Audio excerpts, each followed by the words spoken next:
Calling this meeting to order, City of Laredo Special Council Meeting, 1110 Houston Street, Laredo, Texas, March 25th, 2026, 12:05 p.m. All stand for the Pledge of Allegiance.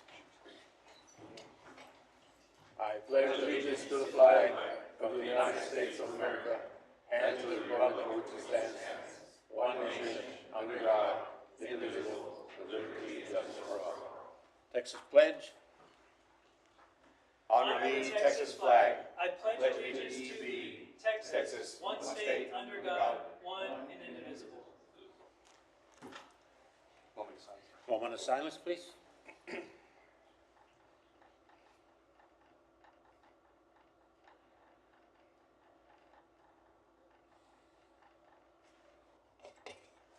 Thank you. You may be seated.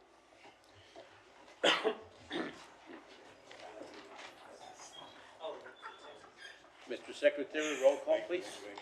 Yes, Mayor. Honorable Mayor, Dr. Victor D. Trevino, Present.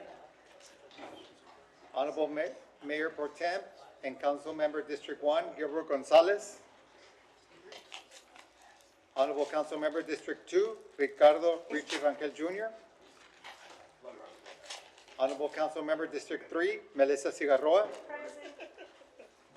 Honorable Council Member District 4, Ricardo Rick Garza. Mayor. Honorable Council Member District 5, Ruben Gutierrez Jr. Present. Honorable Council Member District 6, Dr. Tyler King. Here. Honorable Council Member District 7, Vanessa Perez. Honorable Council Member District 8, Alisa Cigarroa. Mayor, you have a quorum.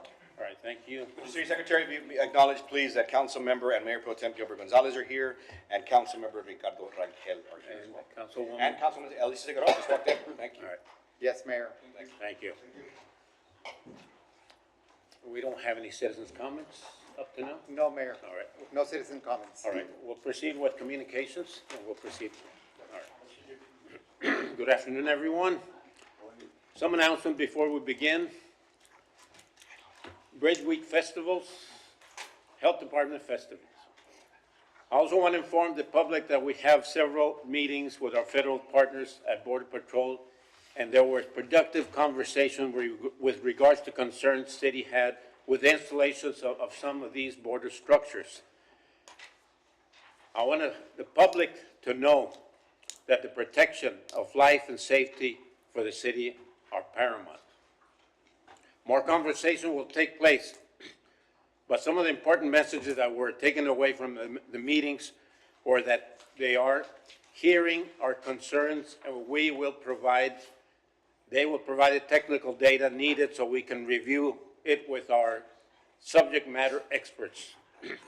There are also some concessions on allowing us to give valuable input on design, which the city plans to do so at these meetings as these meetings progress. Again, I want to inform the public that the City of Laredo is having these meetings because we have chosen to negotiate and because our position as the #1 port of entry in the United States is important. I know City Manager will have several other proposals supported by the advice of legal counsel.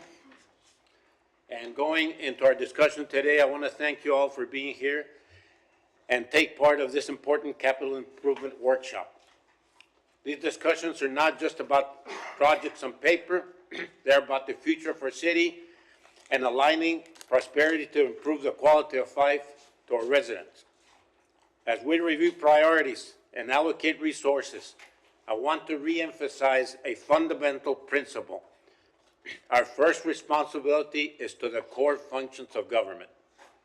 That means that ensuring public safety remains strong, supporting our police, fire, and emergency services so that Laredo continues to be recognized as the safest city in Texas. It also means maintaining and improving our infrastructure, our streets, drainage systems, and utilities, specifically water infrastructure. I want water boil notices to be a thing of the past so that our community can grow safely and sustainably. So, this is shown by the fact that in nearly a decade, Laredo for the first time, did not have a boil water notice in 2025 up to now. That is due to good work of our management and utilities department, a focus on hiring good people, replace our old pipes, and maintain our system by testing our waters. And it means investing in public health, ensuring every resident, especially in underserved areas, has access to the services they need to live healthy lives. Capital improvement are crucial, but they must be guided by discipline and purpose. Before we expand into new initiatives, we must ensure that the basics are not just met, but strengthened. Reliable roads, effective drainage, safe neighborhoods, and resilient utilities are not optional. They are essential.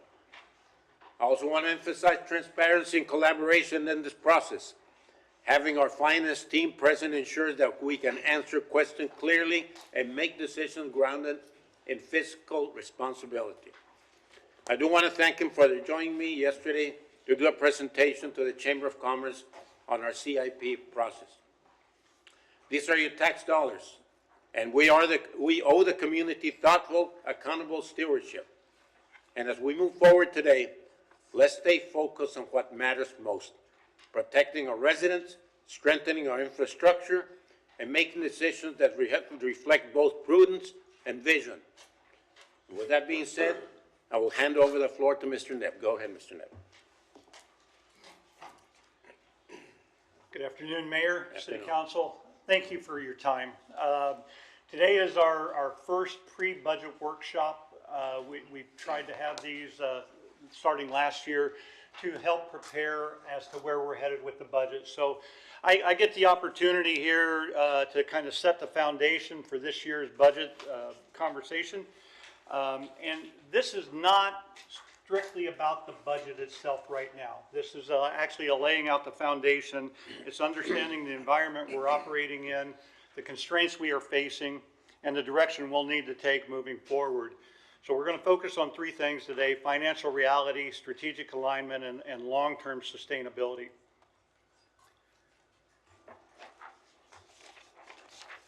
So the goal today is to establish the financial context, walk through the major cost drivers, and begin framing both operational and capital priorities. The workshop is about defining what is possible before we begin making the decisions.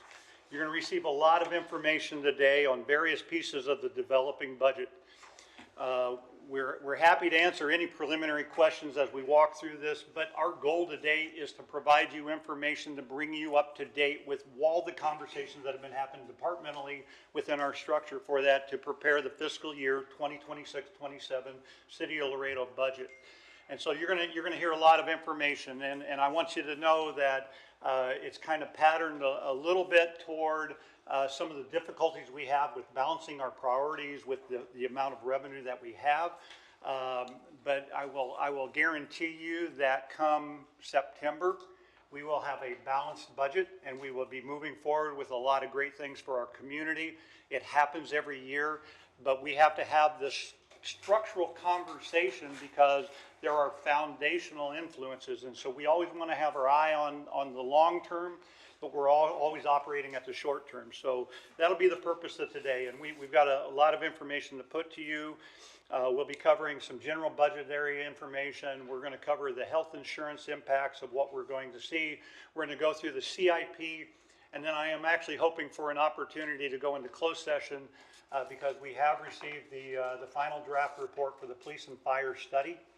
And prior to me providing it to our departments and walking through that conversation, I really want you as the elected body to have the first blush at least seeing the document before we start having the conversations with all of our people. At the highest level, this is the challenge we're facing. Costs continue to rise: insurance, retirement, personnel, and infrastructure, and our current revenue is not keeping pace with these. Nothing is cheaper today than it was yesterday. This is not a temporary issue. This is a structural issue, and we have to build toward that. Because of that, how we respond matters. I have talked a lot about the need to improve our rate structures and to add more cost recovery measures into our processes, but know that we cannot rely on revenue increases alone. and we cannot reduce our services in a way that fails our community. Our approach has to be to address the structure of how we operate and to balance the short-term needs with the long-term commitments. That will be the lens of this entire budget process.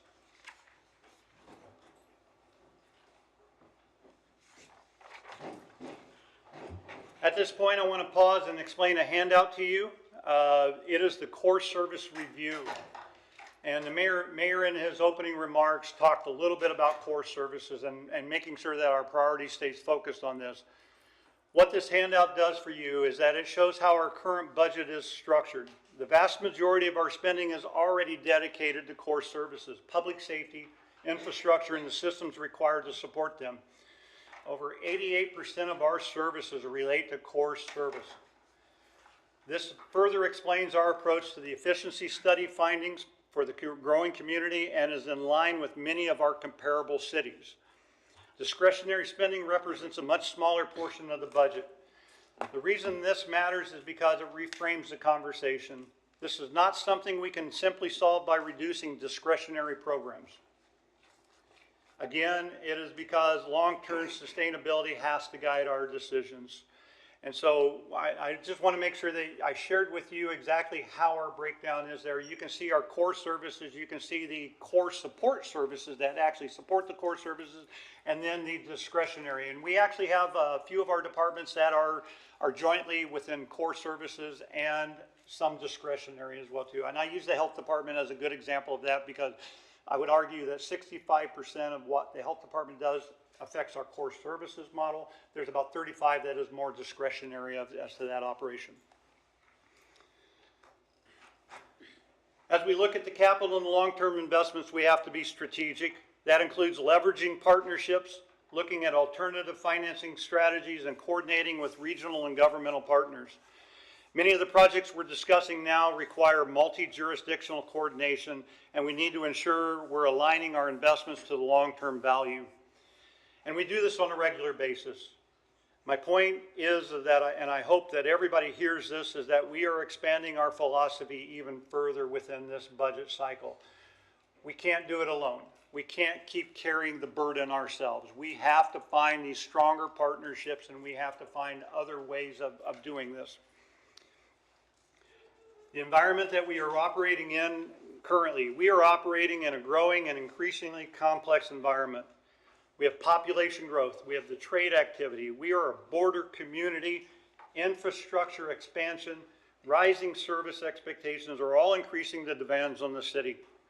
At the same time, our flexibility within core funding services remains limited. And that tension is what's driving much of what we begin discussing today as we build this budget. When we look at our cost structure, the primary drivers are personnel, health insurance, retirement, and internal service costs. Over 70% of our operational expenses are related to the employees that complete our provided services. We are a service-related industry. We're built for that. This is how we complete all of our work. These are not discretionary expenses. These are structural expenses. And I want to make sure that everybody understands that or tries to change my mind with that as well too, because we have to account for that cost because that is how we get our services completed. This means that those costs will continue to grow unless we address them through some structural solutions. And that's what we'll be talking about all the way through this budget cycle for this structure. Salary is only one part of the total compensation. The benefits, particularly health insurance and retirement, are significant and growing drivers. One of the most important core services, our public safety compensation, represents a large portion of our overall core service cost. The mayor alluded to this in his opening remarks again, that public safety is a very important structure for us. And I have the second handout that I have out there actually shows you the full compensation picture. These are the cost factors that we actually utilize as how we manage our people. It's not just about salaries, it's about the insurances, it's about the retirement, it's about incentives in order to provide for different things within that. It is about uniform costs. It is about all of these different impacts have a total compensation, salary compensation structure. I want to make sure everybody understands that because it's not as simple as just raising salaries. It is about looking at it as a total compensation model within that structure. So I wanted to provide you with that because as we go into these conversations, I want to make sure that you understand that. Because we are going into upcoming public safety negotiations, and there are a few things that should be made clear. The city remains committed to recruitment, retention, and competitive compensation. At the same time, the reality is that these investments represent a significant and growing financial commitment. And our long-term success will require alignment between the structure and the resources, particularly in salaries, health insurance, and retirement. It is important that these agreements be modernized and come into alignment with the best practices from the industry. This year provides us the opportunity to do just that. We are looking at a long-term collective bargaining agreement, trying to take out the uncertainties of how we intend to support our people and how we intend to support these important services. I hope to discuss this in more detail today in a closed session at the end of this, if we still have a little bit of time, because I do want to share with you the police and fire study final draft document as we get ready to share this with our partners within the department as we continue to start the negotiations. Our focus moving forward today is to evaluate how our services are delivered, identify the opportunities for efficiencies, and align our resources with core service expectations. The goal is long-term sustainability, not short-term fixes. And I think that's one of the things that I want to lay across as we move into this budget. I don't want to just show you one slide. This is why I'm explaining this in a lot greater detail. These are all the influences that are behind when we share, this is our goals of balancing out our budget. We are intending to look at all of this as we move forward. We are also looking at how to align our costs with users and beneficiaries. That includes evaluating the funding models used by peer cities, expanding cost recovery where appropriate, and leveraging major systems such as our Bridge for Sustainable Revenue. The goal is to protect our core services by better aligning our costs and our revenues. The last handout I have for you is what's titled the Revenue Alignment and Cost Recovery handout. It outlines many of the creative and best practice ideas on how services can be funded. This was requested at a recent city council meeting and will be expanded as we continue to discuss balancing the budget and providing high quality services. But I wanted to provide that to you because it was a request from a city council meeting. These are the ways that other communities actually tackle very similar problems to what we have, and they find a way in order to get there. You're going to hear today about our health insurance and our internal ability to support our employees and their families. And I will say that last year, council had already taken steps to improve the sustainability of our health plan and those adjustments will need to continue. We established a 3-year implementation for making some adjustments to, I believe, our PPO, and trying to seek movement onto our high deductible plan in order to help offset some of these rising costs that we're seeing in the industry. The market trends are driving our costs. We do have our loss ratios, and the claims are higher. If we have a couple high claims, then that actually causes our market to adjust as well too. But I believe that we are being faced by market trends as well, and you'll hear a lot about that more from those experts that we have here for that. But as we discuss this portion of the presentation, I want to leave this with having you know that we are considering all options, all opportunities. We want to keep our employees and our families covered, but we're trying to balance that commitment with the resources necessary to cover it.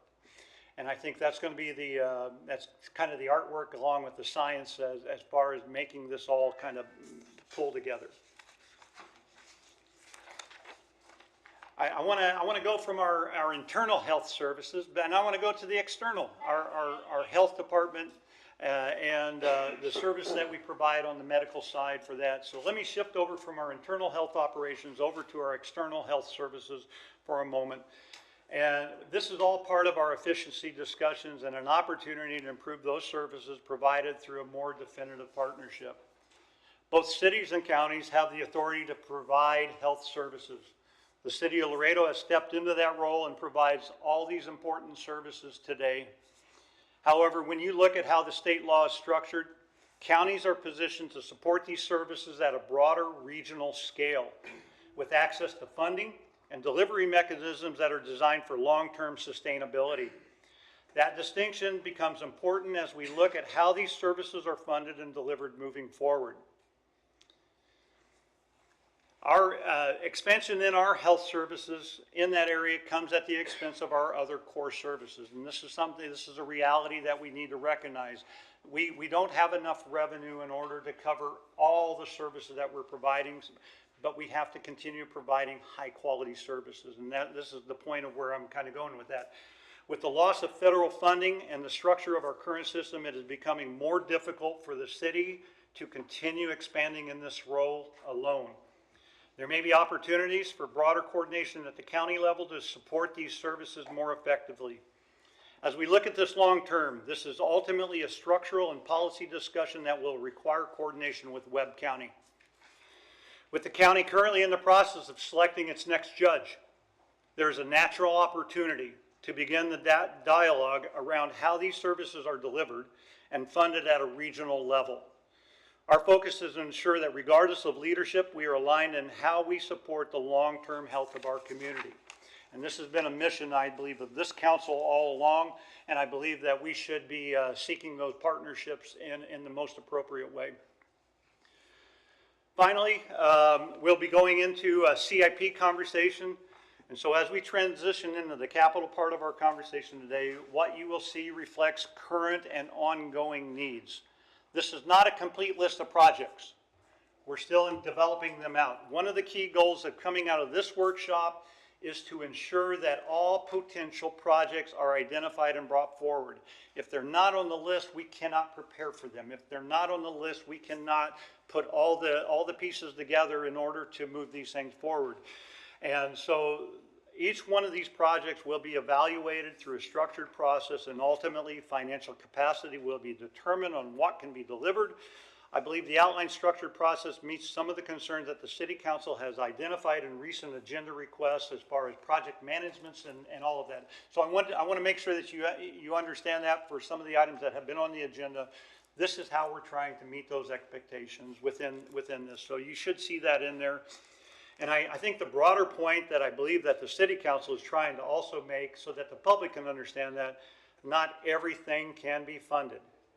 We will have to prioritize our expectations. We have to eat the elephant bite by bite. As we move through the CIP process, we'll be focusing on infrastructure reliability, system performance, efficient use of our facilities, and opportunities to improve coordination and governance. These investments need to support both service delivery and long-term sustainability. It has to make a difference to our community in the long term. And so that's where we're going to be looking at this. Finally, as we move forward, this is really what it comes down to.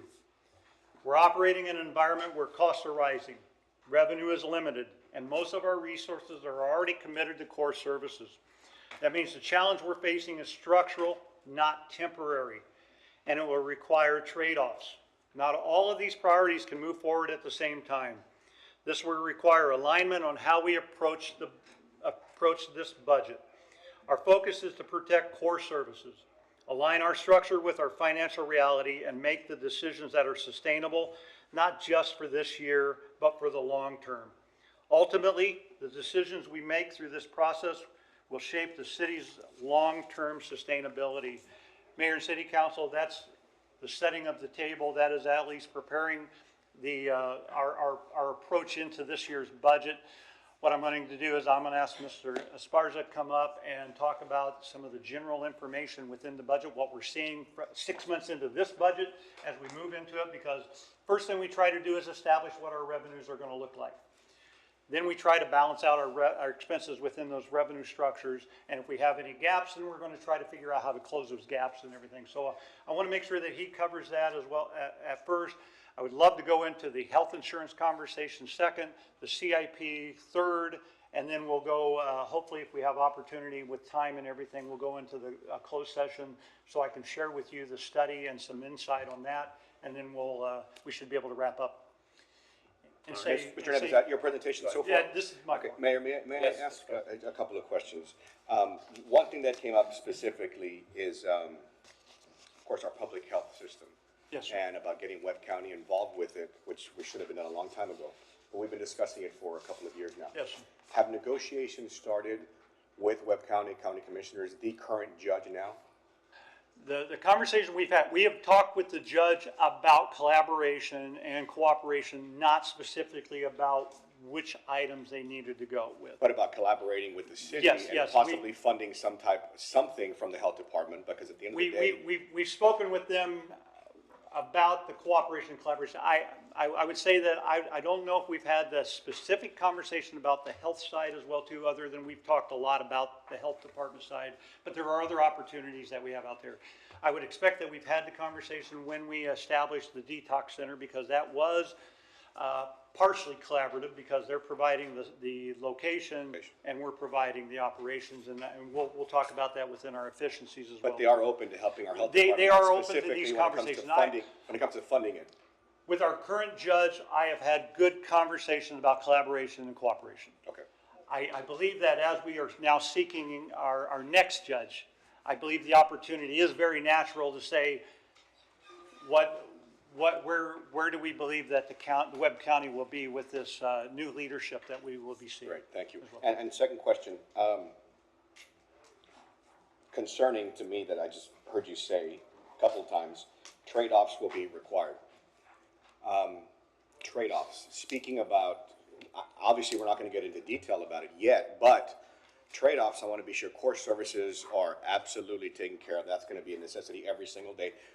What are we talking about Yes, sir. trade-offs? Yes, sir. Thank you. And so when I talk about trade-offs, the challenge is that, and this is what you're faced with today already when we're talking about even the bridge rates. Right, and we understand limited funding, Yeah, we understand yeah. that, but I So- just wanna kinda so- get into the detail, so- a little detail about what the trade-offs are gonna be. Yeah, well, and I will say that I probably won't be able to answer you completely with very specifics on this, because what I believe is going to happen is, and the whole intent is to lay everything out on the table and walk through each piece of this thing. So as we look at our revenue structures, and we're going to have to prioritize out, right? I mean, at some point in time, we're going to cover our highest priorities to our lowest priorities, and then we're going to run out of cash essentially, and we're going to have to stop there. What I see with when I describe trade-offs is that, and especially when it comes to our employees, there are three primary categories that are important to every employee and every family of that employee. The salary itself, because that gives them the cash to live. The insurance to protect their family through any kind of emergency or any of that nature. And then, of course, the retirement at the end. When I can no longer work, where do I go? What I will say is that within our structures, we have all these other expenses. And based upon exactly what we're going to do, because what you will see and I will say this publicly for the police and fire study, what we are seeing is that we see a compression of a lot of our positions. Not just about the retention. We see that our starting wages will need to be adjusted. We see within our structure a compression of where we overlap different responsibilities too closely. There should be a separation between that as well too, which means that we move the scale. Exactly what you did with the Siegel study with the regular employees. This is very similar on the police and fire side as well too. And I don't want to just make this about police and fire, because this is all about the managing of the employees all together within that structure. So the trade-offs is that it is nice to have certain things covered within these agreements or within our regular thing. But if we're not covering these first three core services, salaries, insurance, and retirement first and foremost, it's nice with the other little stuff, but it has no significant difference in the lives of our employees. And that's when I talk about trade-offs, is that if we're going to increase the salaries up to this level here, there may have to be that trade-off on the other side to balance out that pendulum. And insurance is probably a really good example because you're going to see some of what that impact is looking like. We have the ability to either absorb the cost all by the city or do the 70-30 split that we do with the employees right now, where the city covers 70%. But that means the employee's going to have to cover the proportional share as well too. We have a lot of different models for that. Those are the trade-offs that we have to do. And everything that we decide we're going to try to cover within our revenue source, that takes a dollar out of that pot, right? Just my train of thought is, when people apply to work for the city of Laredo, those three things are very important, not only for retention, but for people to want to come into the city, specifically for insurance and retirement. People don't want to work till they're 70, 72 years old now, which is, Social Security age something around there now. But that's primarily why people work for a municipality, the state, or even the government, the federal government, because those three core functions are taken care of. And that's one thing I definitely want to have you keep. Our employees need to stay happy. They need to stay happy. And this is part of the reason why I wanted to have this in the conversation in public. So thank you for the questions as well too, because it is about transparency, and it's about, let's protect the most important pieces first. Right. All the other stuff, in my mind, it's nice to have, or it's nice to do and everything else, but does that help our people serve this community? Right, and that's what's important, keeping our employees happy, but because they serve our community, and therefore it's a reflection on not only the city, but what type of service they're committing or giving our community. Yeah. And that's why I mentioned the word as well too, modernization of our agreements, because collective agreements actually they just kind of build off of each other as they go. There's usually not an opportunity to really reset. But in my mind, I think that this council wants to fix the structure within what we operate in, and this is the opportunity to have those conversations. And they're not always the easiest conversation to have, right? But I really appreciate your your tenacity that kind of comes with this, because this is where we're going to make the difference for future opportunities for the community. But thank you. Yes, thank you. Appreciate it. Yes, go ahead. Thank you. Mr. Nib, just to clarify, when you're talking about compression within the salary levels of police and fire, I guess to explain a little bit about that. You're talking about salary levels that are too close to one another to be able to differentiate very well the ranks and the responsibilities of these people, yes? Yes, ma'am. The idea of compression. So if you look at and I'll just use the police department as a good example, because that's one of the areas that we have the compression. So you have a police officer that just comes on board, and they're the starting out. But then we have different levels or different categories of employees as you go up, all the way up to the chief. So you have the regular employee out on the street, then you have the sergeants, you have the lieutenants, you have the captains, you have the district chiefs, you have the assistant chiefs, and then you have the chief. They may not be in that exact order, because I think police and fire actually they have them lined out differently. The compression is that there should be at least, based upon salary market analysis, there should be an 8 to 10% differential between each one of those classifications as you move up, because there's responsibilities that go up. It's the buck stops here kind of mentality for the police chief. The buck stops here. He's responsible for all of that, so his responsibilities are a lot higher than the individual that's going out to do a speeding ticket or anything of that nature. And so it's based upon responsibilities. What's happening is that there's too much overlap between some of these different classifications of positions. And we saw the same thing on the city side when we went through the Siegel study, is that the compression is that we have overlapping where we have, there is a difference between our employees. I won't digress from that, but there is a difference because of, we utilize a minimum and a maximum salary range for all of our regular employees. And so it is based upon the midpoint of that market. Police and fire are actually work off of a percentile basis. We establish them based upon the industry in a percentile basis, and then that's how it reflects. So we are looking at establishing steps within there so that we can at least help create that, remove that compression within that system. And so the compression is that when you have somebody with lower responsibility at a higher rate of pay than somebody that has higher responsibility, the question is that appropriate or valid? And so that's where we're trying to spread out that compression. It happens over time. And I would argue that this is where we go back to protecting those three core values at first, and then we talk about all the other stuff as afterwards, is that when you put all that stuff within that whole mix, it offsets the value of that, and that created the compression. And so now we're going to try to separate that compression, and that's where I think both those conversations kind of blend together, where the trade-offs and all of that, and coming into exactly how to stop that compression. Thank you. Yes, go ahead. And I'll just reiterate on some of the things that you just touched upon right now, what I think would be beneficial, not only to us, or for me personally. And all of this is like, nobody can get more excited about budget talks except me, right? That type of thing. As enlightening as it is, we are working with two things. You said structural, right? And I think from that structural comes process reengineering, figuring out what we do right and reshape it so that we can work for us more and more efficient basis. That comes from the efficiency studies that we're doing. But what I'd like to do is, if we can, towards the end of our discussions, by when we get closer to, balancing the budget, is if we can structure an outline that says this is the way we were doing things before, and this is the way we're gonna do them now. And I think that helps because we can take score there. We can figure out, okay, we did this correctly. We were gonna adjust this one, or it just completely didn't work, or whatever it is.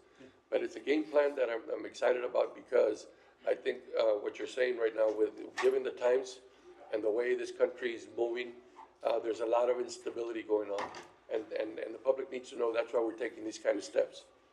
We need to make sure that everybody is aligned with our thinking, because of that instability.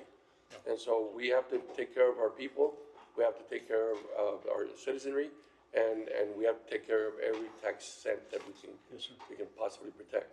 So in aligning that mentality, I think it'll be beneficial for everybody to see what we're doing now and what we've discovered from since, over the last 2 or 3 years since, and what we're gonna do different. And that way we can all kind of get guided along the way, and we can jump on board with it too. Yeah, no, I agree with you. I think that's going to be very important through this thing, and I do believe you guys took such strong strides last year through our budget when we established some of the resolutions we did that will help us build this budget out. And so it is perpetuating that on out and just continuing that model, finishing the job. I guess maybe that, I've been using finish the job quite a bit here recently, and so we got to finish what we started. And I think that's what we're starting to see within this. And not to go back too far, I mean, the bond referendum was the start of some of those conversations, the efficiency studies and everything else. I just appreciate so much that you guys are not afraid to have the conversation. Now, what we're gonna do is all based upon as we walk through the conversation. I can tell you, and I will reiterate it as well too, is that there will be a balanced budget. The city manager is required to give you a balanced budget sometime here in July and August. It will be balanced. It will do a lot of wonderful things for our community. It will not do everything that we want it to do, but I appreciate the assistance with all of that. And then what I really hope for is that, because, and those of you that were on the council for a lot longer time as well too, know when I deliver a budget to you and it gets rebuilt in like 3 meetings, it's very difficult to establish that standard. And I think what these meetings do for us is establish that standard. Because I want to build a budget you're proud of. I want to build a budget that actually matches what you want to share with the public as well too. And so, thank you. Mayor, Thank you. Mayor, Yes, go ahead. I just would like to add to just some of the comments that Councilmember Garza made as well. And I'd love to thank everybody for preparing all of the packets. But since we're trying to improve our models and shift our mentality. I would really appreciate if we can get all of these Yes, packets yes, ma'am. in advance time. We cannot normalize Yes, ma'am. receiving packets the day of our meeting when we have items that say discussion with possible action. It's just really unacceptable and unprofessional. So Yeah. I would appreciate if we could, No, receive these Yeah, earlier in the week. and the council member and I, we spoke last night in a text about this, trying to get this information out. I'll take full responsibility of that with this one, just because of all the different meetings that I was in. I was wrapping this one up at 11:39 this morning, so, for the noon. So I don't like operating under those conditions as well, too. My mouse batteries died while I was working on it. So, but your point is made. Conversation, correct? We're not, Correct. we're discussing. Today is about conversation. What I really want to do is make sure that you are caught up with all of Right, the okay, conversation that we're conversation, having. We will have, I think, 2 more Discussion, there's no workshops. action gonna be taken tonight, in other words. what I'm There is saying. no action that has to be Correct, taken today. okay. So, Just clarifying, thank you. All right? all right, Mayor, I'm going to call Mr. Esparza up, and then we'll get started on the meat and potatoes of today. So thank you for your time. All right, thank you.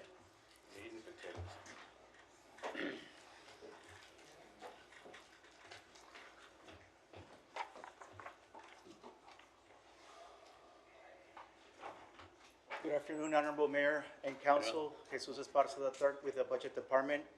And I have a presentation on the budget update as it relates to revenues. We did have in our last council meeting or last workshop, the preliminary 4 months actuals and the period budget to period actuals and their variances. So we have some updates on that. But before we get to those slides, I do want to touch back on the budget calendar. We have some highlighted dates that are important here. The first one in May 13, that's a tentative date that we have for the workshop number 2. We do have a proposed change for June. We had June 10 in our last meeting. We are proposing June the 1st. And then we have our submission of the budget that has to be submitted to council 90 days prior, July 22nd. And we have the final submission, the final budget workshop on July 29th. I encourage council to let us know if there are any issues with the dates highlighted. That's where we're gonna be talking the Mayor, budget. Yeah, go ahead. The June 1st date, that's the day of the city council meeting, the first and the third week of the month. That's my first concern, well, my only concern, actually. Did you want to have that meeting prior to the council meeting or during the council meeting? It would be. Because that's not gonna work if we're gonna do it during the council meeting. We can't finish No, our no. agendas now, much less for the budget discussion. Is there a date that do you want us to pull Possibly for the that following date? week, Following week? or even further that week, or further along that week, because the first, that's our meeting of the month. Could, Just- Mayor, Yeah, go ahead. for June, do we usually do 1 or 2 meetings, for June? Two, yeah, okay. So, maybe even further down that week, if you're okay with Thursday, Wednesday, Thursday? Yeah, I'd certainly suggest the 4th. June 4th? June 4th? Is that, Are y'all okay with June 4th? Do you all I mean, think that's okay? That doesn't work for you? There's 9 of us, so of course scheduling is always It's gonna gonna be be an issue, difficult, but right. I will say that my wife and I have our 10-year wedding anniversary, and we'll be out of town, That the week. rest of that week, but, I mean, we can't, schedule around that, I understand. That's not the final meeting, yeah. correct, from what I'm seeing here?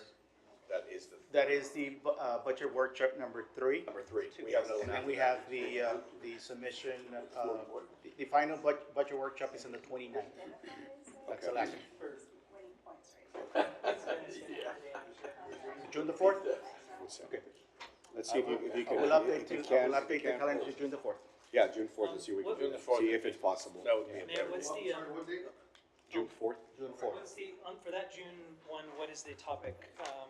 Which part of the budget? On that third one, we're probably gonna be focusing on the expenditure side. Okay. And that's the, the expenditure side. Can you elaborate on that? We'll have in there the cost of living, the CIP final projects, as we finalize and prepare the actual submission of the budget. CIP final projects? Yes, the capital improvements plan projects, because today we're gonna have Don't the don't we how have we, one in July? Don't we have one in July? the July 29th is the final budget workshop.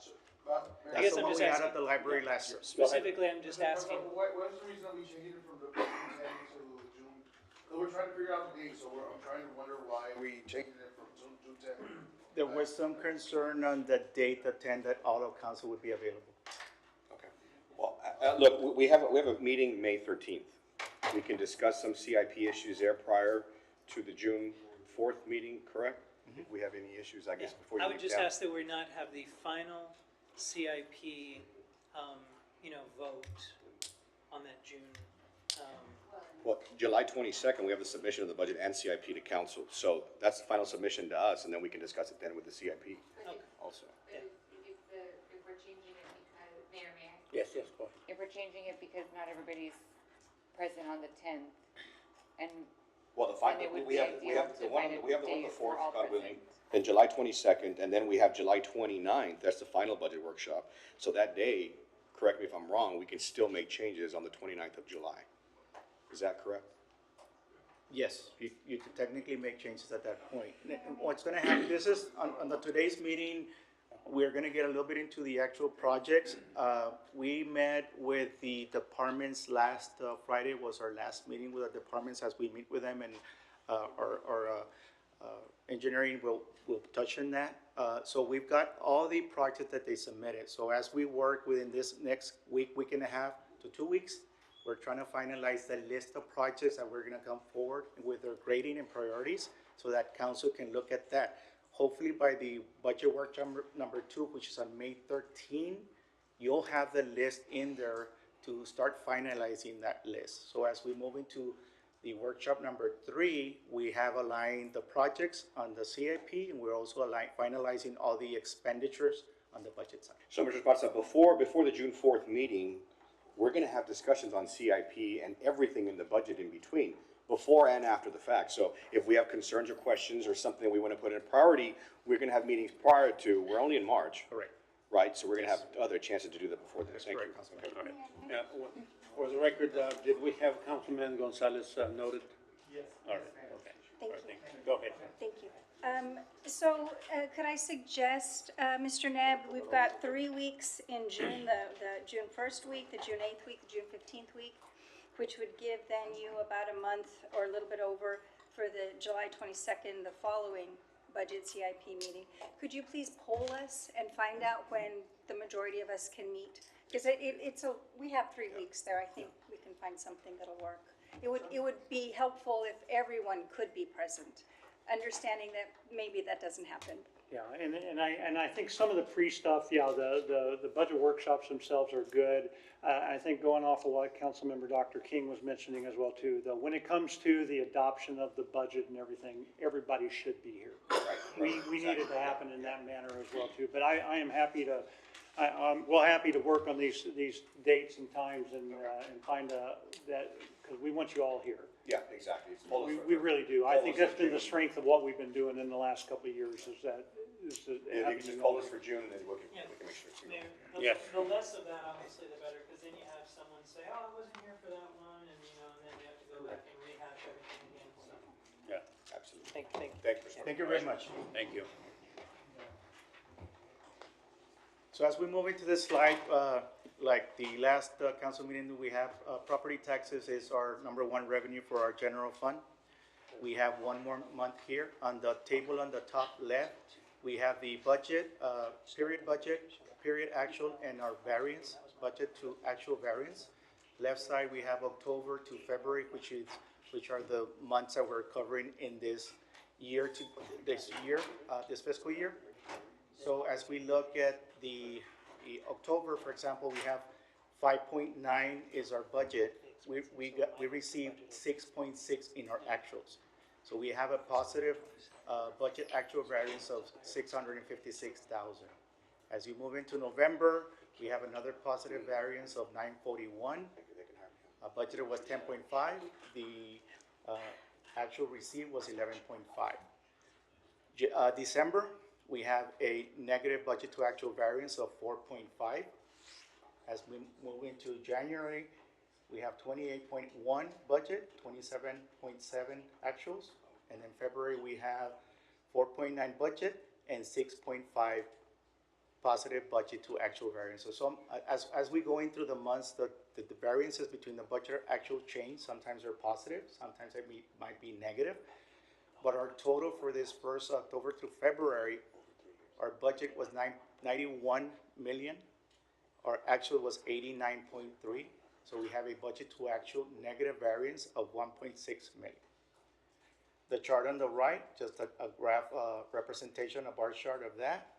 So we can, as we look at the current status that we have for property taxes, we've collected so far in this 5 months, 91.05% of budget. The current collections are 1.8 below budget. And in comparison to the January report that we brought forward, we were negative 3.2 on the budget to actual variance. So we're making up some of those property revenues that come in. And we are projecting that we will get to, and in the next chart, if nobody has any question, I'll move into the next chart. This information was, we did send this one out to council. It was about 8 or 9 o'clock at night. We were trying to finish. We made a couple of more changes this morning, but it was sent out to council for review and beforehand. So this one was something that we added from the last month, and council members had asked us to add a year-to-date because we're looking at the first 5 years. Now this is a projection. So this table represents actual from 22 to 26. The 26, the difference is we have 5 months of actuals, and what's highlighted in green is our projections for year end. So if we look at the bottom number there for the total projected, we're projecting 96.5. This compared to last year's 91.5. We have approximately $5 million more in property taxes that we're projected to receive.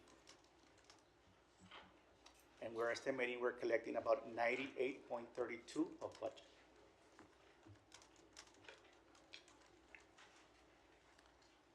As we look into general fund sales tax, which is our second largest revenue source for general fund, same concept as property taxes. We have budget actual, and this is a period budget and period actual, and we have a variance. We look at October to February. The difference here in sales tax is you notice that the budget to actual variance for all the months are negative. So we have a total of 1.2 million budget to actual variance on our sales tax. And on the right, we have the table. We have, for example, October was 4.4. We collected 4.2. November, the budget was 4.6. We collected 4.5. Same thing for December. January, 4.9 budget. We collected 4.4. And then February, we have 6.2. Collected 5.9. So we've collected so far 40.67 of our budget. This is currently we are 5.11 below our budget. The January number variance that we had was 977 negative. So that has increased to a negative $1.3 million. Actually, Mayor, Yes, go ahead. question, current collection is 5.11% below budget. Explain that to me, please. So if I take the 1.2 and divide it by the 24.6, that is a difference of 5%. No, I Below understand that. I budget. understand that. What I'm asking is, where's the deviance? Where's the difference? Why are we receiving less than what was projected or what was budgeted? Yeah, Is it because people aren't paying their taxes? Is it, what's the well, reason behind it? and let me jump into the next slide that is gonna kind of help answer some of those questions, because remember, this is the difference between budget to variance, and now we have the difference between actual and actual. But is there a difference in sales? That's why we're not collecting that many This sales is taxes. all, That this was is all, my yes, question. this is all related to the sales, where the sales tax is applicable. So there's less sales. Okay, therefore, of course, That gets that's sales tax. that Okay. is- Mayor? Yes, go ahead. Yeah, I think he's asking, is it related to decreased bridge crossings from Nuevo Laredo?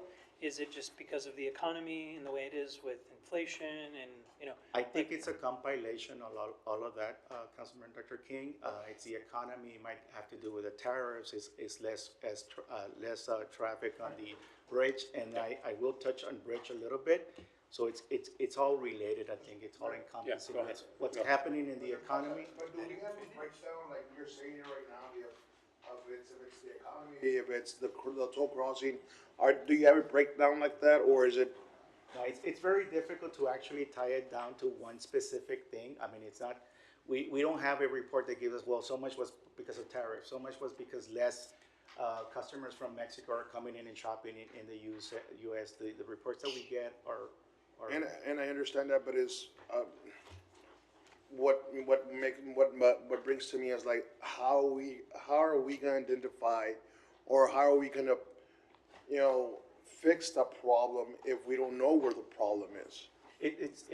How do we are gonna incentivize whatever, or where are we gonna put that money, or how are we gonna, work on that if we don't know if it's because we are not getting people crossing the bridge, because we're not having, the taxes are too low, or we don't have enough, whatever the case is, we want to know but exactly so we can start, attacking that Mayor, situation. if I may, let me explain a little bit how we receive these sales tax numbers, because the sales tax is paid into the state of Texas.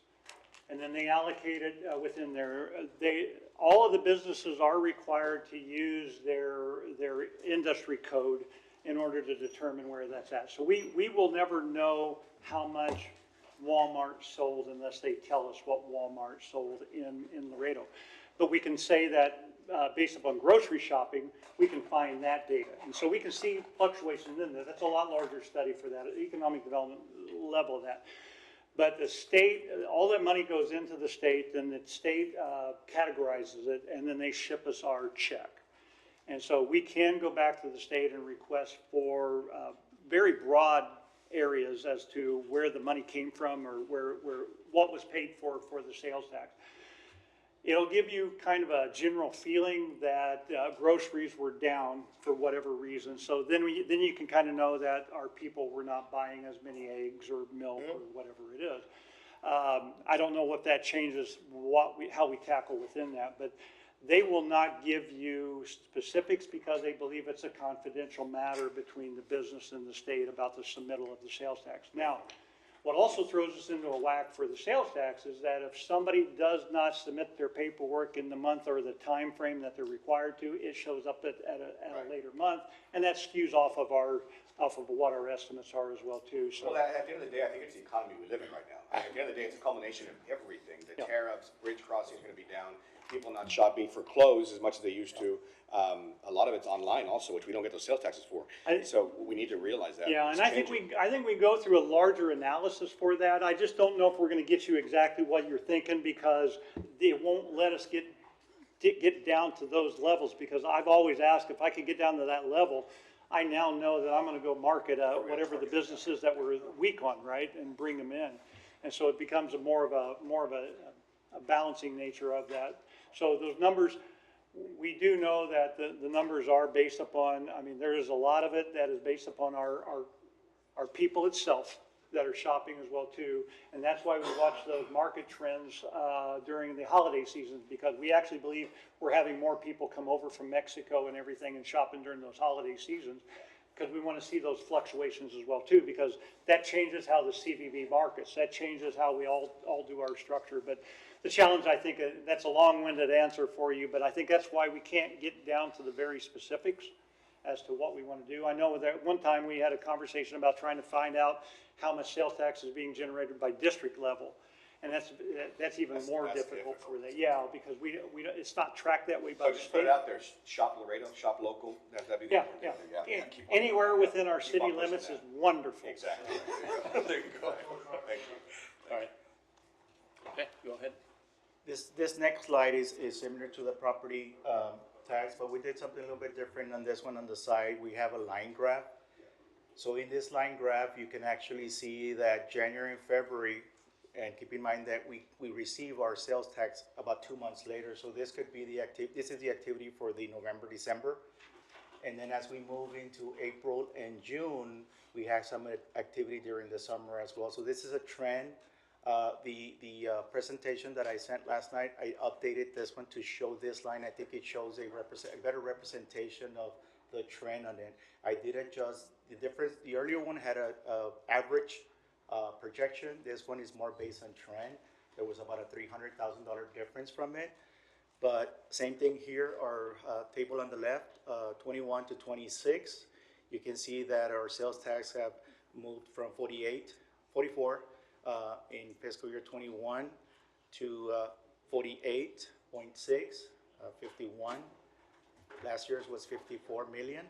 And we're projecting what's in green is represented on the green line on the table on the right. And we're projecting that we're gonna receive 54.7 out of the 54.05 comparison of last year.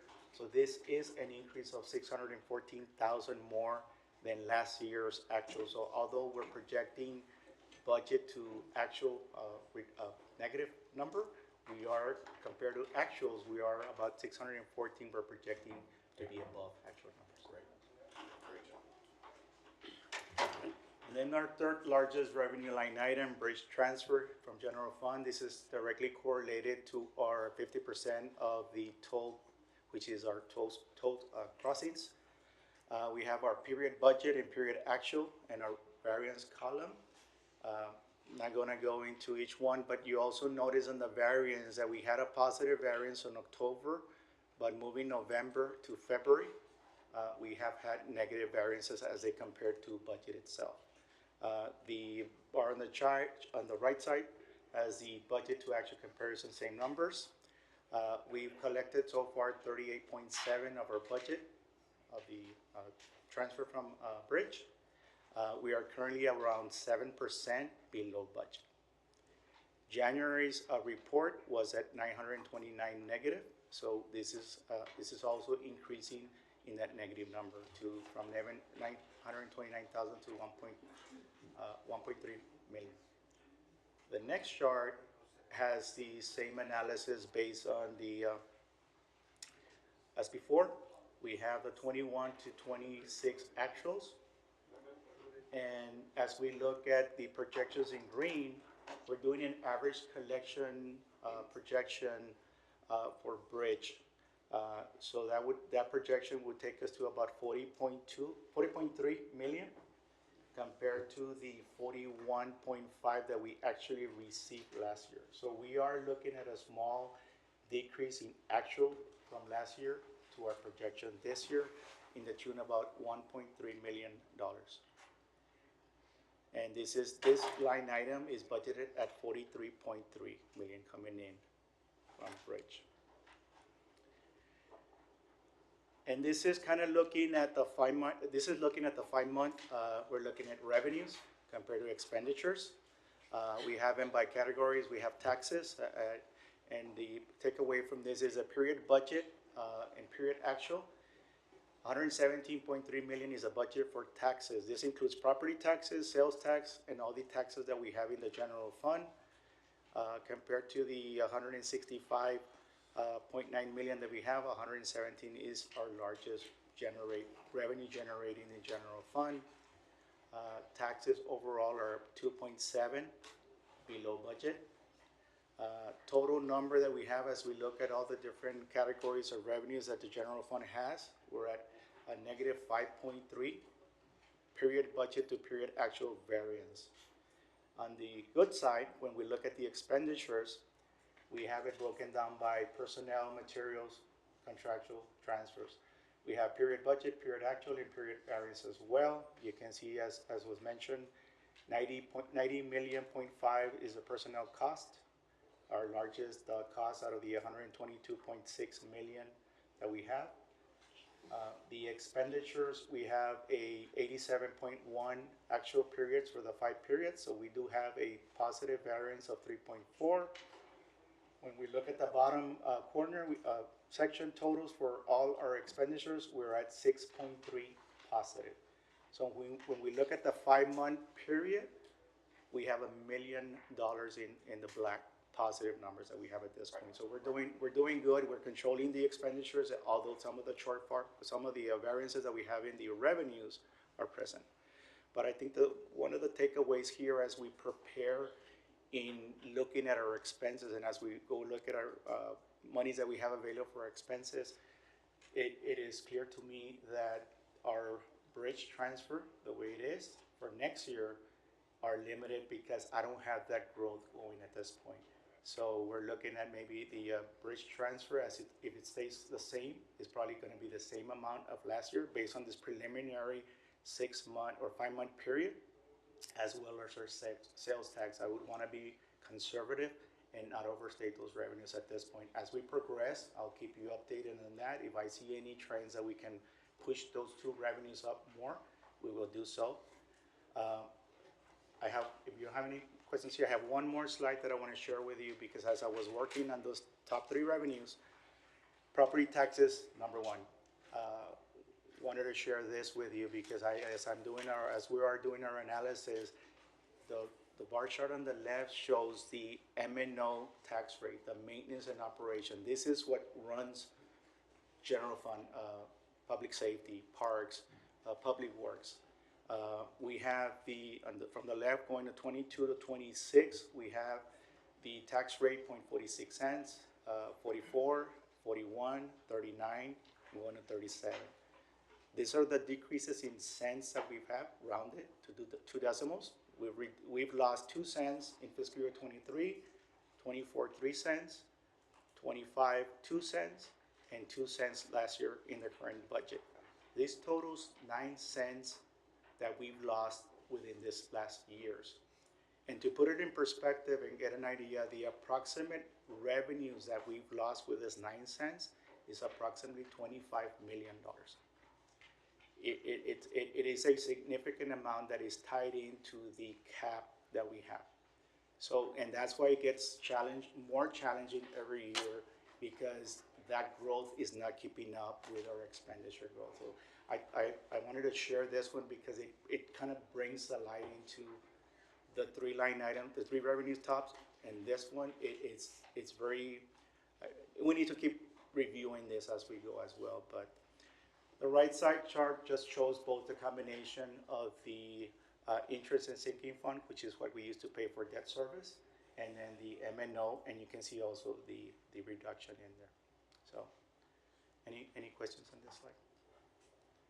And that concludes my update as to the revenues. As I mentioned, as we now have the revenues, revenues were due from the departments on the 23rd. So we are reviewing the revenues. Some of the revenues that the departments are pushing forward are actually less than what their original budget was. So one of the struggles that we have is even though I'm projecting with very preliminary numbers that we have on property taxes, I am projecting there's going to be an increase in the tune of $2.5 to $3.5 million.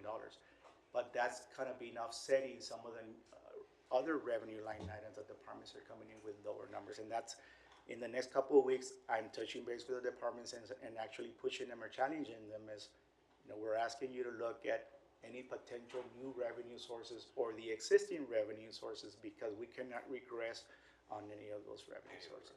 Mayor? Yes, go ahead. And I apologize that I didn't catch you at the previous slide with the property tax discussion, but the state of Texas is considering reducing that cap to either no net revenue or a lower, I think it's 1.2% or something like that rate, or 1.5.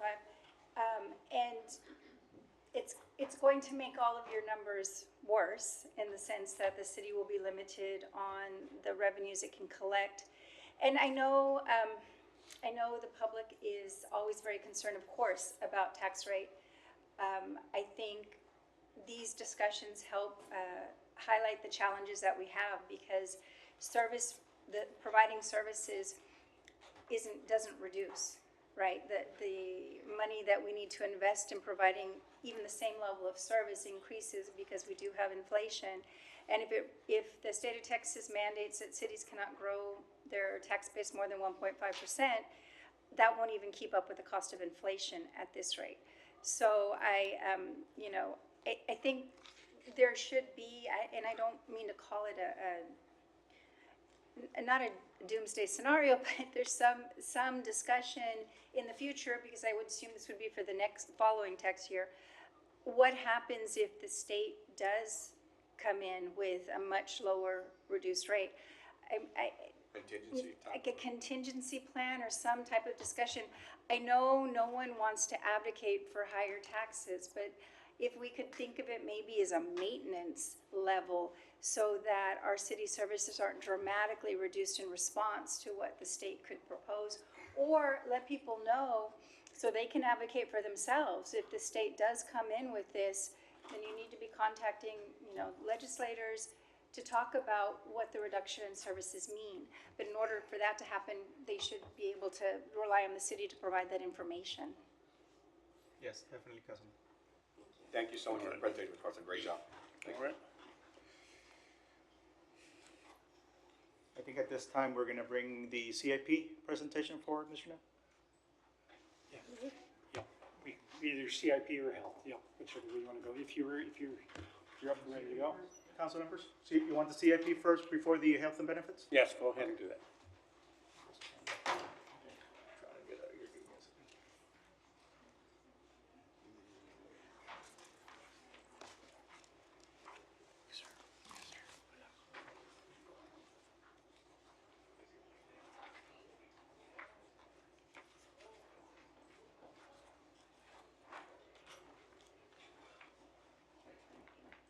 Good afternoon, Mayor. Afternoon. City Council, Elito Los Santos for the record. Everyone should have a package like this one in y'all's chair. Yeah, we do. Yeah, all right, thank you. So I'll start off with the CIP. The CIP capital improvement plan establishes the framework used by the city of Laredo to evaluate, prioritize, and deliver capital investments.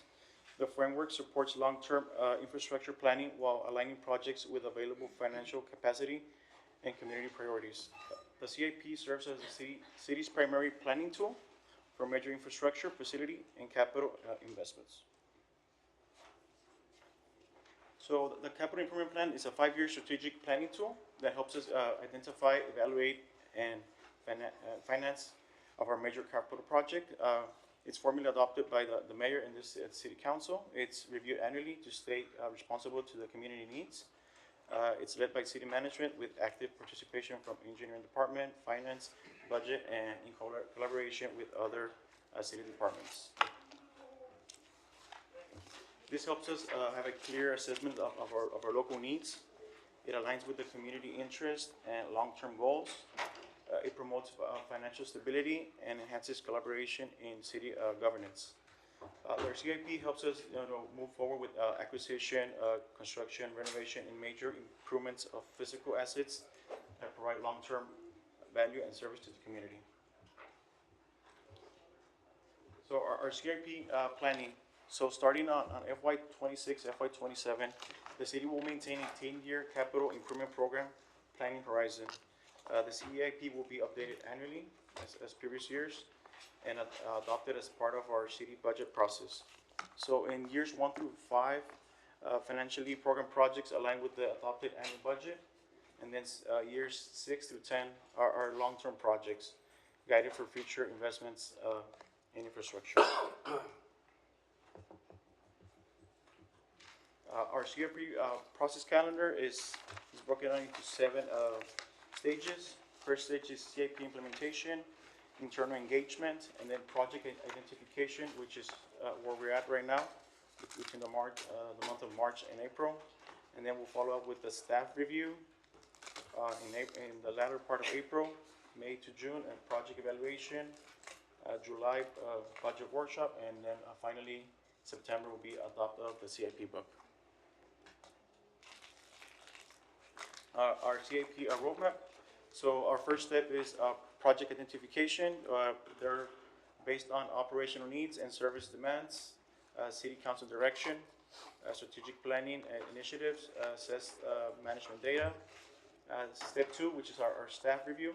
It's about the feasibility of the project, preliminary costs, identify potential funding source and operational impacts. And then also the project readiness to be let out for construction. And then our final step is the project evaluation. We evaluated on our criteria: regulatory, safety, community impact, alignment with strategic planning, maintenance and operations, economic development, funding availability, and project readiness and timelines. The CAPs are prioritized into five levels. So what we do is staff performs technical evaluation and preliminary ranking of capital projects, while the mayor and the city council retain final authority to modify projects, priorities based on policy direction, community needs, and financial capacity. So our first category is mandate, anything that's legally required or essential for public health and safety. Obligated is commitments due to external secure funding or existing agreements. And then category 3 is high priority, urgent for safety, infrastructure, reliability, or economic stability. And then category 4 is maintenance, preserves and extend the life of existing infrastructure. And then finally, we have desirables, improves quality of life, but not immediately essential. And then we also break it down by categories. We have 8 categories, which is mobility, infrastructure, public health and safety, utility infrastructure, culture and recreational, Port Laredo, information technology, facilities improvements, neighborhood improvements.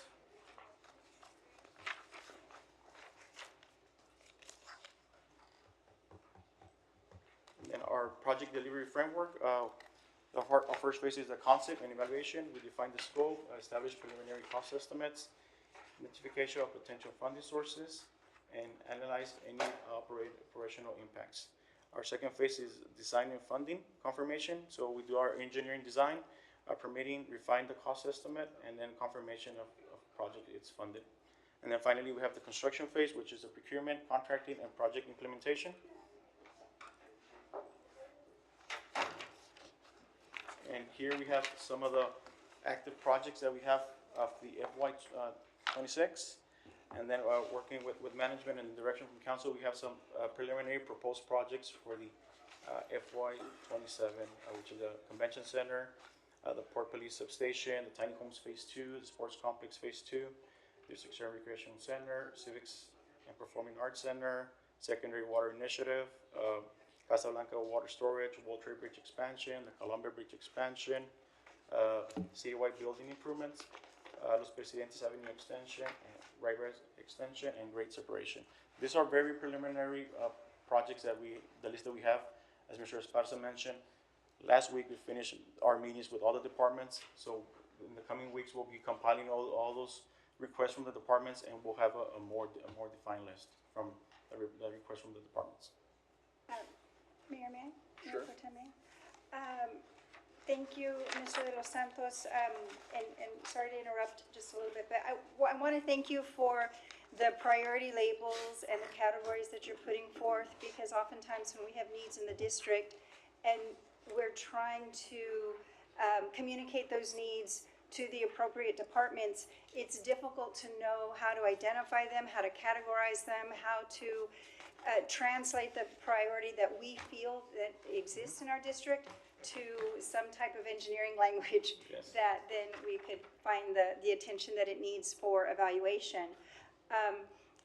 When you're talking about these list of proposed projects and it's under review, so it's going to go through and get those labels, you're going to Yes, look at prioritize them and then look at those labels and see, you know, if it is mandated to desirable, and then what category it fits under, and provide some type of evaluation. Yes. And then will that come back to individual council members? Does that come back through in a council meeting? It comes Is it? back through a workshop, right?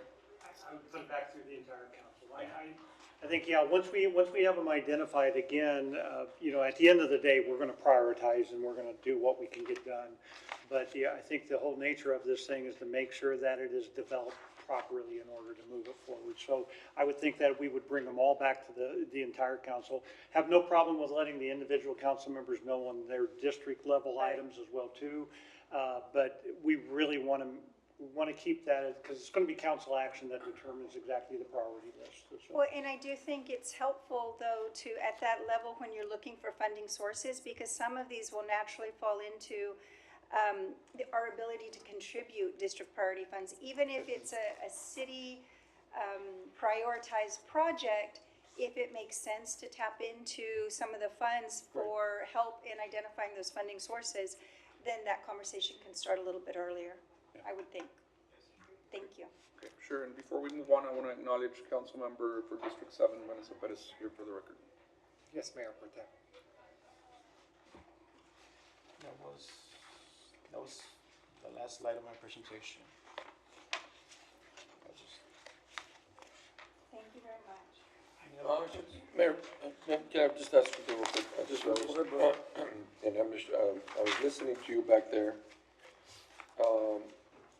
On this 1 through 5 timeline that we have, so sometime within the next 2 or 3 months, we are gonna identify the projects that are,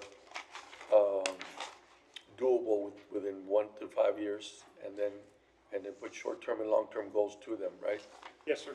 Obviously, some of them require a critical path schedule to get them going ASAP.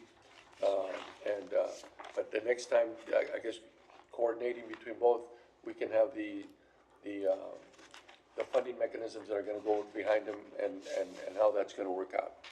Yeah, and Mayor Pro Tem and Council, yeah, and so the whole idea about having the structure built the way it is so that, one, we don't lose projects, because a lot of great projects find their way into conversations but never make it onto the list, and so then they never are able to move.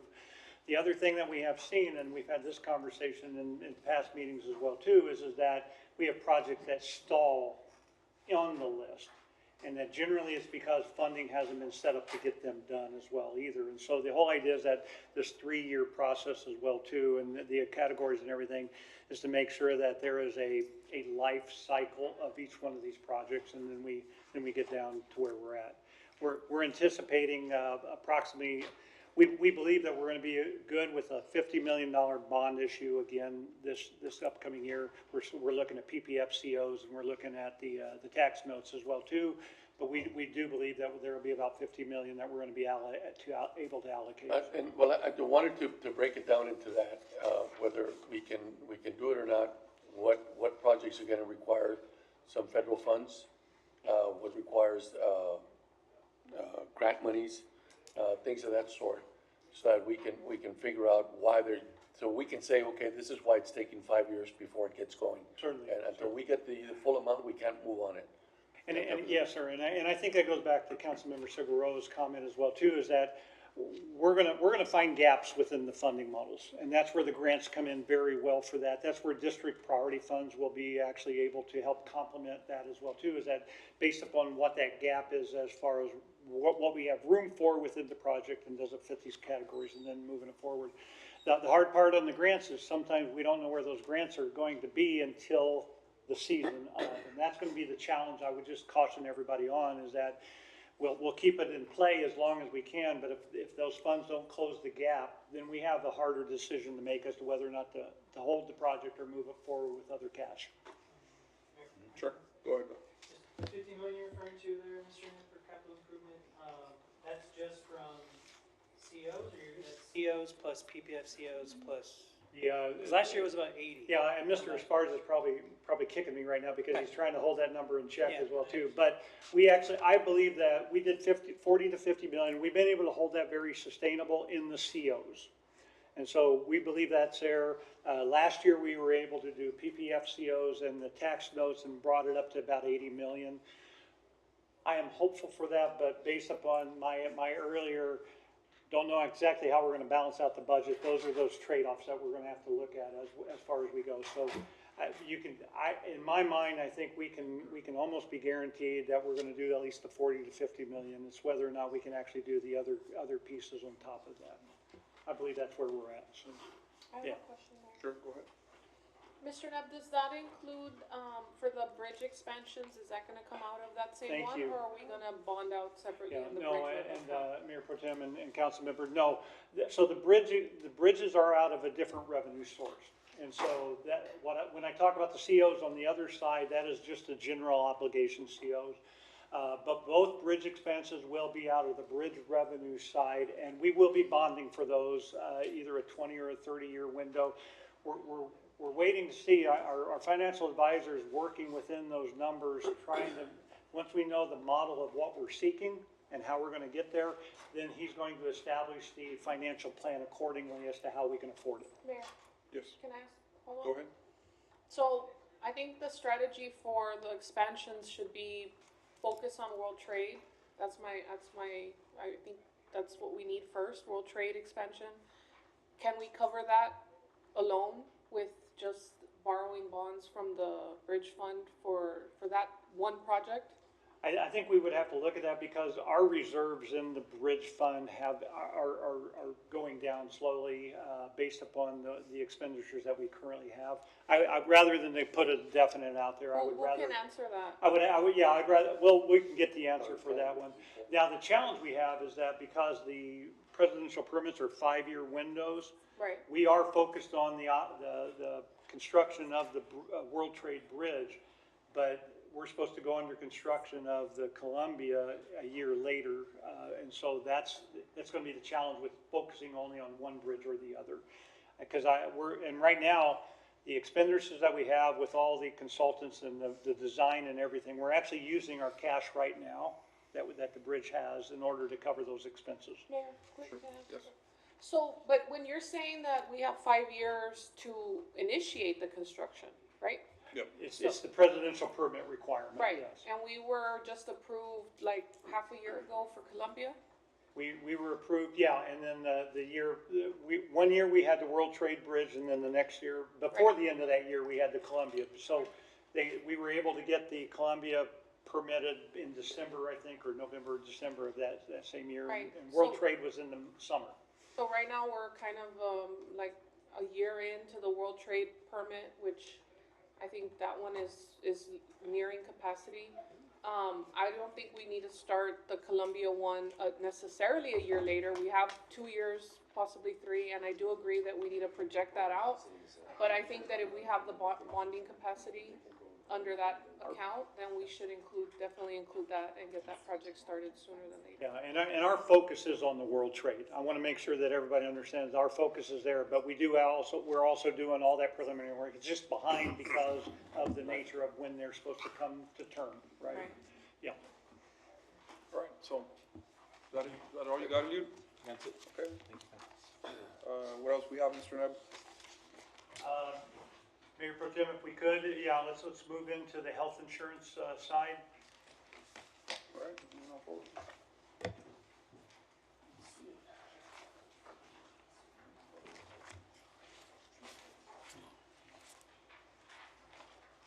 Council, just FYI, this is one of the internal funds that we have. The city has fleet, has the risk, has the health and benefits.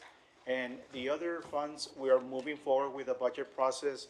We don't have at this point any major issues or anything that we want to bring to council's attention. Health and benefits is one of the ones that we're going to need some direction, or at least we want to brief council as to how we're doing with that, so. I have two, one for myself and one for the, please, for the mayor when he comes back. Yeah, thank you. Hello, good afternoon. Good afternoon. Good afternoon, Honorable Mayor and Council. My name is Karen Thurkettle. I am with the Human Resources Department. And with me today to go over the presentation regarding our health and benefits insurance trends and our rate proposals is Natalie Haskett. She's part of our Gallagher Consultant group, along with Brian Lopez, who is the financial analyst for Gallagher. And then we also have our brokers, which is Tina Cerda and Blas Martinez. In this presentation, we're going to go over certain key points. One of them going over what our current health plan financial trends are looking at. We're going to discuss our stop loss cost trends, review our medical and prescription claim performance, and also present proposed plan design changes, proposed employee contribution adjustments, and then also some information regarding advantages and challenges if we were to decide to go out for RFP proposals for our medical insurance. And with that, I'll go ahead and hand it over to Natalie so she can continue the presentation. Thank you, Carol. Good afternoon, Mayor, Council. Natalie Haskett with Gallagher.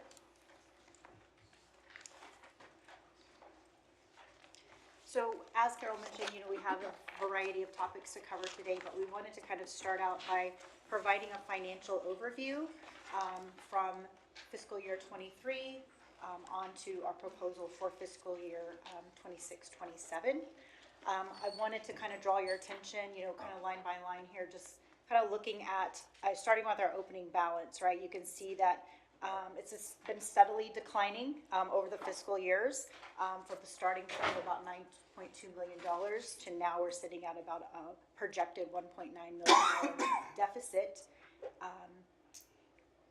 As far as the revenues, although the revenues are growing modestly from about 44 million to 59.7, reflecting an assumed 15% increase on rates. While this is positive, the growth is relatively controlled.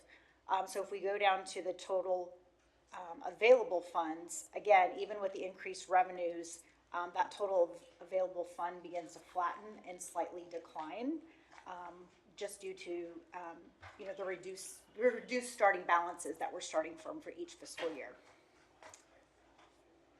When we move to the expenditures, again, starting with a $44.4 million expenditure line in fiscal year 23-24, and moving to a proposed or potential of a $57.9 million. This is Mayor, if I driven may? largely. Yes, sir. Matt, I've got a question for you. So last year, our previous employee of ours that was standing there where you were told us to raise rates because we had to do it so much, and it was going to balance our medical rate or where we're at financial-wise. You're telling us the same thing they told us last year. Raise it again, and raise it again, and raise it again, and we're gonna be okay. They told us this for the last several years, and we've put our employees to pay more and more towards their medical, and to where, at a point where their raises weren't even covering what their medical charges are now, or their increases they weren't seeing any difference in their checks because it was going towards medical insurance. When does this end? It's every single year we're in the same thing over and over again from Blue Cross and Blue Shield. And I understand, but we're a big group. Why don't we get better rates than what we're receiving? And when does it stop? And I would like to hear, for our employees' sake, when is this gonna stop? Every year it's a 10, 20, 15% increase. It gets to a point where, I'll just leave it at that. Where does it stop? No, I understand your passion in that, and I too share that passion for all of my clients. I think, we are faced with a challenge, and I know last year, I think the message was we need to do X, Y, and Z to become to a flat budget. Well, we didn't, correct me if I'm wrong, Carol, we did not actually take all of those steps that were recommended.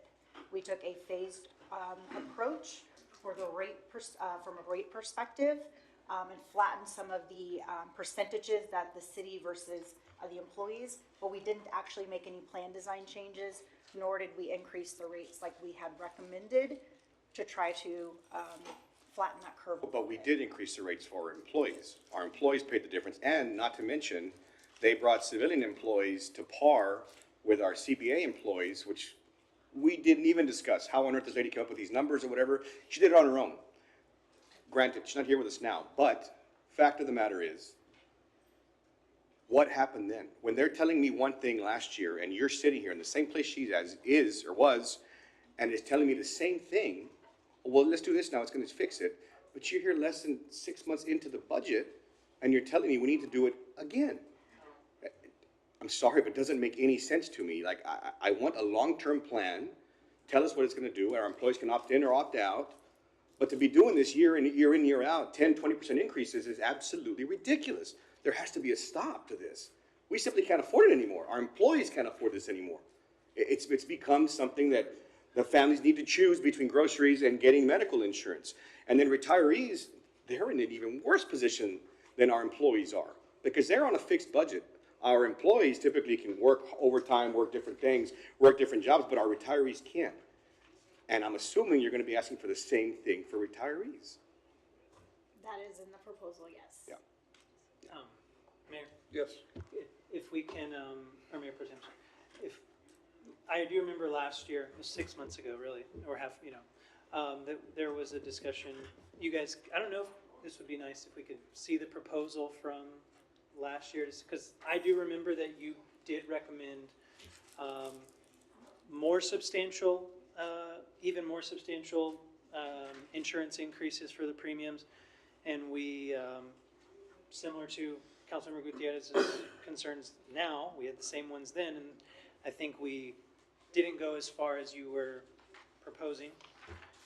And my understanding is this is a nationwide crisis, where healthcare is just getting out of control, and it's been out of control. And until we have, whether it's a public option, Medicare for all, public option. I mean, and as far as insurance companies are in the business of making profit, insurance companies, they want to raise your premium and they want to give you less. And that's why we get 50% denials in a lot of cases. Sometimes insurance companies just have automatic denials, or they have AI bots automatically denying claims. Because at the end of the day, we have a for-profit healthcare system that I wish was different than it is. So my understanding is this is a nationwide crisis, and it's just getting more and more out of control. So I'm guessing that's what you're going to say, but I guess to Councilmember Gutierrez's point is, yeah, I mean, we didn't, you're only like on one slide of your presentation, I understand, but I do think that is, from what I've seen it from the medical side, it's the ultimate issue that we're dealing with, and it's really tough. If I can, Mayor? Yeah, go ahead. We, well, last year we were talking about almost doubling the increase, double the increase of what they actually got, which was, if they were paying $40, they were gonna pay $80 every 2 weeks. And that's where we kind of said that was way too much of an increase. And then you highlighted the fact that you had made proposals over the years that we didn't implement. And we recognized the fact that those proposals were not communicated to us as a council as something to adopt. And so you're talking years of delayed implementation and recommendations, and then asking us to hit our employees all at once with a huge increase. And that's where we all kind of agreed that it was not gonna be acceptable. You're gonna ask us to do the same thing again, and we're gonna more than likely not wanna do that. So we had also asked for creative ideas from the city to implement programs on how we can cut costs and increase better health for our employees, things that they can do, to stop using certain facilities that were overcharging the account. We had also implemented the HSA policy, because the recommendation was that we would see some cost savings there. Do you have all of these? Can you give us a report on the effectiveness of all of these things that we've implemented? Councilwoman, I mean, we can definitely provide that data over to you. We have increased our trainings and our informational to our employees, advising them where to, is considered in-network within our plan. We meet on a monthly basis with our local broker to go over our trends, and we've also invited the two unions to sit in those meetings so that they're also aware and understand the message that we have, so that they can also disseminate that information back over to.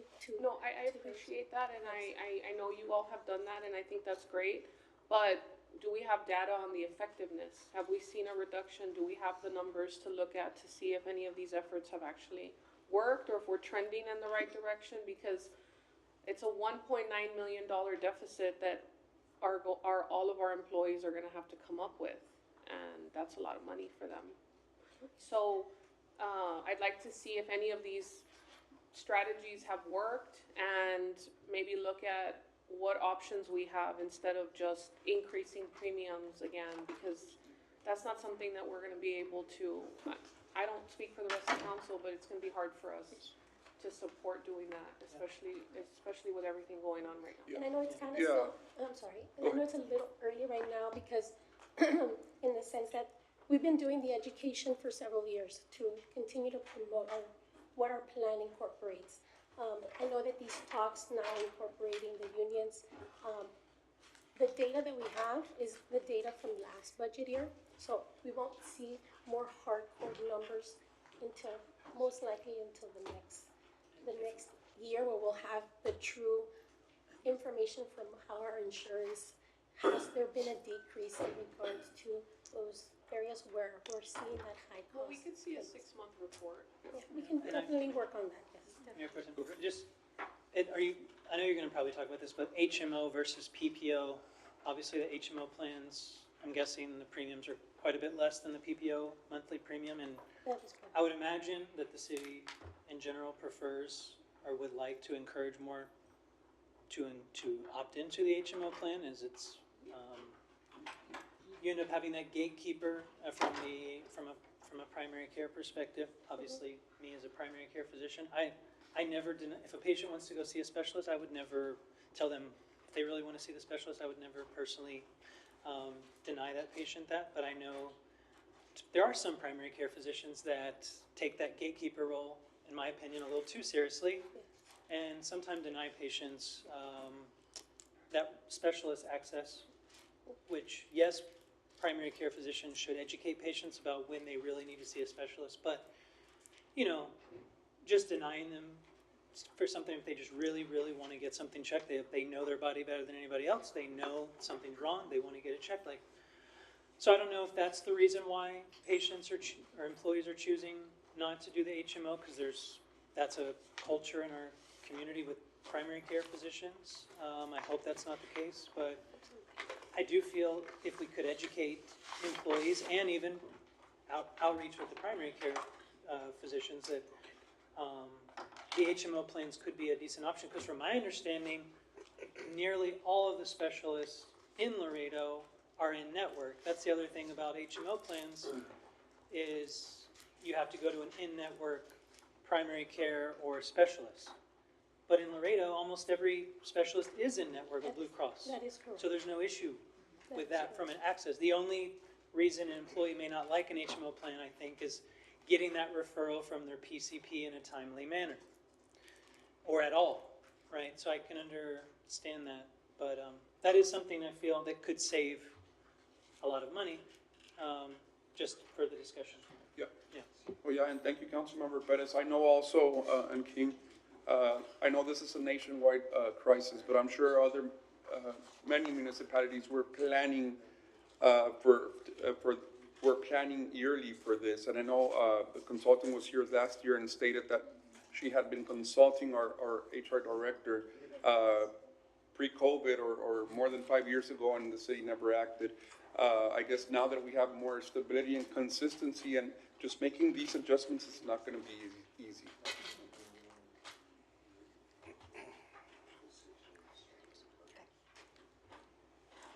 Right, so, you had mentioned, yes, the cost of healthcare is rising. There are a few reasons why we're seeing some increases specifically to the city of Laredo. Our high-cost claimants actually increased, due to, their diagnostic state, where they are in their treatment. That was actually about 34.5% of our spend for 24-25 for your large claimants. And we'll go into a little bit more about them in just a little bit. Another issue that is specifically hurting Texas are our freestanding ER utilization. Texas is one of, I think, 4 or 5 states that allow freestanding ERs. And because of some of the federal legislation, these freestanding ERs are often now charging more when they're winning from the independent dispute resolution process than it was actually billed. And so you can see we had an increase of just those providers, those freestanding ERs, not affiliated with a hospital network, was $4.6 million of your spend last year. The year prior, it was only 1.2. And this is a trend we're seeing around Texas. Mayor, if I may? Yes, go ahead. Question about this in particular. I thought those claims were denied They're automatically. not, because, So we cover them. you cover them. And the kicker is, because they're an emergency room, you have to cover them. They have to be paid and considered in network because of emergency back when the ACA was implemented. Now, back in 2022, I think I have my years right, the No Surprise Act came out where our members could not be balance billed.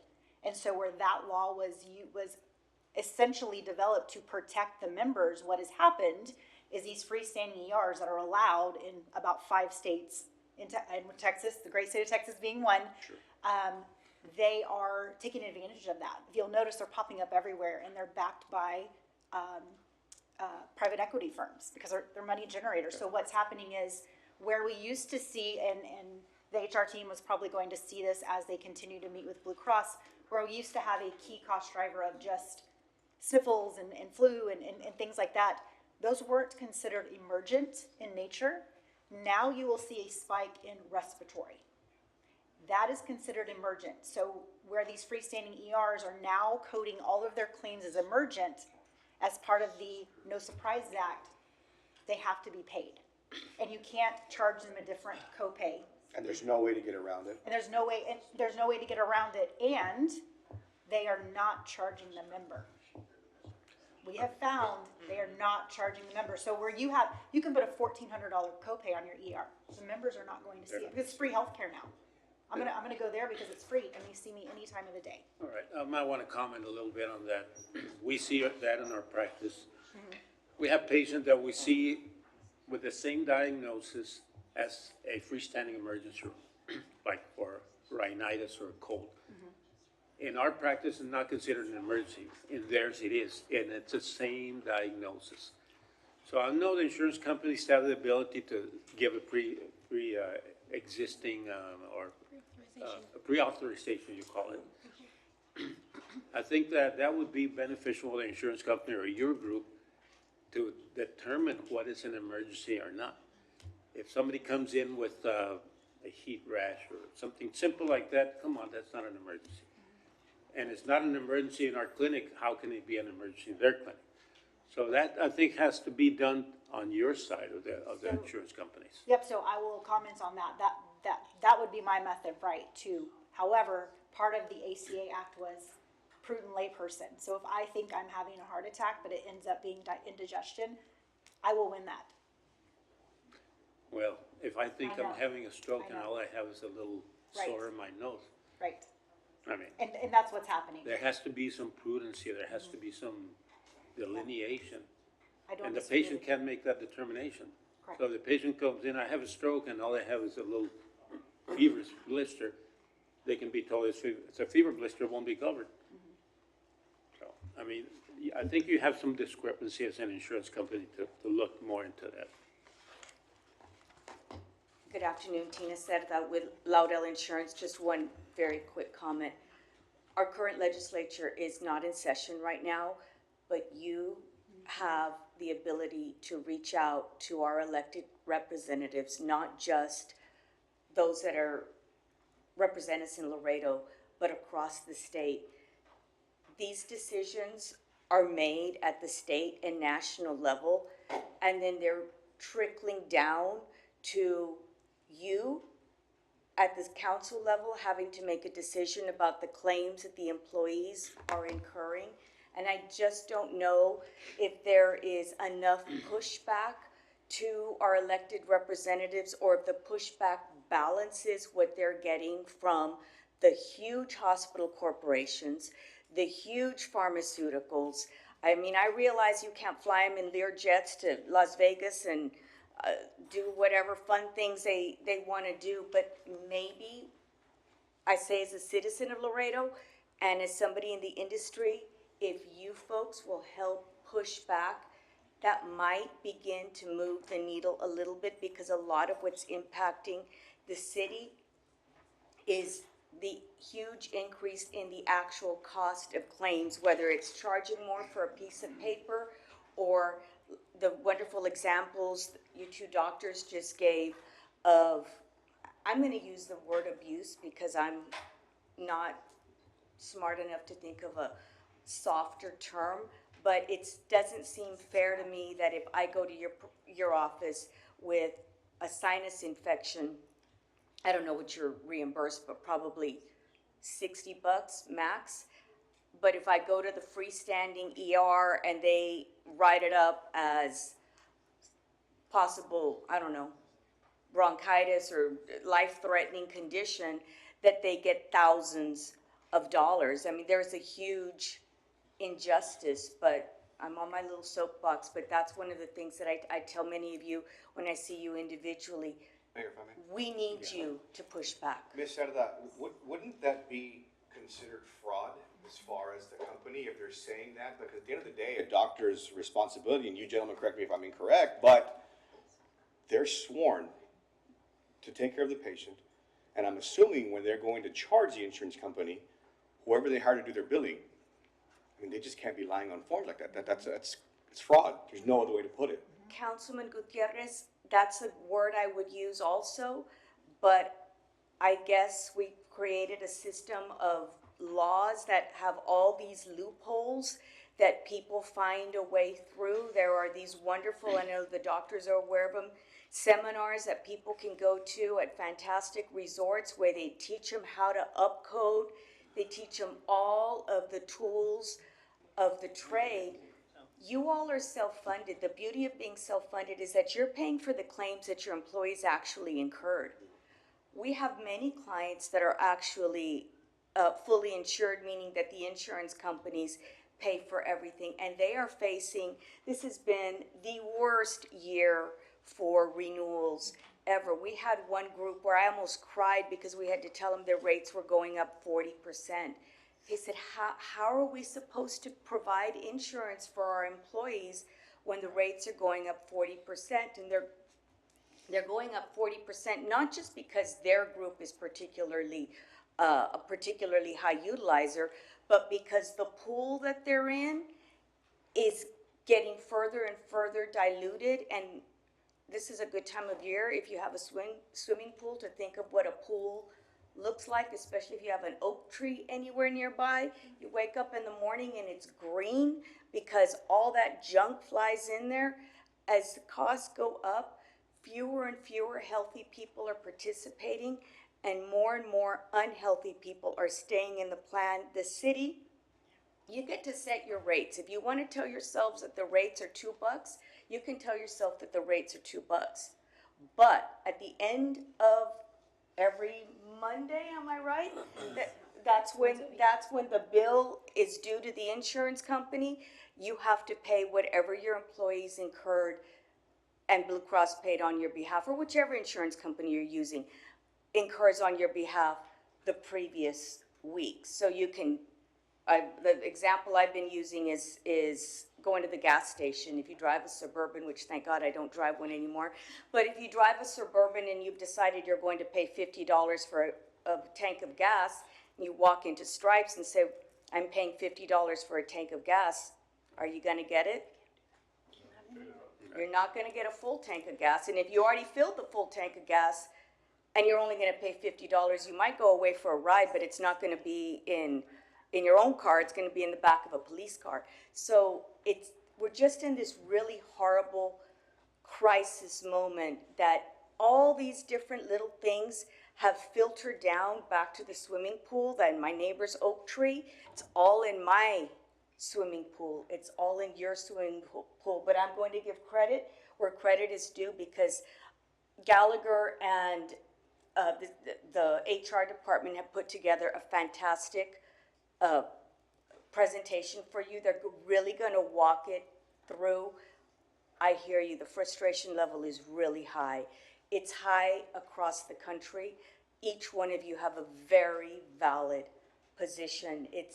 You're spot on, but it doesn't change the fact that your high-cost claimants, their claims are up 34.5%. And what was a high-cost claimant 10 years ago, my doctors, well, sorry, Dr. King, but Dr. Trevino will definitely remember that what was a high-cost claimant 10 years ago pales into what it is today. We are seeing people with claims of $2 million, whereas, what was it, 15 years ago? 10?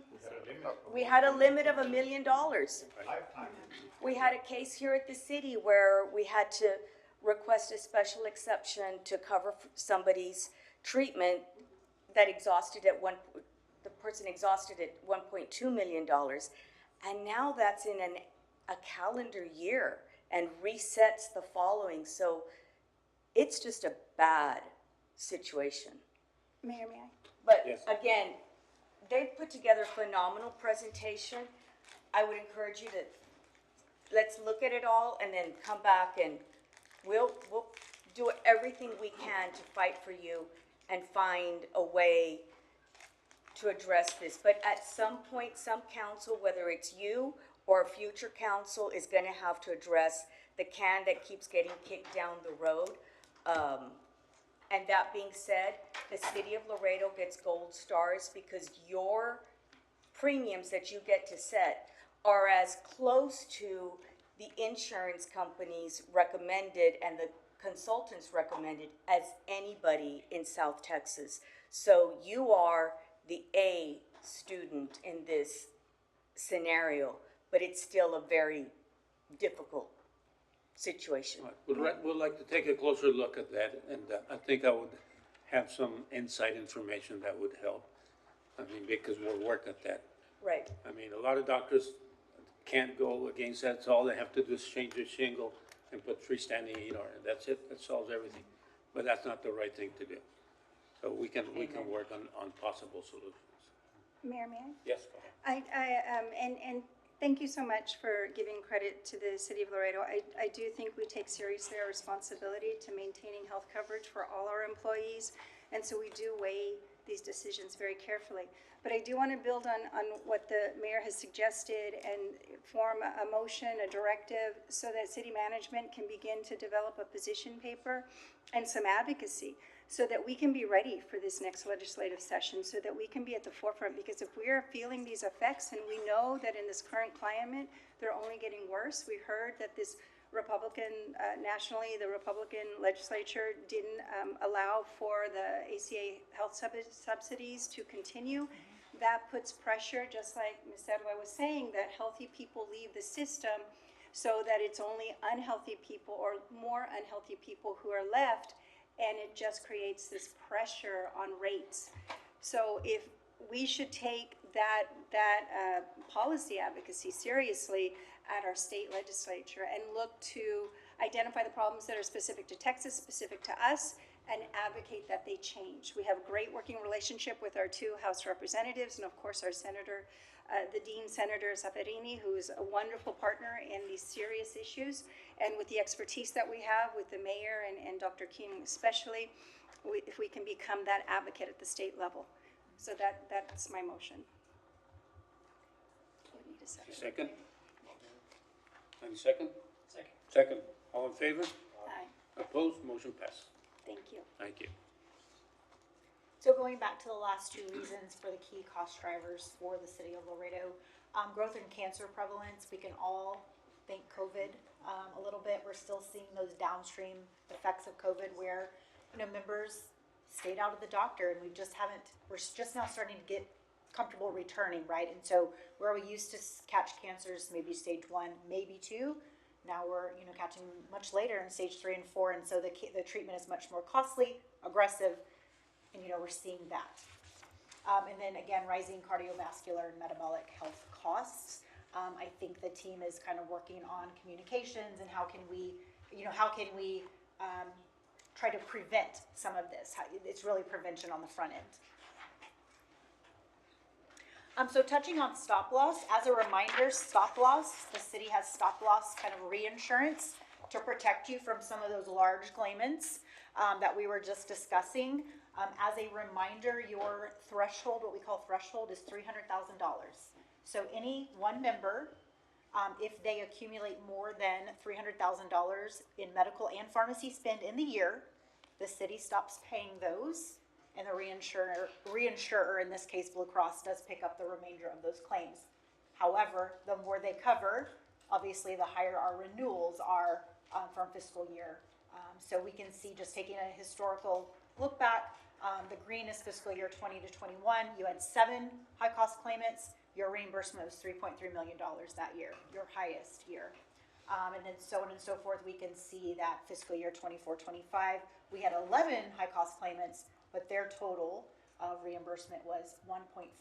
But remember, we still have 11 claimants and more behind them that are getting close to that 300. So just because we didn't get a reimbursement doesn't mean that we still had a large population that had, $1 to $250,000 worth of claims. And so as a renewal increase, we're projecting that the increase is about 13.5%. And that's a fixed cost that the city pays. I know we spent quite a time on the freestanding ER, but wanted to give you a little bit more clarity into where those dollars are coming from and what subsets of your population are the highest utilizers. Now, I will say you are not an anomaly as far as my city clients, where fire and police are much higher, because what is happening is these freestanding ERs are coming to different events. And they're bringing Chick-fil-A, and they'll give you a blanket, and come on in and let me be your PCP. So they, same with our district clients, our teachers. They're promoting that because they can get in front of a large population of your employees. So you can see, we already kind of talked about in fiscal year 23, 24, 1.2, and then, right now, 24, 25, we jumped $4.6 million. Yes, there were more visits, but not that many to attribute to those dollar costs, right? And so we kind of touched on the difference between a PCP or an urgent care visit versus some of these freestanding. And remember, if they don't get the amount they want, they are disputing that and sometimes getting more than the billed charges. So it's a problem. Yeah, the problem with those PCPs, they don't make rounds at the hospital. Right, exactly. Exactly. They're not your PCP. And you have to make an appointment. Exactly. Right. They're just your outpatient PCP. Go ahead. I kind of feel like we're spending a lot of time kind of trash talking, extending ERs. I understand the concerns, however, they do provide a service that people are using, right? And the issue here is not that they're bad or whatever, it's that they provide a service, however, it's costing us a lot of money for them to go to that provider, right? So whatever practices they have or whatever, I don't think that's really for us to judge here today, but I think we need a plan to come up with a plan other than legislative, initiatives, which those take time, which we can do. But is there something we can do to restrict? I understand we've asked the question, but there has to be a way for us to maybe offer 2 different insurance plans, and this one doesn't cover it, but this one does. If there's anything that we can do, I'd like to hear solutions for how to tackle this problem, just because, they're business, and I don't like to, I think we should just Yeah, we're figure out very how we limited, can address but it. yes, absolutely. Okay. I hear you. Mayor, may I? Yeah. I do have a question on the freestanding ERs. You said that the costs are usually $13,000 per visit compared to about $383 for the same condition at a different facility. How much of that cost is borne by the person who goes in? Is it fully accepted by the insurance? The insurance bears the entire cost of that? Oh, the city is Yep, bearing the right, entire, right. yes, Our- correct. our city Because does. they're supposed to be collecting a copay or co-insurance if they have the high deductible versus the PPO or HMO, but we have found that they are not. Okay. And so it's a further incentive for the members to go. Go ahead. That's a really good thing, is, because I believe the copay for an ER copay is supposed to, what is our, 200? 300. 300. So in theory, when an employee goes to one of these freestanding ERs, they should be putting out $300 copay, Correct, but they're not charging them. correct. My understanding is that's not allowed. My understanding is that you do, if someone comes into your family practice and they're your friend or distant relative, and you can't just, we're not gonna charge them a copay, right? Correct. So why would you be able to do that? Why would the ERs be able to not charge that $300 copay? That's obviously a barrier. I mean, Right. the copay for primary care is what? 20. I think it's Zero. It's actually zero for, okay, so it's $0 for primary care copay under our plan, $300 copay for ER, theory. which in theory would be the barrier to make people think twice about going to the ER for something that is just a little cold. But there's freestanding ERs not charging the copay. Correct. Is that legal? Well, To not charge the copay, is that legal? I have two schools of thought on that, but again, they have found a loophole, and not to beat them up, I hear you. They provide the citizens a service. Because it's an emergency, you have to see a patient even if they can't pay. That's a, But are they billing the copay? Are they sending them a bill for the copay? they are not. Was there a way for us? Or if they are, they're not collecting on it.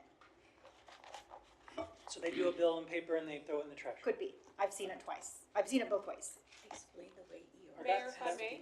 Yes, go ahead. Can't we take some control over our plan and implement some kind of something where it's like, if you're using our plan to do this, then we will charge the $300 to reimburse our plan? Funny you asked that. I was just at the city of San Antonio and they asked the same thing. I have our compliance team looking into that, and so I'll be happy to pass that response on. I just think the overall message is it's all emergency and you cannot be denied and they have to be covered. And so that's where we're faced with, can we do this? Can we do that? Yes, I understand the out of the box thinking and I want to find a solution. We're just held harmless for some of those legislative laws. Mayor, if I may? Yes, go ahead. Well, let me kind of, I guess, there's a reason I think people do this, and it's because it's a lot easier and convenient. It's hard to get appointments with your doctor sometimes, and you get your medicine quickly, you take care of, I mean, your kid wakes up with a fever, or they're coughing a lot, their ear is hurting, it's a Saturday, it's a Sunday, your doctor's not working. So you go in there and you get your kid treated. That's why a lot of people do it. I don't think there's any ill intent behind this. I think it's more of a matter of convenience or something. So if there's a way that we can, outshine or tackle this offering with some other offering, Right. especially on the weekends, right? And in the evenings. Sometimes your kid is just like acting funny and you want to take them and get them checked because you never know these days, right? And that's, I think, what a lot of families, or probably our employees, go through. And so they maybe don't realize that this is, and they're used to, just go in there, it doesn't cost you anything. So we, as an organization, have to change the culture in the way that people, and we talked about this last time we talked about rates. So again, what have we done to change and shift? And what strides have we taken? And is there any evidence to show that the number of usage, the usage has just decreased? Because then that means we haven't done anything. We just keep identifying a problem and we're not coming to with solutions for that problem. And that's not gonna help us today or tomorrow or 5 years from now. One of the things the city provides for the employees is a monthly training session, and that's one of the ways that they earn their wellness points. And we do talk about the emergency room usage at every single training. Even if the training is about life insurance, we find a way to talk about appropriate use of your emergency rooms, your primary care physician. We have the reports and the data that shows how many people go in, for example, for their annual exams, et cetera. And those are all points that the city uses to develop those wellness points that then result in rewards. So it's a constant, I think it's one of those messages that you have to say over and over again. But I was a nervous mom, and I know what it's like to wake up with a croupy kid in the middle of the night and rush to the emergency room only to find that the night air somehow stopped the cough. But I didn't know that when I was a young mom. I ran into the emergency room. So it's about access, Councilmember Pettis. You're absolutely right. It's about having access to providers, whether it's primary care, whether it's being comfortable with telemedicine, it's that panicky feeling that especially as parents, we feel that. And so we have a lot of empathy for that. We try to consistently give that message over and over again to the audiences that attend those sessions. The way the plan has to pay is mandated by the federal or state? By the federal government. The federal government says an emergency has to be covered the same in-network as it is out of network. So whether you go to Laredo Medical Center, and I'm sorry, I don't mean to pick on them, but every time I walk by that emergency room, it's teeming with people. So you go there and they're in network and you're gonna wait 3 hours before your kid gets seen. Or you go into the urgent care or the freestanding ER where your child is seen within minutes. The cost is the same to the patient or to the parent. The cost is different to the city. And we're a little hamstrung. I appreciate trying to find something creative, but the government has said, this is how you have to do it. You have to cover them exactly the same. And one of the things that she just mentioned a second ago was about from a lay person's perspective. That means yours and mine at 3 o'clock in the morning with that croupy child, what we think is an emergency, not what Dr. Trevino, with his many years of practice, knows is an emergency. And it was designed to protect the patient, but there's always a cost involved. But I know that everybody is committed to trying to find creative solutions, but this is still a touch point, and it's gonna stay that way for a while until we find those solutions.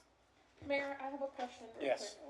When you're having these seminars with the employees, is it like somebody talking to them through a screen, virtual, one-on-one? Is management participating in any of these? Is PIO participating or marketing talking to the employees? Mr. Neb? Like, cause I understand what you're trying to do, educate, but, I mean, let's face it, seminars and these types of discussions, we got a lot of things on our minds, right? So, I think we need a little bit more of We can do a a better campaign. Yes, we to need a promote it campaign.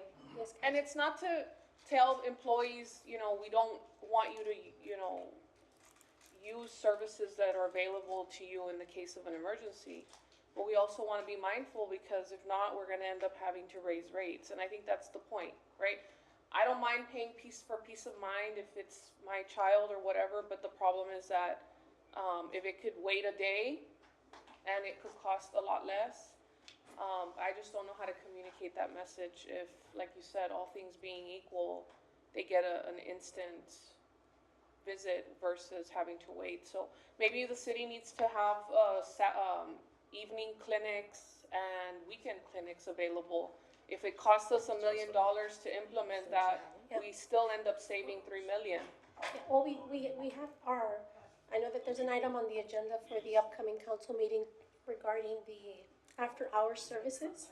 But that is an option that, employees are advised that they can use the after-hour services, that it's gonna be free for them, along with the in-network providers, so. Well, Mayor, if I may? Yes, go ahead. You're talking about one clinic, right, that's the aftercare, or you're talking about a whole No, program? it's only one clinic, that's my Well, that's understanding. the problem, is that you have to, Having multiple.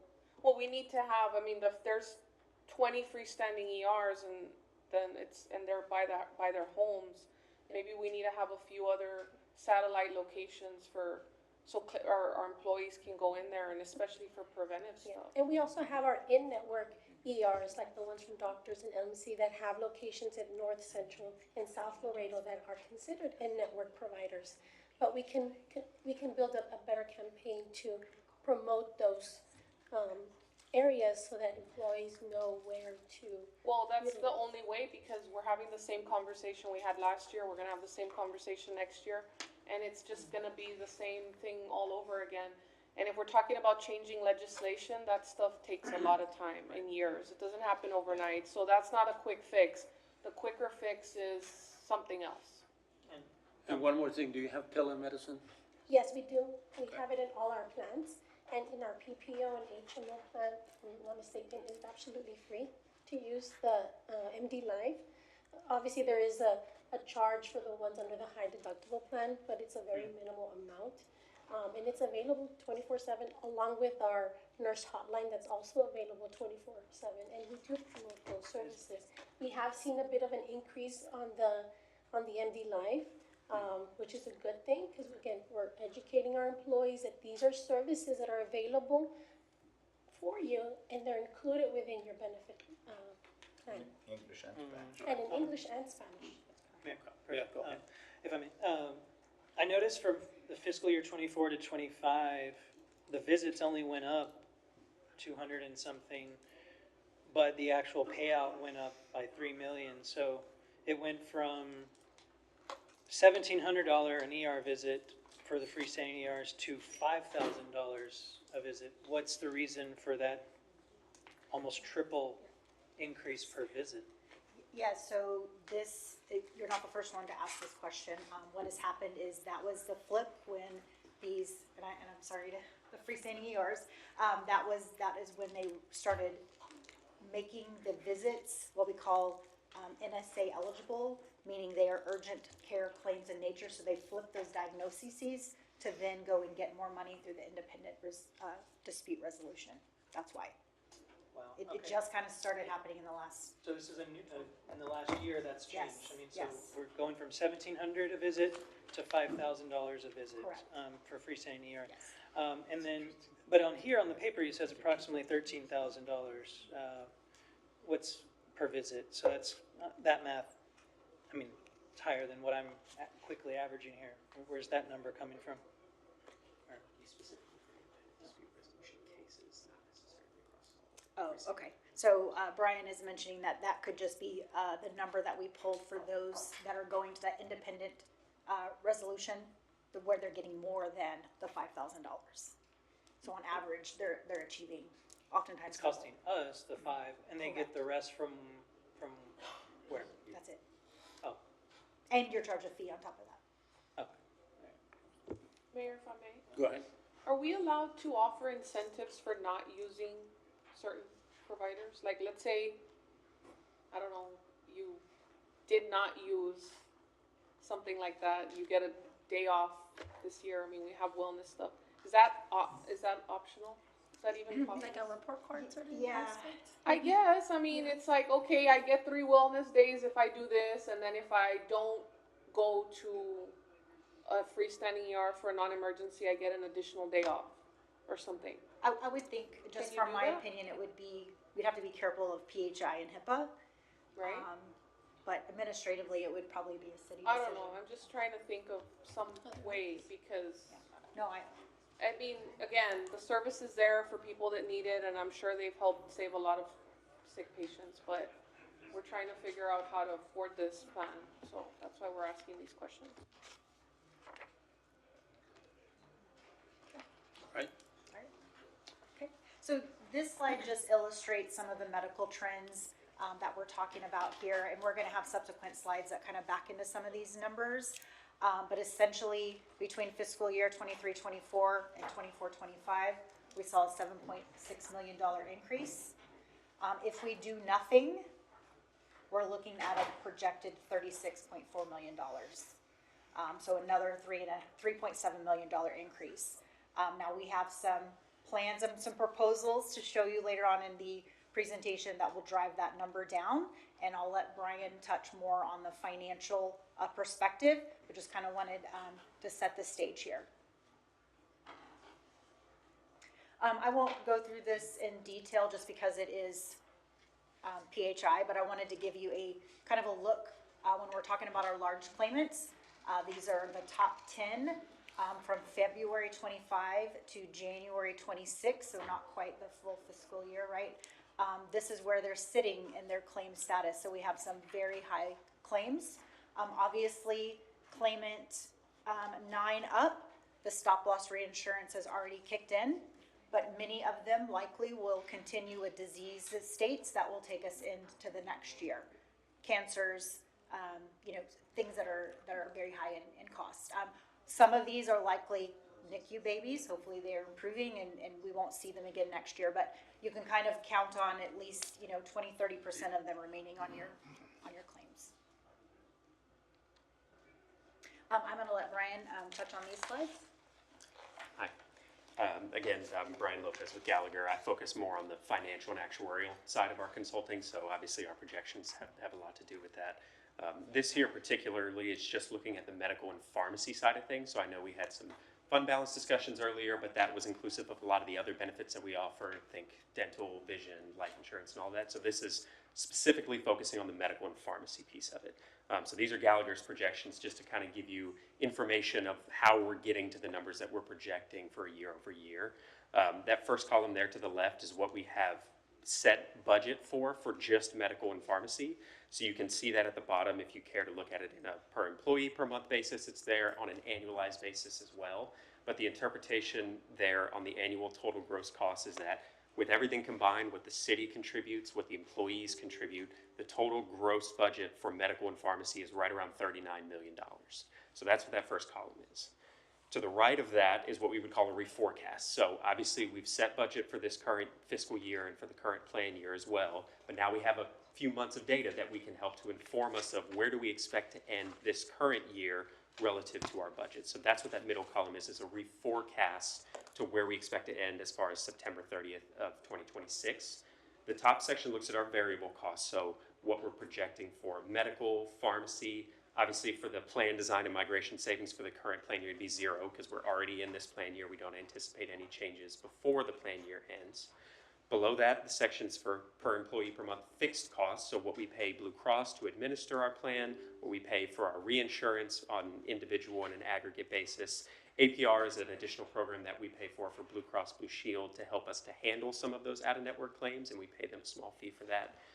What I'll point out is the administrative fee is a large negative number because that also includes what the plan recoups in pharmacy rebates. So as it stands currently, you guys are getting back more in pharmacy rebates than what we're actually paying in administrative costs, which is why it's that large negative number for the reforecast for this year. Which line item is that one? That would be the administrative fee line item.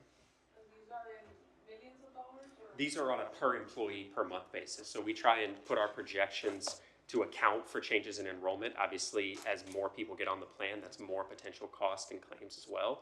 So when we run our projections, these numbers, obviously at the end, we'll add them all up to a total annualized number, but these right here are on a per employee per month basis. Yes, go So ahead. you're saying we get $100 per employee into our plan, like as savings surplus? Yes, it's a credit to your account that you receive from pharmacy manufacturers for certain specialty medications. Part of that is the actual amount is closer to about 150 that we get back, but we have to pay Blue Cross to administer the plan, and that runs about $40 to $50 per employee per month. So combining those together, it is a credit to the plan that we are getting back to represent. Is there a way to do it where you don't have to pay Blue Cross? No, currently Blue Cross is our administrator. We're under contract for Even for this rebate? Yes, so we are under contract with them for another year. We're on the second of 3 years. And then after the third year, we could go out for proposals to see how the market is. We do have the ability to extend the contract for 2 one-year terms with Blue Cross, but we are obligated to them for the next 3 years. We're No, on the but what I'm second of three. asking is, and you're speaking specifically about administering the prescription rebate program, or you're speaking about administering with Blue Cross for the entire policy? For the whole policy. No, I'm talking about, is there a way to split this off from what they do for us and say, have someone else handle getting, I mean, why would we need to pay them $40 per patient per month just to collect a rebate? Like, why? No, excuse me, no, it's, you pay Blue Cross a monthly administrative fee to pay for the cost of administering your plan. That's paying the claims, that's having the computer systems in place, that's having the prior authorization structures in place, that's paying for the representatives that provide the service directly to both Gallagher, of course, us, and the HR department. It's for all of the cost of doing business. So it's $40 per person per month to do that? Yes. But because right now they just said that the prescription rebate was more like 150 minus that. So So is that how it's being paid from So there? the prescription rebate is, in order for medications to make it onto Blue Cross, their preferred list of medications, Okay. they have to, the pharmaceutical companies give the insurance companies an incentive. We Right. want to be on, like a coupon, if Right. you would. So that coupon aggregates into a rebate that Blue Cross gives as a pass-through Okay. to the city. So would the city be able to go out and negotiate, for example, with Pfizer for a rebate equivalent to what Blue Cross gets? No, because Blue Cross's PBM, Pharmacy Benefit Manager, works across the country. Right. And so, based on all those millions and millions of people, that's how they get the rebate. But Blue Cross, they currently do a pass-through, and the admin fee is actually like $56. So they give this credit to the city that helps offset that cost. And then at the end of the year, they settle up, and if the city's owed more, and some years we've gotten, We keep the credit, in Yeah. other words. Sometimes they overgive us on, not overgive, but they give us a credit up front. And if our plan is working very well, they don't ask us to reimburse them back. They leave it as a credit that they initially upfront gave over to us. and that's all part of the fact that Blue Cross is a member-owned company. It's a mutual company. So each one of you that are covered by Blue Cross Blue Shield or as a policyholder actually are an owner. So it's kind of like another big mutual company that many of us are familiar with is USAA, where you get that check back every once in a while or a credit on your, Credit union, yeah, exactly. right? Great example. If I may, Blas Martinez for the record. Blue Cross Blue Shield, through their PBM, their pharmacy benefit manager, they do offer these pharmacy rebates. There's other companies and other PBMs that don't do that. In other words, they keep the rebates or whatever. But with a partnership or with a contract that you all have with Blue Cross Blue Shield, those rebate dollars come back to you, the members. So that's something to keep in mind. Thank you. Mayor? Yes, go ahead. And this, I understand what I'm about to go through may not be for this year, because we're obviously talking about costs and everything. A couple years ago, I asked you guys about adding, GLP-1s for obesity. The costs were, for Wegovy, for example, one of the main two for people without diabetes but who have obesity. The cost was like $1,300 a month at that time. Just a few months ago, it was announced that in January of 2027, that's going to be cut in half to still way too expensive, $675 a month. I do have a lot of patients who see their friends and family that maybe work for the county or work at TAMU, and they cover these medications. And with the decrease, the 50% decrease, are you, you work Gallagher, you work with other cities and entities, are you seeing more integration or more at least buy-in options for these medications? I'm not necessarily asking for this year, I'm just asking the outlook for something that it could be done where it doesn't cost the city as much. The patient can have some skin in the game, but also have some coverage.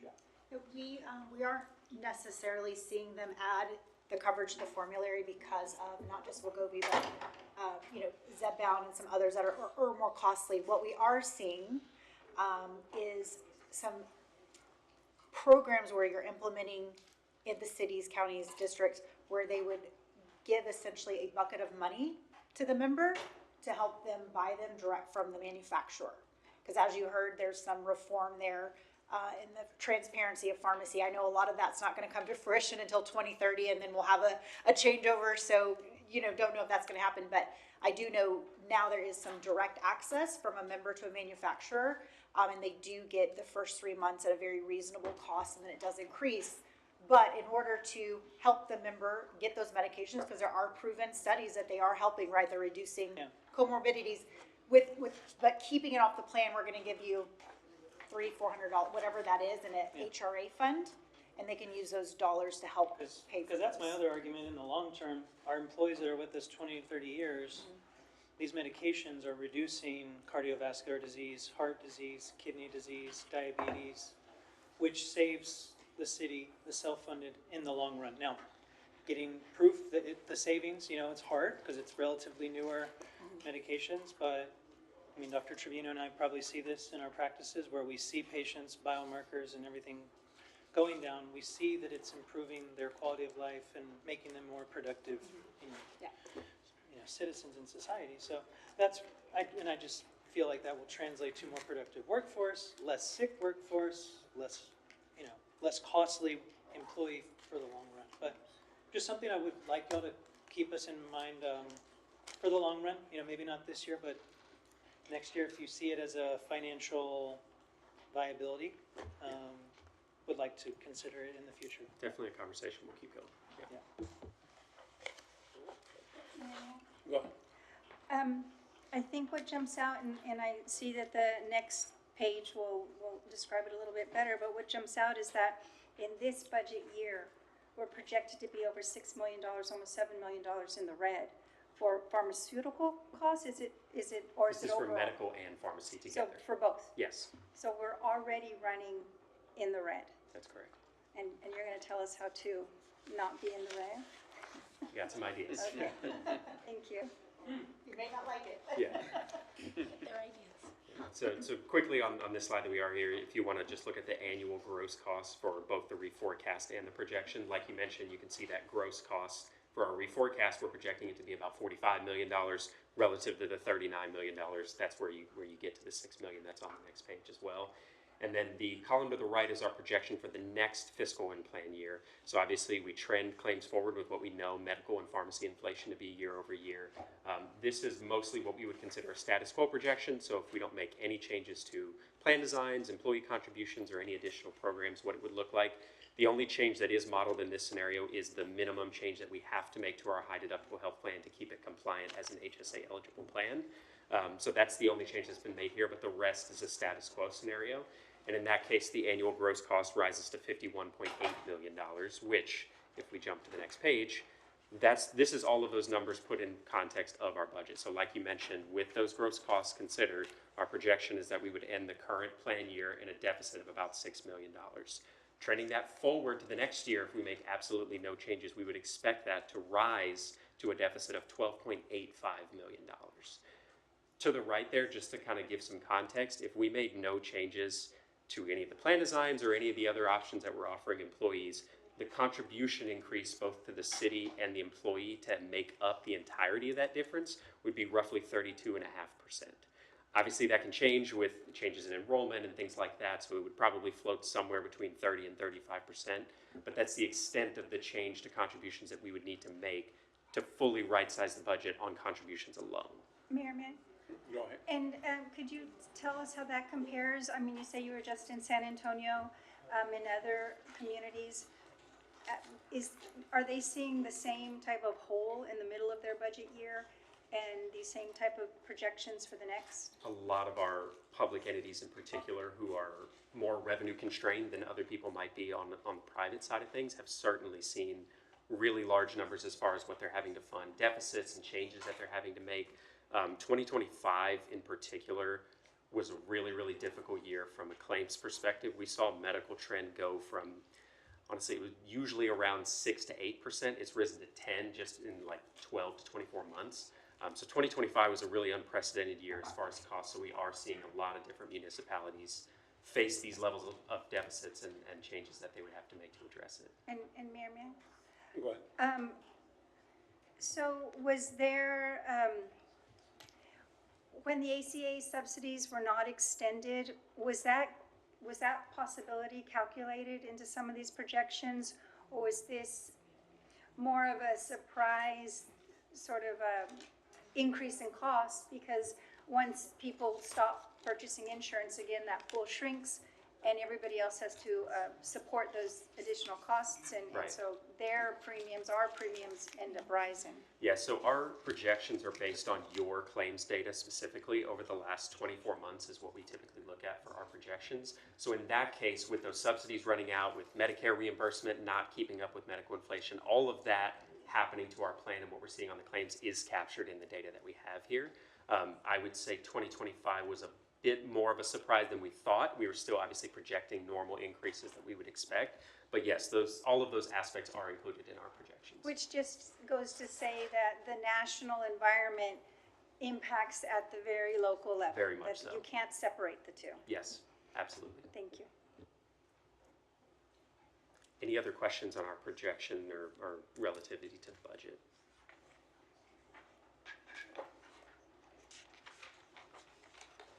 Okay.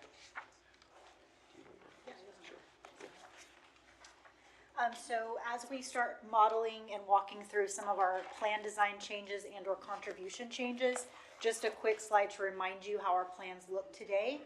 As a reminder, you have an HMO plan, a high deductible health plan, the PPO, and then the GFR1. Which is the retiree. The under 65 retiree plan is the GFR1. Thank you, boss. So this is a proposed plan design change with if we make all of these changes, this would give us an estimated savings of about $4.5 million. Everything in red would be a change. I mean, as you can see, it would be an increase to what is versus current. On the there is no change to the HMO plan. On the high deductible health plan, the only change is increasing that deductible to $3,400, which is an IRS minimum requirement for next year. So we have to do that no matter what. Really, where we see the changes is in the PPO and the retiree plan. You can see the deductibles increased from $1,000 to $2,000. There was some increase in the co-insurance level, and then some of the co-pays specifically around pharmacy. Mayor, if I may? Go ahead. I don't see how upping the copay for the emergency room is gonna help with the freestanding emergency room issue. So that's why, I mean, we have to come up with recommendations that are going to help our long-term goals. Doing stuff like that is just gonna put everybody back into that other category. Like, we can't tackle one problem by encouraging it with a solution for another problem. I don't think upping the copay is the way to go because of that reason I just said, and the fact that if it really is an emergency I can give you an example. I had to take my son to the emergency room.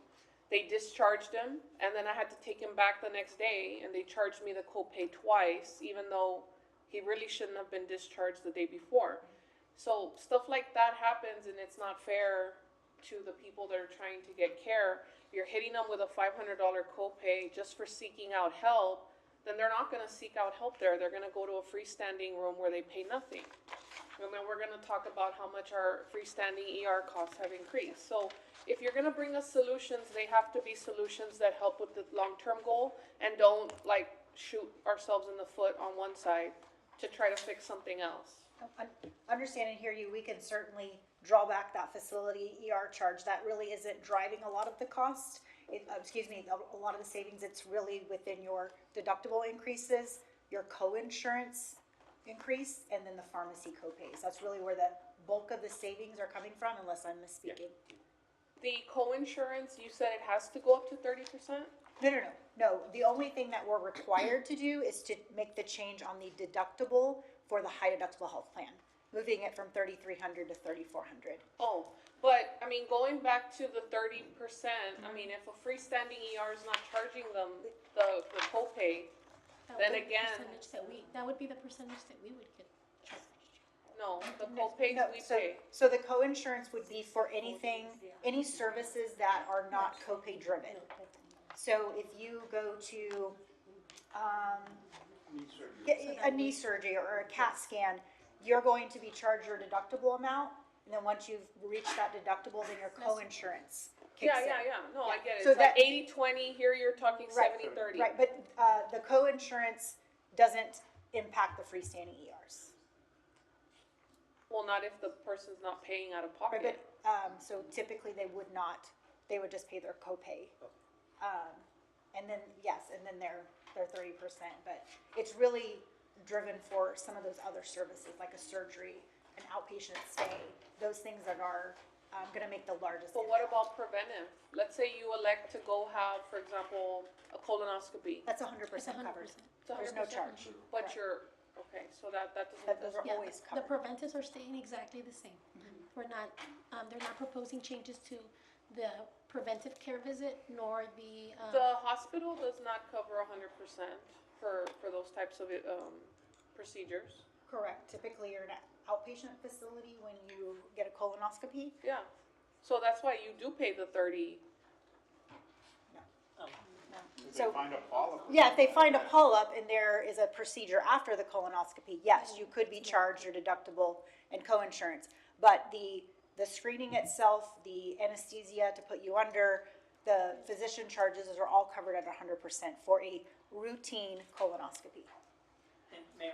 Yeah. And just to be clear, she did mention colonoscopy, I think, as an example. Yeah. Colonoscopy happens to be a cancer prevention screen that, according to the Affordable Care Act, since 2009 or 10, has been fully covered as no out-of-pocket costs for anything such as mammogram, pap smear, colonoscopy.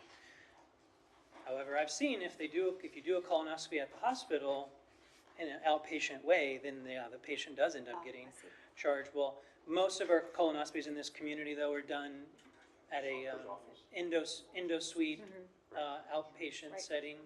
In that case, I think most of the time, they're not getting charged a facility fee, but I actually don't think that was Councilmember Perez's question.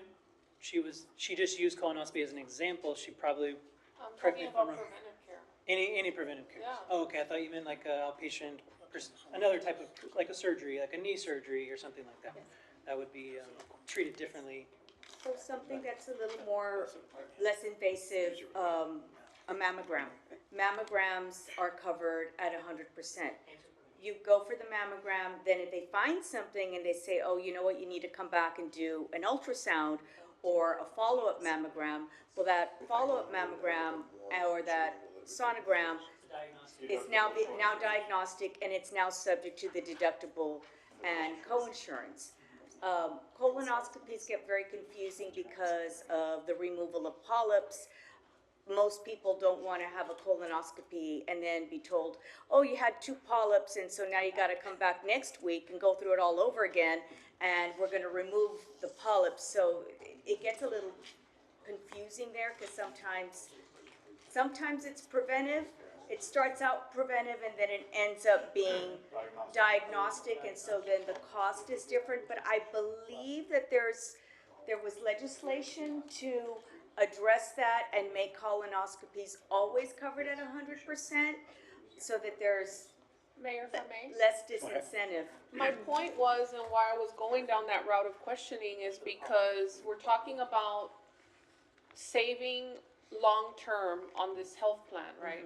And we're talking about how preventive care and early detection can help in the long run, right? Right. And how once you get to a point where you're already diagnosed with something, later stages especially, the costs increase, right? And so we're not just talking about this from a financial standpoint, but we're also talking about this in terms of like better care for our employees. But my point is that if you are, a lot of people, number one, don't like to go to the doctor. Number two, if they feel fine, then they have a hard time believing that there might be some kind of something with them that needs more follow-up or whatever. If they're gonna have to pay more out of pocket for preventive type things or surgical things, then that's just going to lead them to deferring. Oh, I don't need to go do this procedure right now. I'll go in 6 months. I'll go in a year. And by the time they go, they didn't realize that they had something that grew in that time, that had they gone 6 months earlier, it would have been, right? So what I'm saying is that when it comes to out-of-pocket expenses for things where the employee is trying to take an initiative to help themselves in terms of bettering their health or get diagnosed earlier, it's really hard to ask them to pay more, because that's just going to incentivize them to wait. Allow me to clarify. Preventive services are available at no cost to the employee, their spouse, and their dependents. There is no out-of-pocket cost for true preventive services. That's a federal mandate as a result of, I don't even remember, ACA. It's been in place for a number of years, and if there are instances where somebody is being charged by their provider for preventive services, that's where we are in partnership with your Human Resources Department. Bring that claim to us. Allow us to explore and research on your behalf. Doctors' offices, providers make mistakes all the time. But it's amazing how when you call and you say, hey, Mrs. King had a mammogram and she's getting a charge, it should be covered at 100%. I'm just picking on your poor wife. And my wife's gonna be mad because she's not 40 yet. Okay.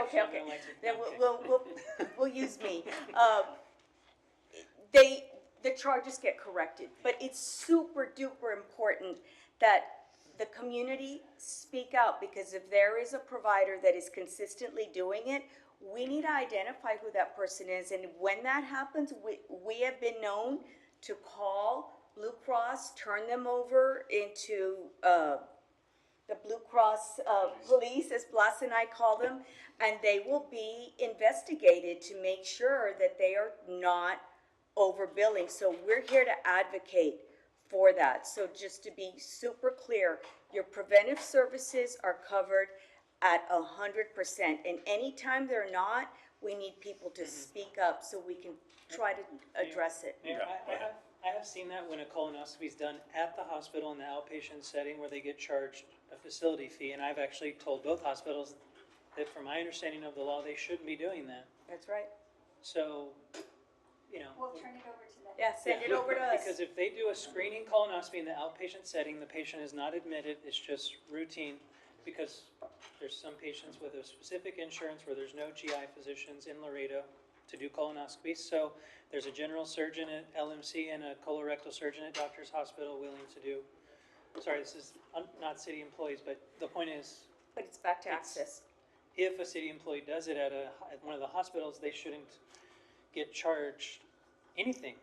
Even if it's, they can't charge a hospital fee for a screening colonoscopy. That's correct. And They so remember that there isn't a person that's reviewing these claims. Everything's done by computer. And so whatever that CPT code is that gets put on that claim, the computer's going to spit it out. We can challenge that CPT code, but only when we know about it. So anytime you hear something, please turn it over to us.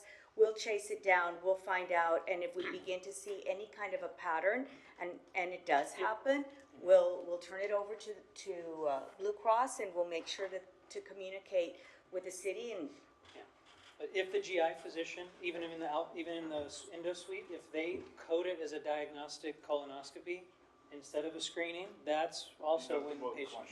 deductible and co-insurance. Or, yeah, so that's another. What about if the colonoscopy turns out to be a positive finding, like a polyp or cancer? Deductible and co-insurance. That's where it gets a little murky, Dr. Trevino, is that because you're already there, because they're doing what they do, once they've taken out the polyp, then it becomes deductible and co-insurance. But I'm under the understanding that there's, Leslie. Natalie, I'm sorry. Natalie, am I wrong? Is there recent legislative change on the colonoscopies? That they always have to be covered at 100%, or did I dream that? Oh, well, it's a dream.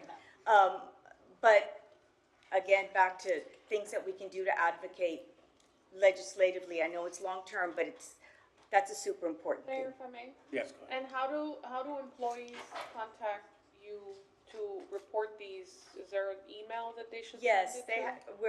our contact information is on the employee website, where all of the benefits information is. We collaborate, we speak daily with Human Resources, so we're very much a team.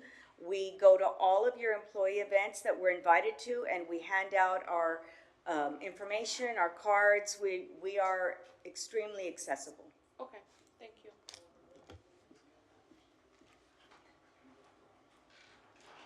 Any other questions on this slide?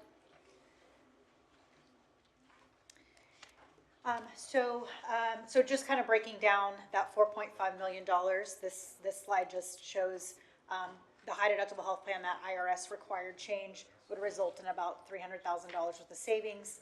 The changes to the PPO plan, the 3.4, and then the changes to the retiree plan generating about 800. So that's how we came up with that $4.5 million savings on the prior page. Go ahead. You know, there was a question that I had about HMO versus PPO. Someone asked, you know, if the city had its way, the city would prefer more, it would be more savings for the city if more patients were in the HMO? That's, Yes. Potentially. that's a Pretty factual statement. always the case. Okay, I'm just. Mayor, if I may. Go ahead. How come you all are not talking about the HSA plan anymore? What happened to that? The HSA plan is, I'm sorry. The HSA plan is what goes together with the high deductible plan. Oh, There is a slide that we are proposing some, it's not a separate plan. It it's is, not a separate plan, it is a It is benefit, the it's an high incentive that we provide to our employees that participate in the high deductible. but it's the plan. high deductible plan. Correct. Okay. As an employee, if I worked here in the city, I have three choices, HMO, PPO, or the high deductible health plan, which is the PPO. Yeah.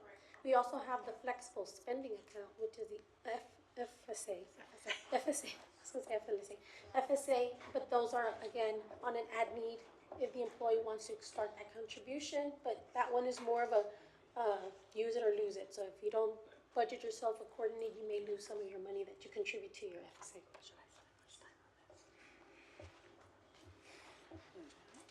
So next, we're gonna move into some of the contribution strategies or scenarios, we should say. This assumes no major shifts in enrollment, for the next year. So we're not assuming that, you know, HMO members flip over to PPO, vice versa. We're just assuming status quo as far as enrollment. So these are just the contributions, and these do not include the plan design changes, correct? Yeah, they don't include the plan design changes, and just to kind of give some context of what we're looking at here, you know, when we spoke on that first slide about a potential $12.8 million deficit if no changes are made for next year, that's what that first line looks like, is roughly what would the increase to a contribution, both for employees and what the city is contributing, what would that need to look like if we made no other changes to get to $12.8 million? So that's where that 32.5% comes from, is that's roughly what the contribution, again, assuming no major shifts in our migration patterns or anything like that.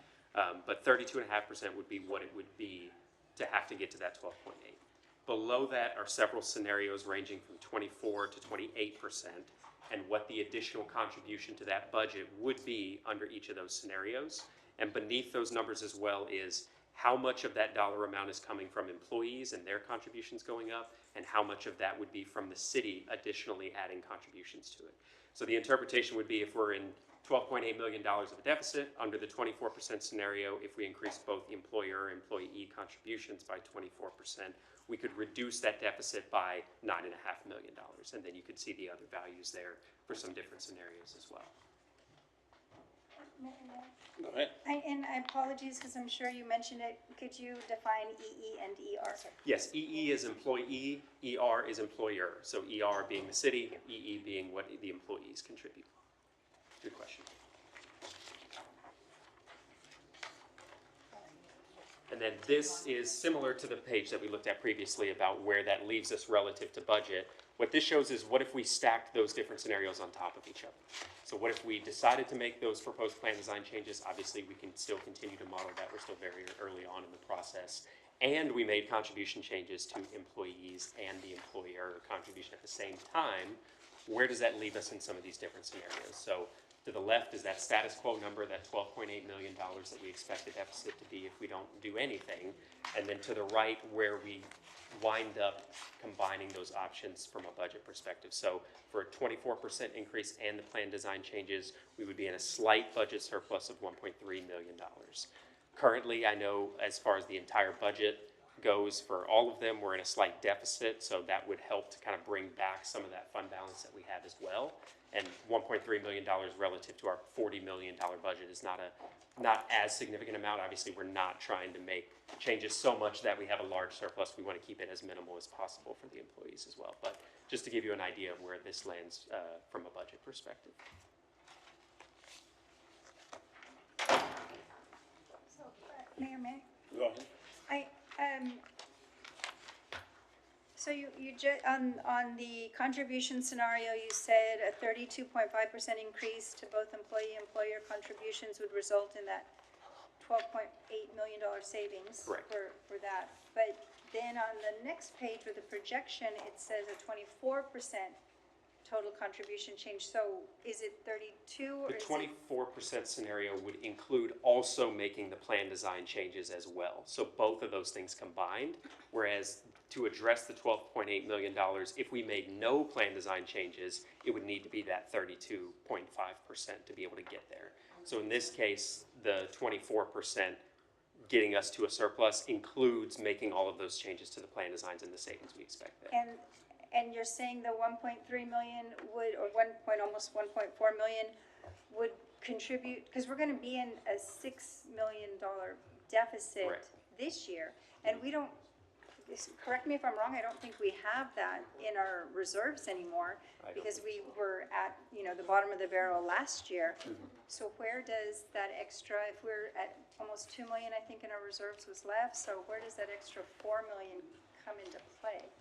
Do we need to make these changes ahead of the next budget cycle, and can we? To That's a good to the question. Policies that we have now? Right, that's a good question. That's a good budget question. Because there's $4 million we're not accounting for. No, she's talking Right, about the no. negative for this year. Yeah. For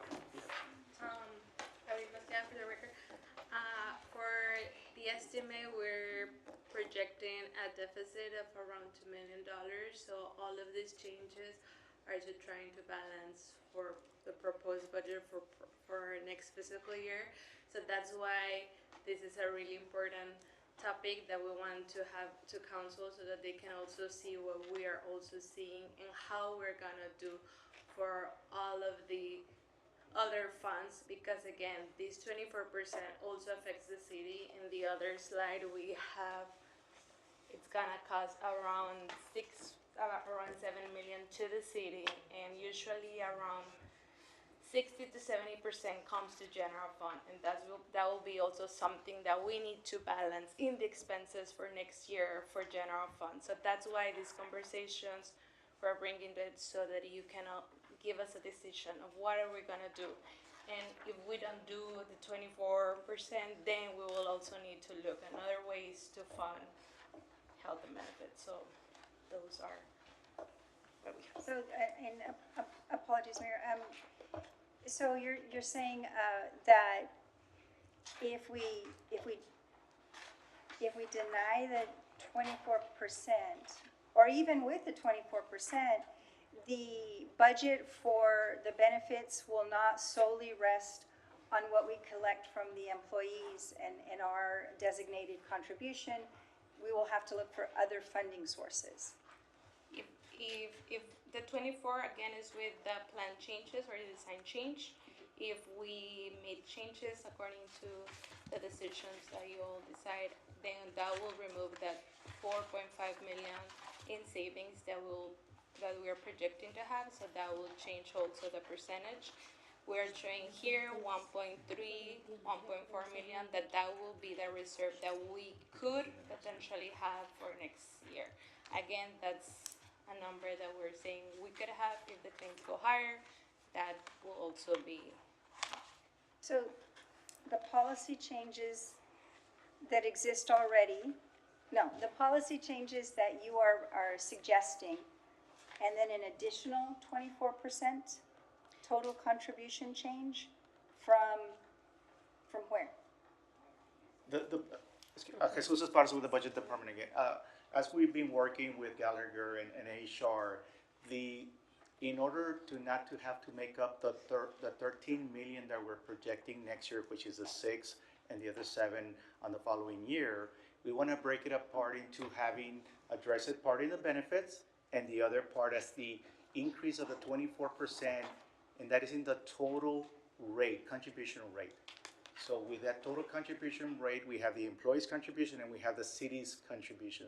So that 24% that we have right now kind of gets us to the break-even point, the minimum that we need to bring so that we can have, I think it's a 1.3 million projected fund balance in there. So Okay, so that's where we're and my apologies, because the 12.8 million is a combination of the $6 million hole Correct. we will find ourselves this year, and then the projected almost 7 million correct. for next year. Okay, my apologies. Thank you. Go ahead. I go back to my previous comment, it's frustrating because we have a lot of people on this team. We have a lot of consultants and experts helping us and giving us advice, but we're not really, all we're really talking about is money, like more money, more money, more money that we need to come up with and things like this. If you all are close to this plan and close to the employees, then it would be something that we asked for before, and also something that I would like to see is, you know, what are the statistics, like who are the higher users, what, you know, how many of these employees are late diagnosis, you know, was there something that, you know, and I understand there's HIPAA laws and everything, so we're not really privy to that information, but you all have this data. It would be nice to get some strategic solutions, some ideas coming to us to say, this is what we could do to address the legislative concern. This is how we can get around this problem. Like, let's not just talk about what problems we have. We also need to come up with ideas that don't just involve more money and more money and more money. I mean, there are things that can be done. There's reasons why employees are deferring going to a doctor. Again, like things that we're doing that are shooting us in the foot for another goal that we have. There's so many people on this team that I'm pretty sure there are underlying strategies that we haven't explored, because, you know, it's easy for us to just throw money at a problem, but that's not going to solve the problem, and it's going to cost everybody, and it's going to make the problem worse because people are going to have trouble affording co-pays. They're going to have trouble affording deductibles. They're going to have trouble that, you know, they're going to wait to the very last, you know, when they're actually feeling sick, and that's when they're going to take action, and by then it's going to be harder for them to get their health back. And so these are discussions that we don't have when we talk about health, and that's are the things that I'm looking for is, look, we've identified that if we were to, for example, add an additional day, then, you know, we could potentially save, or by adding the HSA plan, we saved money on this. I still haven't seen any stats on adding the HSA plan, which was a recommendation. We don't have solutions that are creative. We're just talking about increasing 12%, increasing 30%, and our employees are gonna end up suffering because we're not gonna be able to pay them an increase in their salaries to keep up with the coverage of the increase in their health insurance, which I'm sure all organizations are dealing with right now, and I'm pretty sure you hear this all across the board. But we do have about 2,600 employees, and if there's anything that we can do to help make this a healthier plan, either getting more people on board with some strategy or pushing some initiative, those are the conversations I'd like to have when we talk about our health insurance plan, in tandem with we need more money.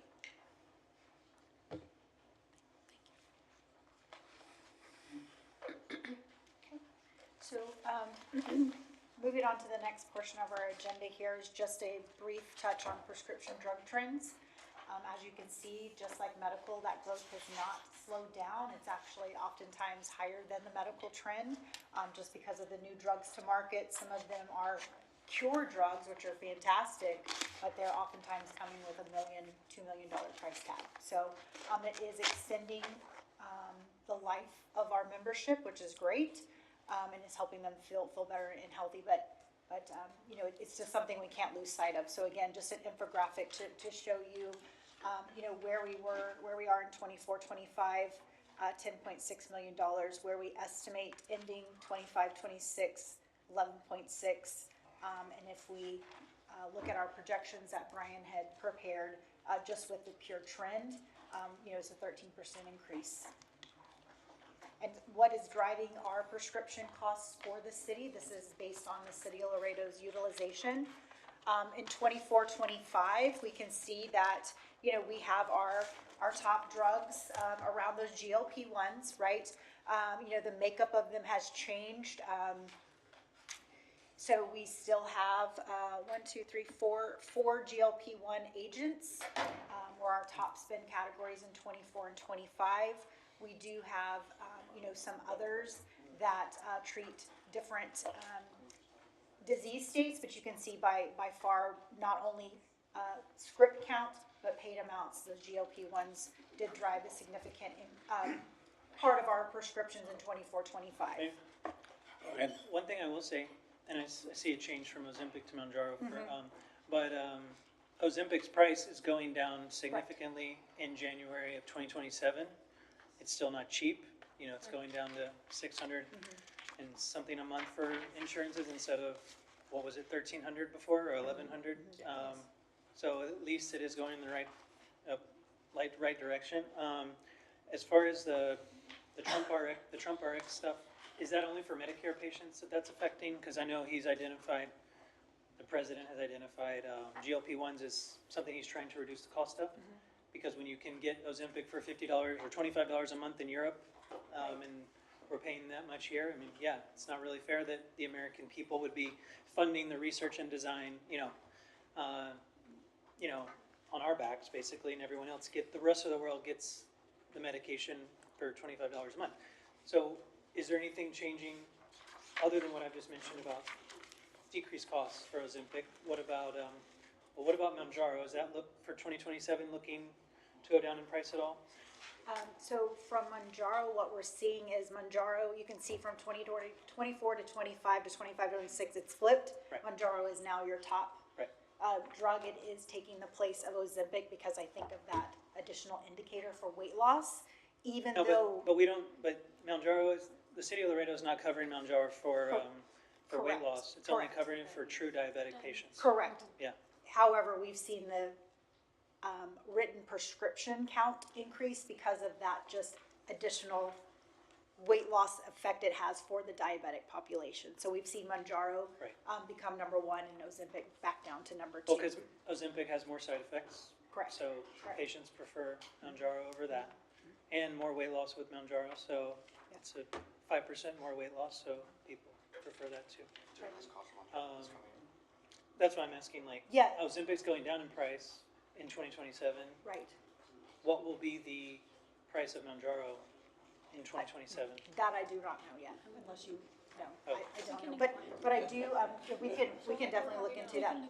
But as far as your question about Trump RX or whatever we want to call it, part of that is available to all consumers. They can get direct from manufacturer pricing for the first 3 months, so like $199 for the first 3 months. But then after that, in the fine print, it jumps back up to regular price. So this is really helpful right now if you think about it. It would be without the insurance. And that would be outside of the insurance, of course. Yeah, just one quick question on that though. I know that I'm looking at the numbers between 24 and 25 and now 24 and 26, 25 and 26.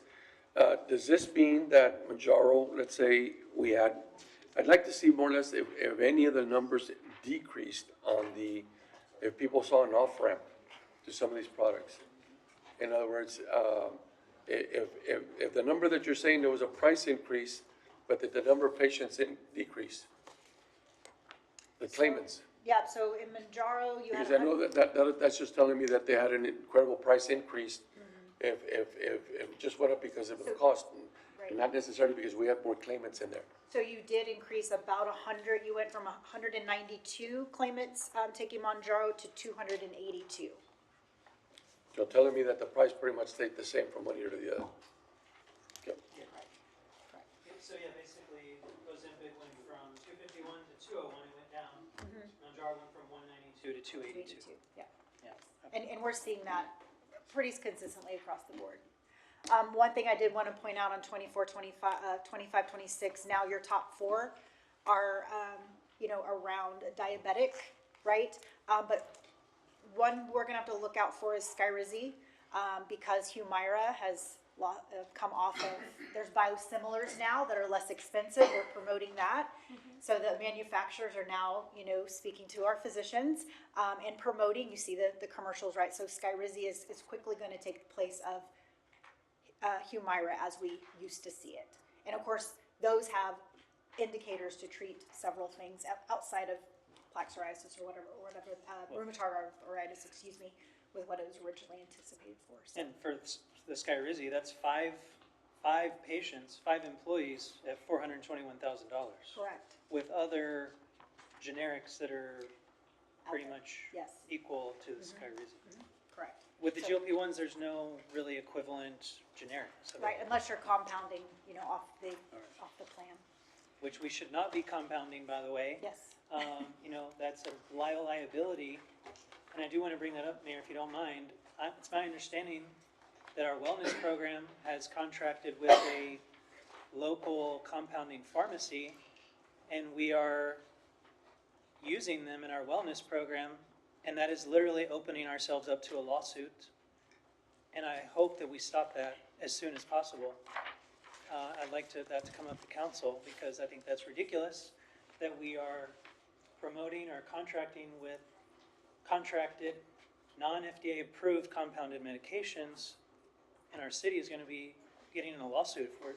So I hope we stop doing that, Mayor. I think that's something we should bring back, because I don't know if you know this, Mayor, we are, and correct me if I'm wrong, it's my understanding that we are promoting, or we have contract with a med spa, where we contract out or promote compounded GLP-1 medications. And I think that's not okay. Can someone confirm that's happening or not? I'm sorry, council member, can you just repeat the last portion? I was going over some numbers. That we've contracted with a medical spa to promote compounded, non-FDA approved medications.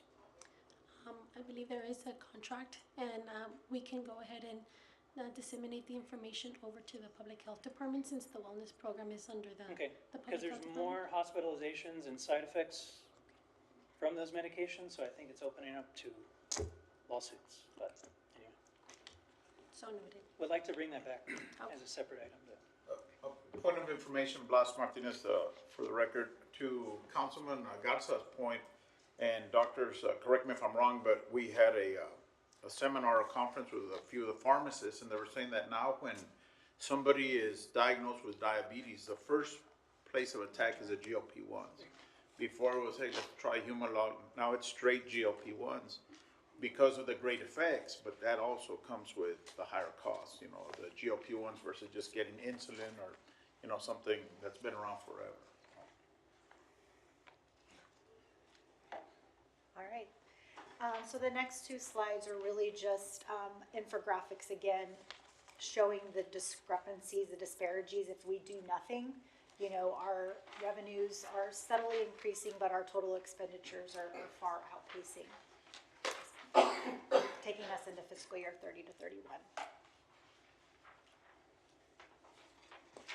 And again, the same thing, just based on our projected ending fund balance. For right now, we're at a deficit of $1.9 million.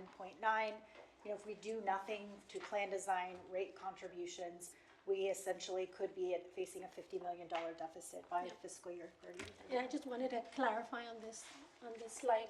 This is only if we were to project a 10% increase into the revenues, meaning we're doing a 10% increase to our contributions, and our contractual services would increase at a 12% year after year.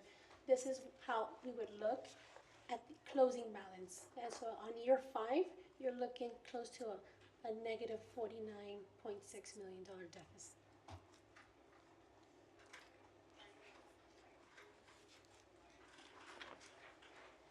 So again, just showing, I know we're very sensitive to, the amounts that we're potentially proposing to increase employees. But I just wanted to remind everyone that the city is contributing nearly twice what the employees are. So this is what the proposed revenue with the 24% increase would look like. Mayor Mian? Go ahead. Mr. Neb, does the $36.5 million, is that part of this budget calculation for the next year? Or something to this amount? I mean, maybe it's not exactly this, but the fact that, is there a plan that we could actually entertain this type of increased contribution? And Mayor and City Council, and of course, from the first part of the conversation is that we will be building our projections based upon the proposal, but once the council has the conversation, then we're going to adjust that proposal. So we haven't set the budget yet. We're still working on the revenue numbers, and now we're trying to pattern. We've been cautioning about what we expect is going to happen on the expense side, right? And so this proposal is being presented as one possible option in order to take care of this issue. And so we can look at the percentages that the city covers as well as the employee covers. We can look at all those different variables that are going to be a part of this thing. We've not put it down on paper and said, this is the one that has to be packaged within there. We will, I guess preliminarily, we would build our budget based upon the best information, which is this information. But then once you have your conversation, as you have been having, we will adjust accordingly within that to redistribute how that budget would actually function. Quick way to say that. And I would just add that within this report as well too, over half of that percentage that they're seeking is industry caused. 9 to 13% of it is actually caused by the industry. It's very difficult for us to make any adjustments to our plan to say let's try to make the behaviors be differently. The other half is exactly what they're talking about with the type of drug that's being used to cover things, the emergency visits and all of that. That is, so half of this is it wouldn't matter, I guess, where we would go. I mean, that's the sad part about that. 13 to 15% of that cost is what the industry is putting on top of us as well too. And so I appreciate all the other conversation on it. Mayor, if I may, one Go question. How many employees do we have in total that are in the medical plan, all the medical plans here for the city of Laredo? I believe it's around 3,300. Let me just double check that out. That includes our retiree plan as well. And family members, correct? Are you counting the family members as extra members? Yeah, with family members, you're looking at about maybe like 6,000, a little bit With plus. family members, Family 6,000. members. Oh, so the 3,300 is like households? Just Employees and retirees. employees and the retirees. With total member population, about 6,000. And employees that are still employed with us now? 6,388. That's everybody, family Correct. included, right? But employees only that are still working now for the Employees city of Laredo. only, We employ over 2,800. about 2,893. 2,893. Okay, thank you. Go ahead. Thank you. And so this graph just is a reminder of how you are contributing based on plan. So for the high deductible health plan, the city contributes 100% of that premium. HMO 85%, and the PPO is an 80% contribution. You can see on the left-hand side where that has decreased and or increased, mostly decreased since fiscal year 24-25.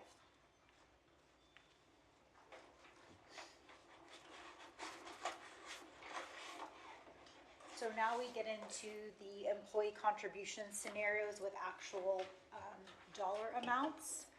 So we'll go through each individually. The first one is the PPO plan. This is a scenario with both contribution and those plan design changes. That is what's needed, and here are the rates that would support that. As a reminder, we are applying that previously approved $13.03 from last year. Again, these are bi-weekly rates. So on a sliding scale on the right-hand side, you can see, you have your current rates. We have that $13 applied from last year, and then what it would look like if the rate increased 24%, 26, or 28. And again, this is just for the PPO plan. And so each subsequent slide has the increases as well to the HMO. And then for the high deductible health plan. And I'll pause there because I know that's 3 slides. Mayor, if I can? Yes, go ahead. Those rates are just outrageous. Like, that is just way too high. That's way too high, even at 24%. I mean, that's a big increase for our employees, and bi-weekly, like, you're talking $200 a month minimum, whichever plan they're on, more or less, per month. For everybody to be able to have the same coverage they have now. And also additional increases in their co-pays, increases in their out-of-pocket. It's too much. Mayor May? Go ahead. And I apologize if we haven't gotten to it yet, but is it possible to force everybody into one, I guess, 2 plans, right? The HMO and the high deductible, and drop the PPO? Are we able to do that, and does that create a savings benefit? Yes, you guys are self-funded health plan. You have full discretion over what you do plan design. It is an option for us to remove the PPO plan. There would potentially be savings there, like we talked about previously with the HMO of it's going to be a better performing plan financially than our PPO. It's not a scenario we have modeled in this proposal currently, but it's definitely something we can look into if that's something that the council is interested in. Mayor, if I may? Go ahead. I think getting rid of the PPO plan is not a good idea. Okay. I don't think we should be removing offerings. I think we need to figure something out, again, without asking our employees to throw more money at the problem. We're trying to correct a problem that was generated over years of deferred increases. And we're asking at once to put us back where we should have been. And it's unfair to the employee and their families. So again, I don't think that this is going to get us towards a healthier workforce. It's going to cause a lot of people to not be able to afford coverage and not even be able to go to the doctor. Mayor, Well, I just, a quick question. Yeah. For the PPO, what percentage or number do we have that are employee only, employee plus spouse, employee plus child, employee plus family? Because I think last time I asked this question, I was surprised with how few of our employees use the PPO employee plus family because it's so expensive, right? So do we have those numbers of like? I don't think we have it. Breakdown? Or they might have it, but We need you are to correct know, in that. we need to know what percentage of our employees we're affecting with these decisions. You know, if 5% of people are an employee plus family, okay, like, but it's, yeah. Last time it was lower than it was at like 10% last time that used the family option. So it was super low. I remember being surprised how few people are in the employee plus family plan. And then we need to know Mayor, if I may? proportionally. I think Dr. Queen, what the confusion was last year was that, employees were separate and then family plan was separate and then there was like a disconnect that the rate did not include the employee. And there was that, So what we did on they changed it here. What we did on this one to add a little simplicity is we incorporated what is, for example, if I have, I'm gonna go to the PPO one. If I have employee and family, the $539.23 already includes the projected employee only rate within that biweekly amount. So just to kind of simplify that, we added it already into the total. Yeah, that's helpful that they'll change that this year. It's just nice to, See. to know But how it wouldn't many. cause that confusion, because I know there was always that confusion. Go. Mayor, well, ladies, question, gentlemen. So we're talking about changing the plan and doing different things over and over again, how we can fund this balance in different ways. Are there ways that we can, because the conversation started initially because of private businesses, right? These ER places that are popping up everywhere, the freestanding ERs. is there a way to implement $1,000, a $500 fee to go see those particular places? And not that I'm speaking ill of them, but at the end of the day, that's what's causing us to be in this deficit. And if we were to fix that, then that would fix the entire problem that we're seeing right now. We wouldn't see these increases of 24, 26, 28%. Is there something we can do to that, something to that effect? And obviously you're saying we control it, but we go through Blue Cross Blue Shield. So is there something that you can do in unison with us to be sure those are limited? And if I should go with my children or whatever it may be, I'm gonna need to come up with $500, $1,000, whatever it may be. Because a $13,000 doctor visit is absolutely ridiculous. And that we're paying it is insane to me. But we see two entities in the city that are utilizing them over and over again.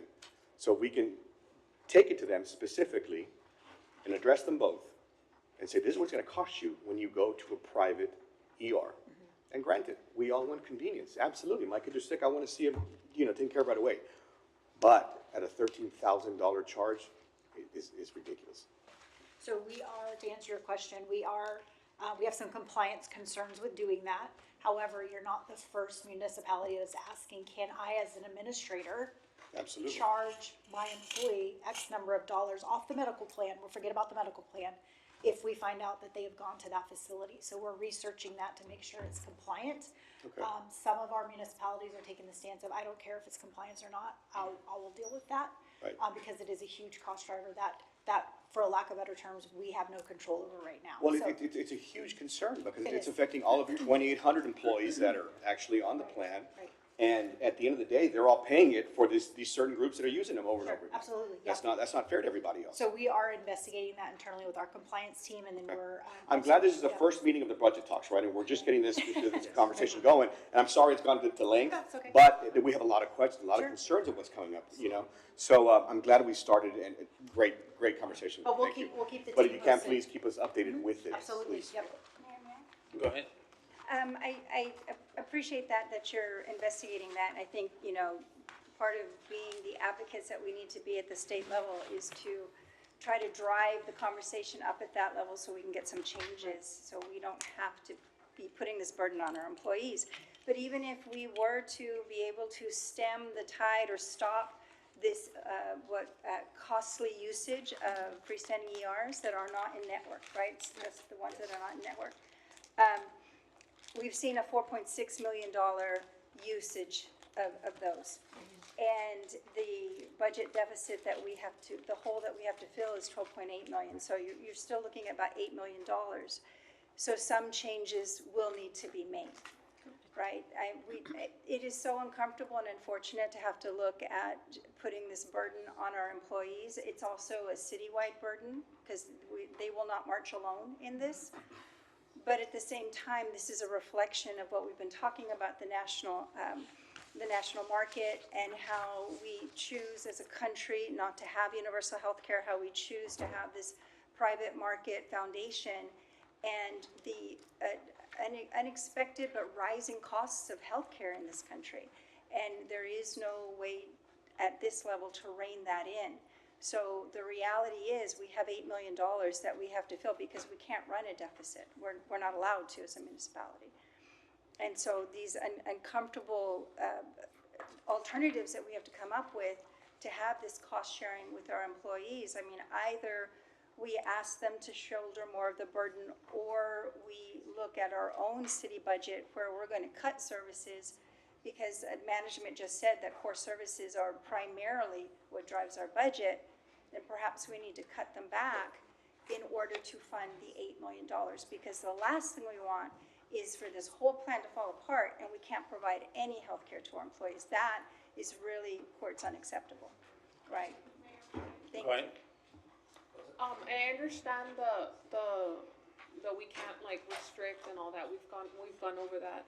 But is there a way that we can implement some kind of policy where if the city has a employee wellness office open until 5 p.m. from 8 to 5, and you choose to go somewhere else during that time frame for a non-emergency,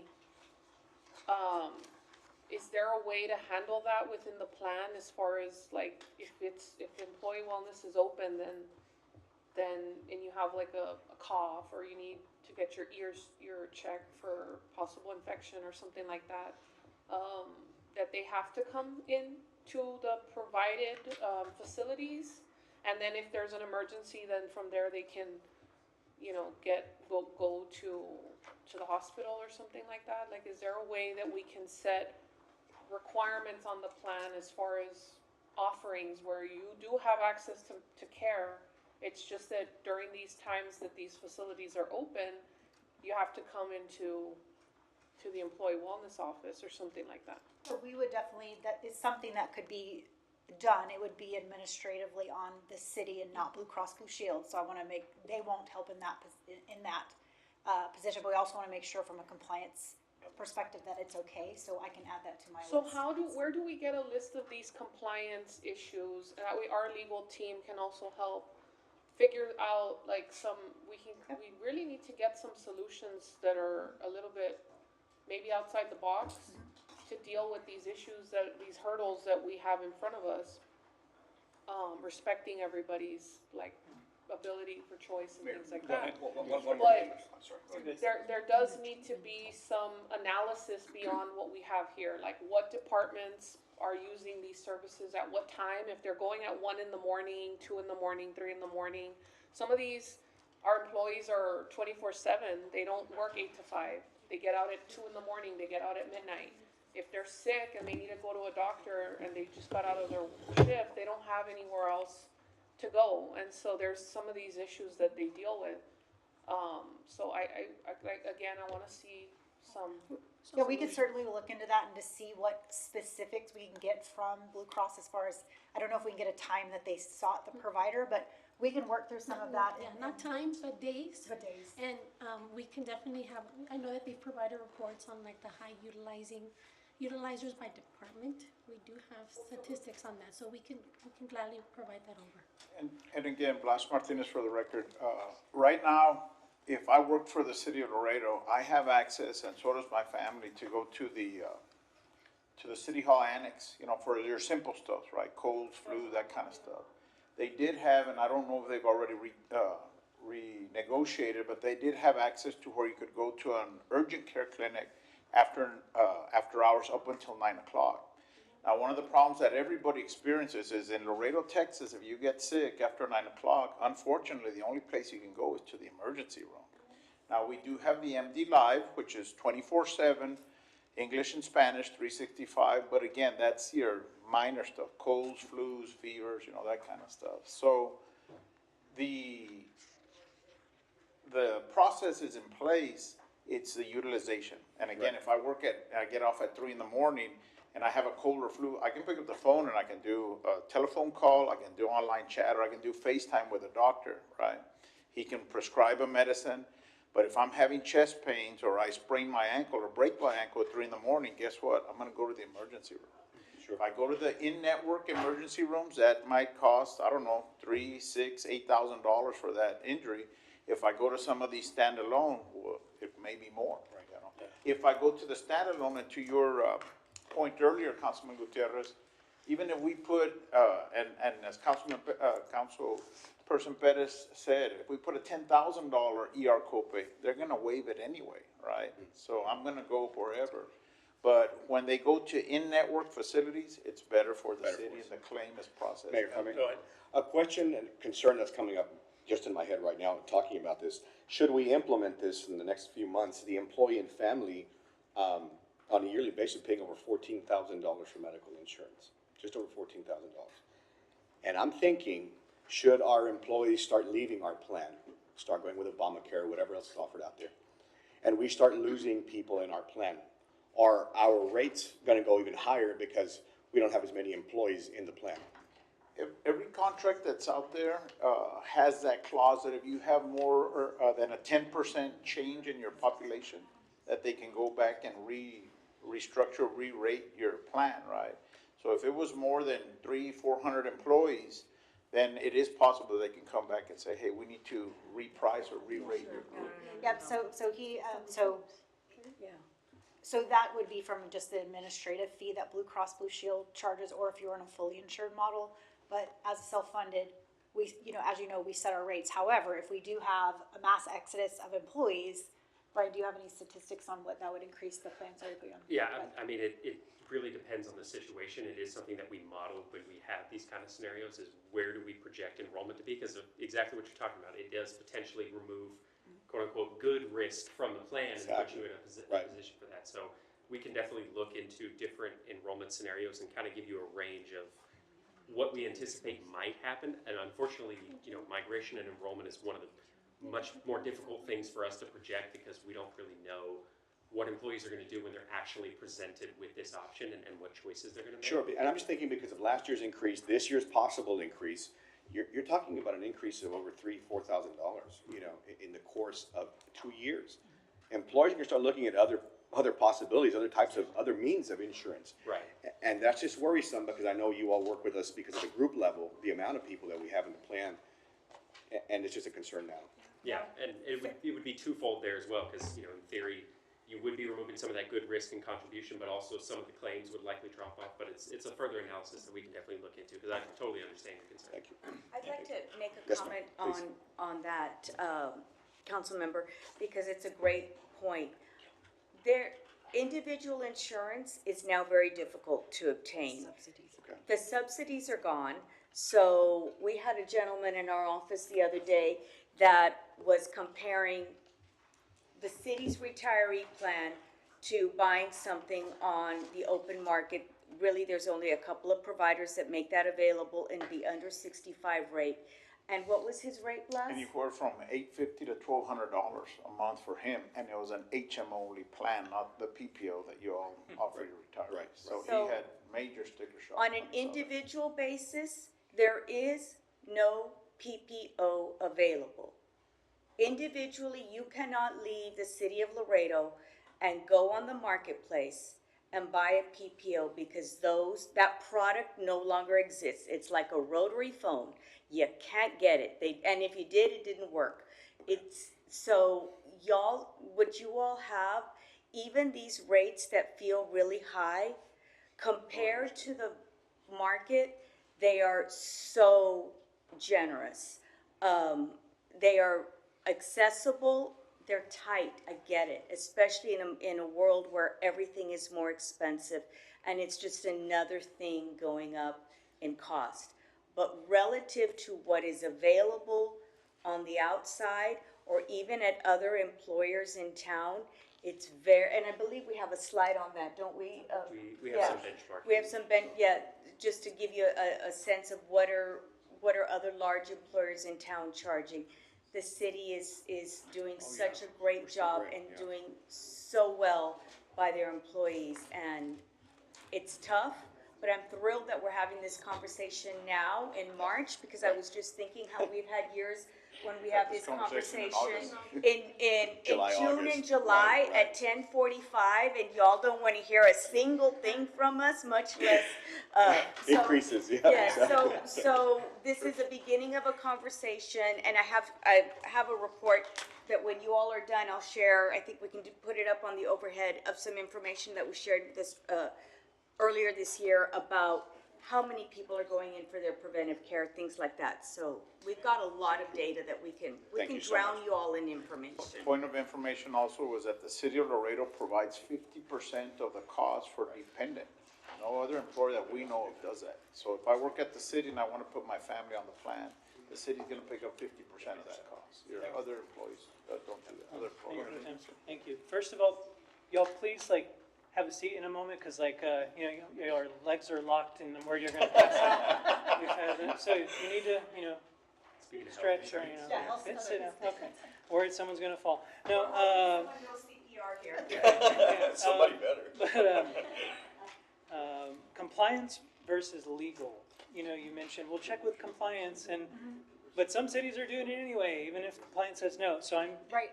tell me the difference in compliant and legal. So any questions that you have, one of our services is you have access to our compliance, our ERISA attorneys. And so we tend to run everything by them to make sure that you're not running afoul with different, state, federal, and they give us guidance. sometimes when we're walking the line or thinking a little outside the box, they're going to recommend that you take it to your own internal counsel as well. But what I do is share that narrative and that response so that your attorneys can review what our attorneys are saying about the option and see if it is really a risk that Laredo is willing to take on or not, or maybe some of the pitfalls. So you're saying like it's a gray area, like Because we're not your attorney, we're just providing a service, reviewing your question and your plans. We would defer anything that you would be using to make a decision to your internal attorneys.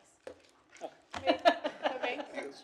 I think our attorneys do need to come to the table on this stuff and help figure out ways to deal with these restrictions. But for HR, there are policies like maybe we can implement, like have pre-employment physicals, or like revisit the return to work program where employees can be out 260 days.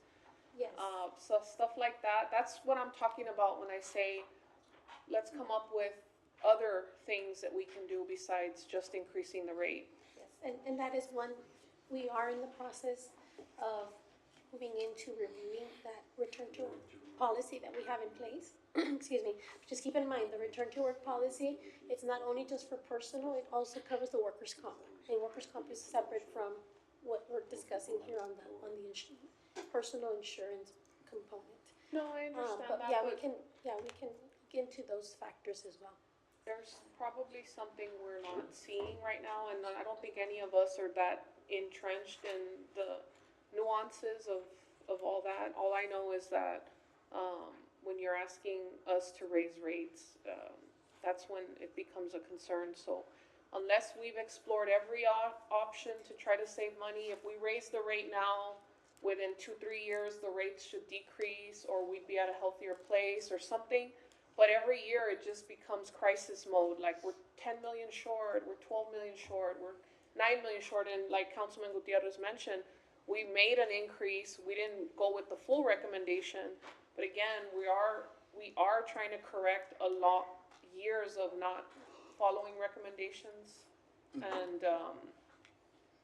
it's gonna get to a point where employees cannot afford to provide health insurance for their families, and that's gonna be a problem for us as an employer. On this slide, I can go. Okay. On this slide, this is in regards to our high deductible plan. So our high deductible plan offers the health savings account, which is the HSA. Currently, right now, we provide our employees a $750 incentive HSA credit to their card. What we're proposing for next year is to have like a tier where if the employee is on an employee-only plan, they would get $500. But if they have more than one, whether it's spouse, child, or the family plan, they would get $700 as part of their contribution incentive that the city would provide over to the employee. With this, we would still stay within our budget, and we also projected the projected increases if more individuals were to move into this plan for next year.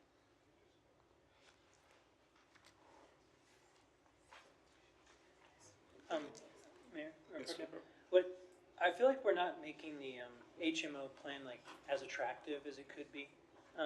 It's not. I mean, it's for an employee only anyway. It's very similar in price to the PPO plan. Yeah. Is there not a way to, similar? We do the high deductible plan at $0. Like, I'm not saying the HMO should be zero, but is there, if you really, want to make that offering, why would you increase the HMO plan, Well, this would be to increase all the plans, because again, what we're proposing, again, it's just a proposal, is design plus contribution in order to bring down the deficit that we've illustrated to you today. Okay.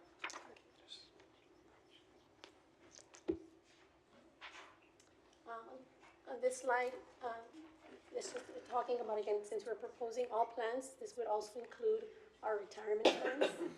with the same percentages, the 24, 26, and 28%.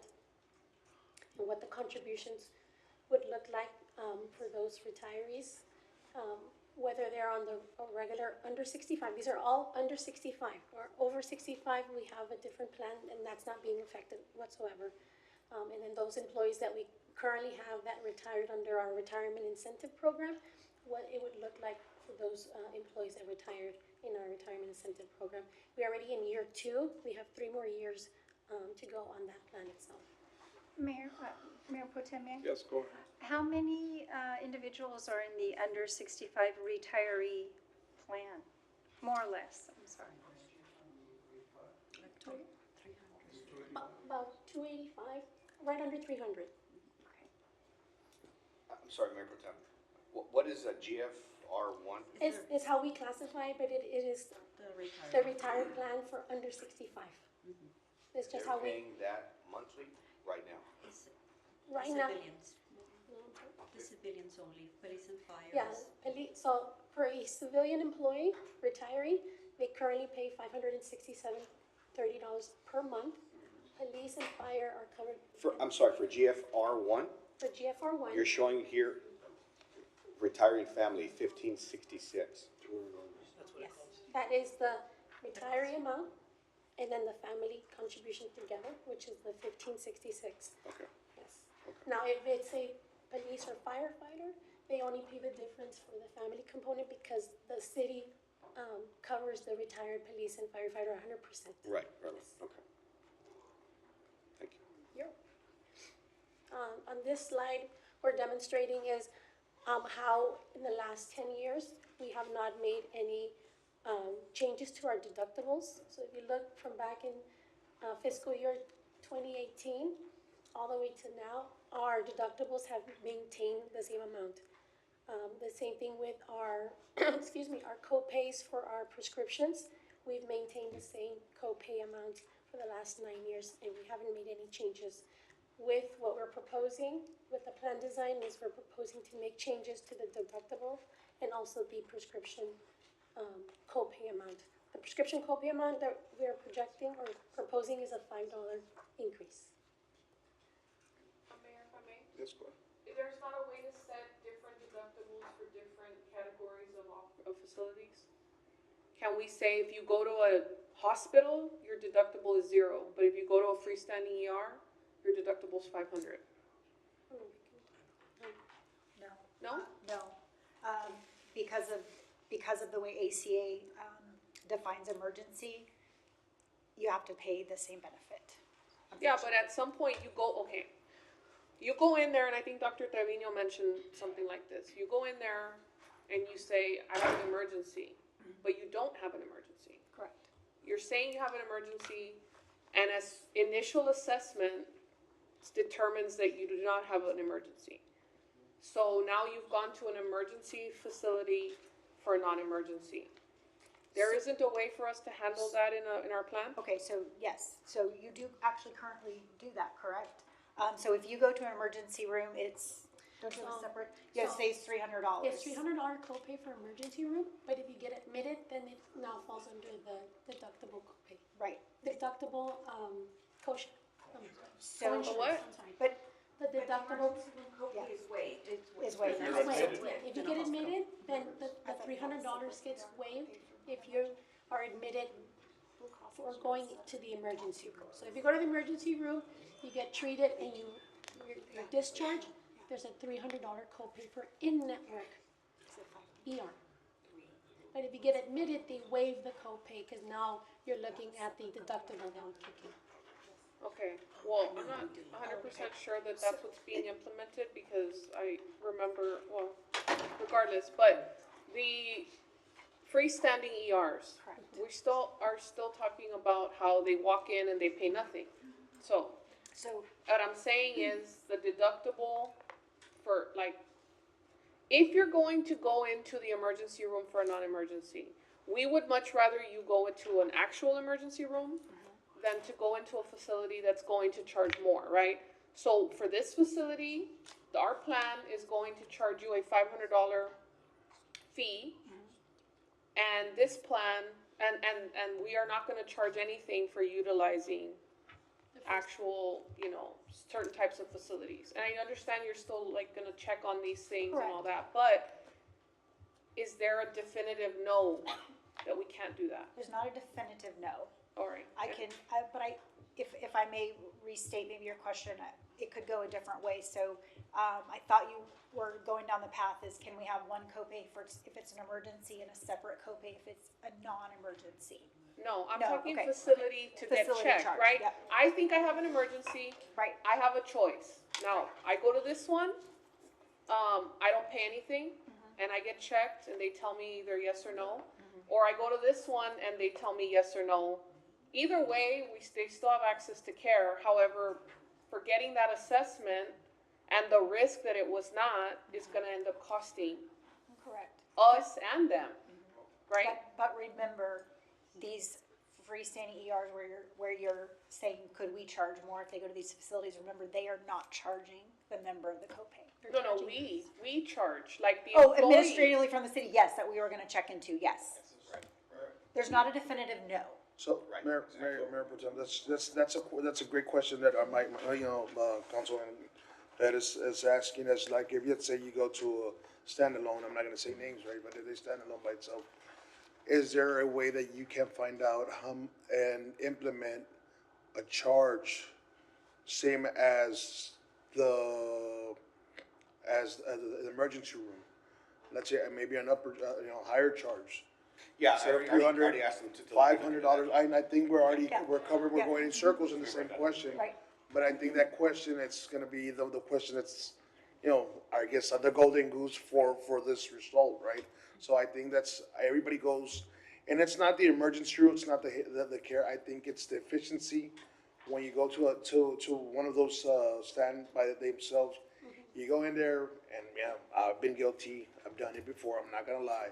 When you're scared and you know what's happening to your body or whatever, you go in there and you check in, by the time, 5 minutes later, you're in. You're already hooked up to machines, boom, boom, boom. 10 minutes later, 20 minutes later, sir, there's nothing wrong with you, you just got some little bit of whatever, and you're out. So we're actually paying for efficiency or to speed up the process, right? That's what we're looking for. That's what I think most of our employees and myself and most of us is always, we are, as the human factor, we want to know what's wrong with us, and we want to know what's wrong with us now, and especially if it's your child. Sure. So I think that's where everybody's falling into that, that's what we want to find out, and I think that's the golden ticket. We find out if that's possible, even though I would never put a price of how much I would pay for an emergency room and for the efficiency. And being honest, if you told me it's $1,000, I'll find a way to get those $1,000 just to go to see my kid to get checked out. They do it for when they bail out people. There's a bond. They ask for a 10% bond, whatever the price it is. A 10%, they go out and look for whatever to get the person out of jail.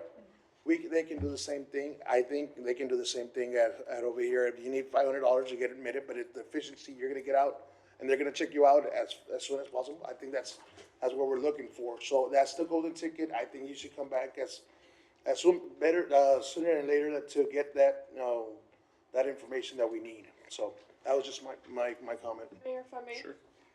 And I think it also applies to, we have a situation, I believe, that we have like specialist doctors that are being sought for primary care purposes. And so I don't know whose, jurisdiction it is to determine that, because they're doctors, right? But I don't know if there's a way where, let's say that you have a specialist who treats you for something, and then you have a cold, and now you go to that doctor to get treated for your cold, when you should have a primary care doctor, separate from your specialist. So is there a way to work that? Yeah, I think those are things that we need our legal team to also work with you all to say, yes, you can, or no, you can't, based on these restrictions or rules. Again, we just need to figure out a way to better manage. People are free to see whoever they want. Doctors should have full authority over their patients and everything. We should not be getting involved in that. However, at some point, somebody's paying for the bill. And right right now it's our employees that are paying for it.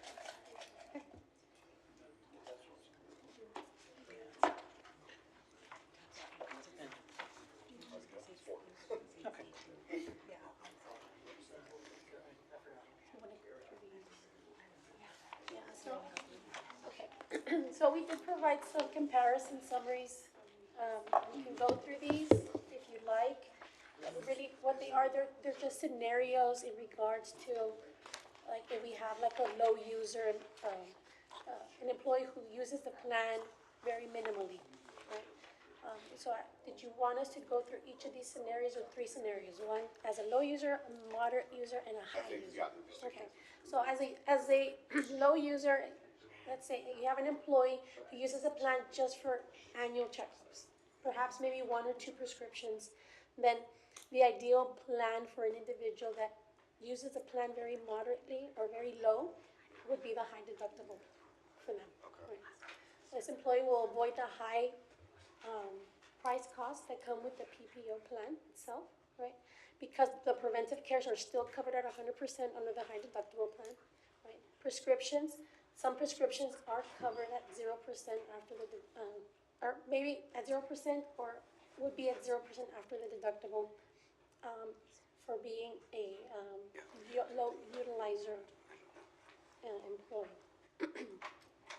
On scenario 2 is the predictable user, an individual that has a very young family, right? So they visit the pediatrician for like ear infections, wellness checks. Occasionally they go to urgent care. Then the HMO plan would be more ideal for that type of scenario where the co-pays and the deductibles are kept at a low cost, right? Because again, your primary care is covered at 0% or 0%, and your specialists are at a $40 copay. Your urgent cares are $40 copay. And so this would be, but then again, you're only looking at within the state of Texas, which is what the HMO plan offers. And then scenario 3 is your high utilizer, somebody who really needs the services, people with chronic conditions that or have maybe cancers or anything like that that they need to manage. Then again, the PPO plan would be the more ideal plan for them to utilize. With this plan, it does have the outpatient surgery that pays 30% after the deductible. It has the flexibility that has the out-of-network, so I want to see a specialist in Denver that's going to help me get through my condition. The plan's going to be able to cover those costs. So just some scenarios that we put out there for you. If I might just add to Ms. Carroll's presentation on the low user, on the high deductible health plan, right now the city is currently contributing $750.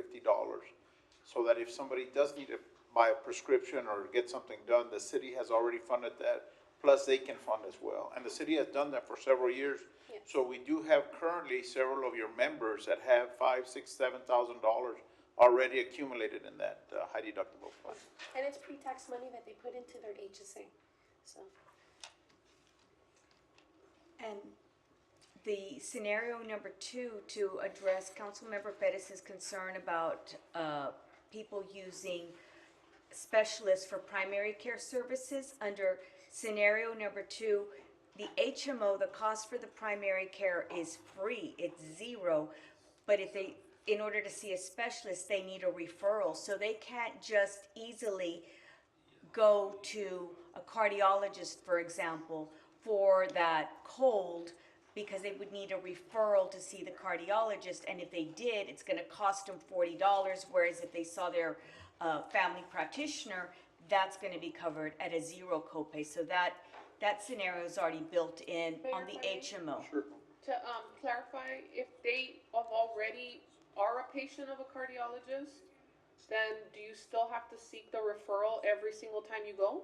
Yes. Yes, if the cardiologist does not serve as a primary care physician, if he or she is not enrolled with Blue Cross as a primary care physician, then they cannot be selected as a primary care physician. You'd have to select another one, and then when you need to see the cardiologist, get that referral.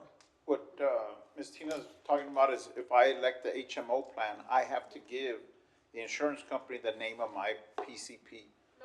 And then you can change it, right, once a month, but, you can't put a specialist if he's not your Mayor PCP. Pro Tem, isn't, pretty much every PCP in Laredo is with Blue Cross? I mean, is there really? I wanna say at the last count, out of the 450, more or less, I wanna say about 400, 420 were Blue Cross Blue Shield providers. Pretty much. So there are some that. 90% or more, yeah. And 99% of your claims are in network, so literally Good utilization. everybody is staying in network. The out-of-network work is not really an issue. The only downside, correct me if I'm wrong, the only downside to an HMO plan from the patient perspective is needing a referral That's one, and also it's a Texas-based or Texas-only and plan. being in network, sorry.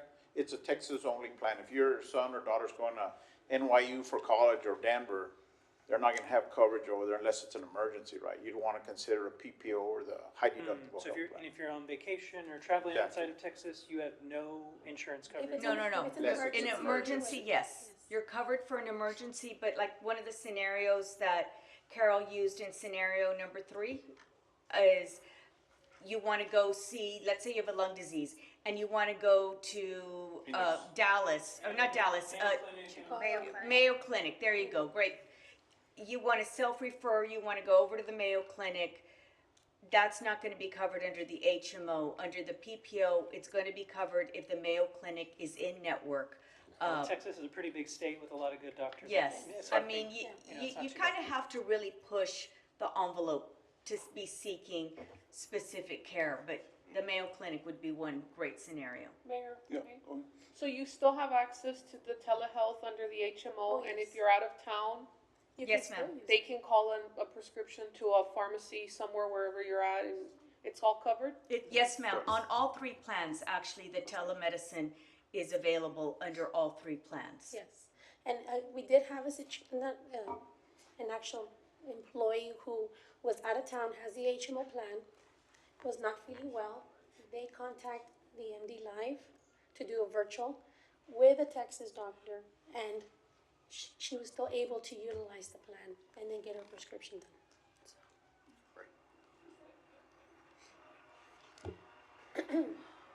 On this next slide, again, if we don't do any changes to, like, no plan design changes, just the rates, incorporating that higher percentage, the next slides are what it would encompass regarding the contribution rates, which would be even more significantly higher for all the plans, the PPO plan, the HMO plan, the high deductible plan, and also our retirement plans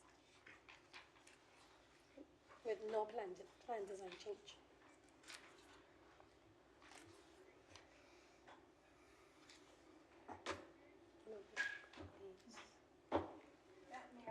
Sure. So, essentially with that, with the no changes, instead of a 24% increase, we're looking at a 34% increase.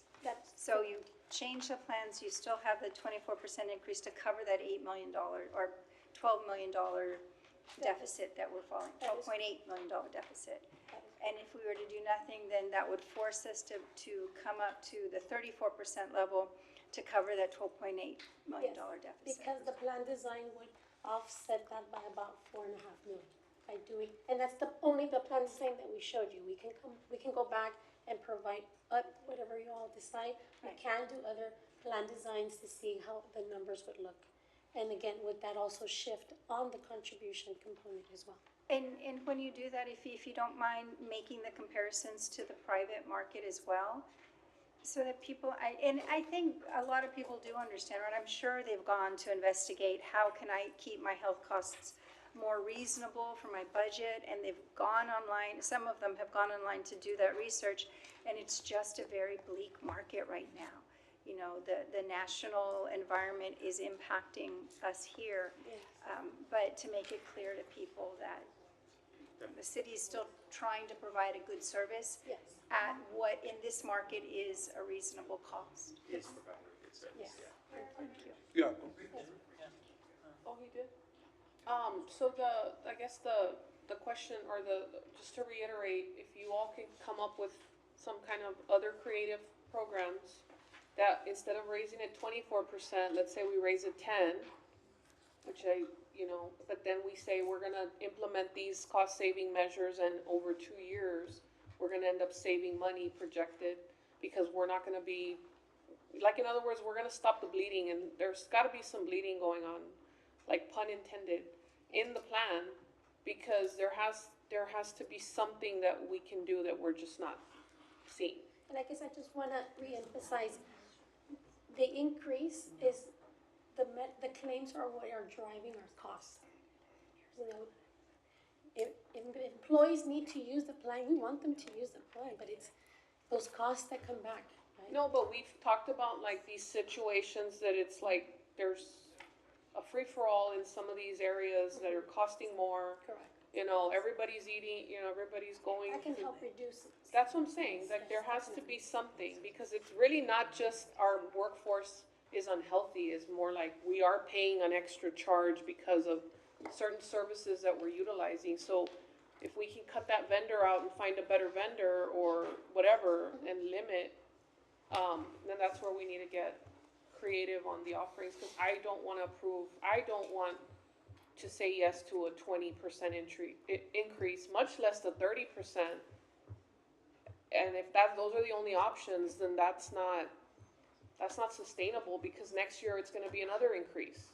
And the year after that, it's gonna be another increase, and our employees are gonna get to a point where they come to work just to pay for their health insurance, and they can't afford to live. Mayor Pro Tem. So, and then if I can please get the numbers of how many employees are in each, do we have that now, or is that? If you need to email it like later today, but. I can definitely email that information over, Councilman. Right, because that's very helpful to understand how many people we're impacting.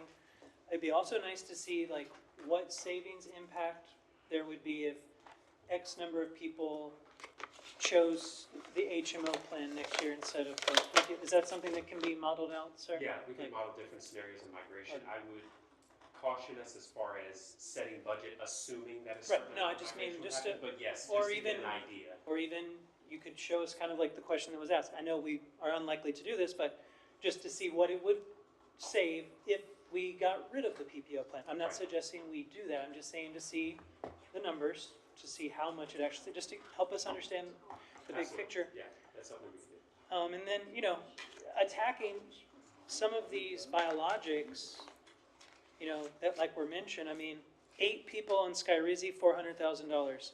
5 people on Tremfya for $400,000. 4 people on Humira for $265,000.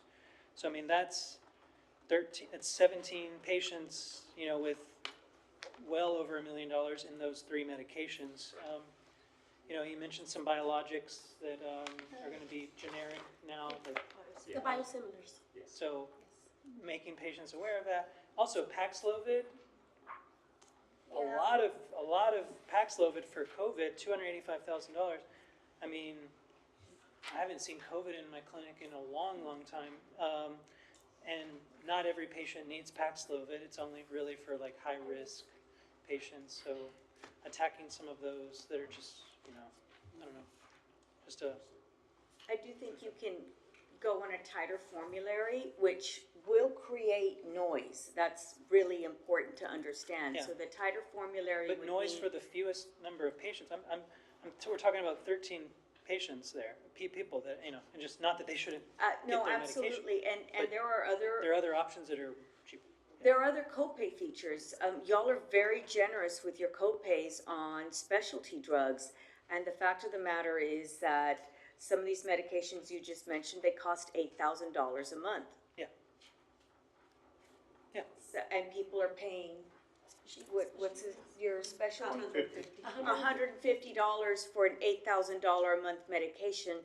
Maybe that needs to be a little bit higher, just so that people can appreciate just how important it is to take care of that medication, because So if a patient is on Skyrizi, they are paying, you said $150 a month? $150. Which, personally, I think that's, I mean, I think that's fine. And they're having to get it from a, I don't think they should specialty have to pay pharmacy. $500 a month, you know, for their Skyrizi. Obviously, rheumatoid arthritis is really debilitating disease, so, you know, with a lot of pain involved. So, I mean, I'm not trying to be inhumane here. I'm just saying if there's similar ones that are going generic, you know, if we can encourage, you know, patients to pursue those. But I mean, And Blue Cross does have a program that launched January of 2026 for its fully insured clients, and will start to roll into the fully insured clients at their renewal, if you want it. That will require people to take the biosimilars instead of these higher cost medications. Mayor, if I may? Yes. So are you saying that if a person, pays $8,000, or if, let's say they're on a medication that's $8,000 a month, they pay $150 and then everybody else in the plan pays the difference? The city pays the difference.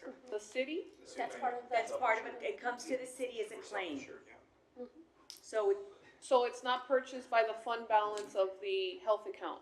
Well, yes, so Blue Cross Blue Shield sends you. Hold on, I mean, I'm trying to, Yeah, I yeah, mean, no, it it's a took great like this question. long to dig through some stuff here. This is all super complicated, and this is the first time we've had the opportunity to give such a deep dive into all of the details of how this works. So Blue Cross pays the pharmacy on your behalf. And then every week, every Friday, the city receives an invoice from Blue Cross for all of the claims that were paid, medical and prescription. And then the city sends that payment to Blue Cross within 24, 48 hours at the most. How you fund that, that's your job. You determine whether it comes from the fund balance, whether it comes from reserves, wherever, but it gets paid by the city. Okay, so I'm gonna go back to what I said before. You guys are telling us increase 20% or increase 30%. Now we're actually getting into like, you know, the weeds here where we're looking at other areas, and you're saying that the city is paying for the total cost of somebody's prescription medication. Correct. Okay, we haven't talked about dealing with that as an option. Because we could look into options for that where it's like maybe the employee pays half, maybe they pay more because you just said we were generous. Those are not presented to us as options as how to tackle the problem that we have.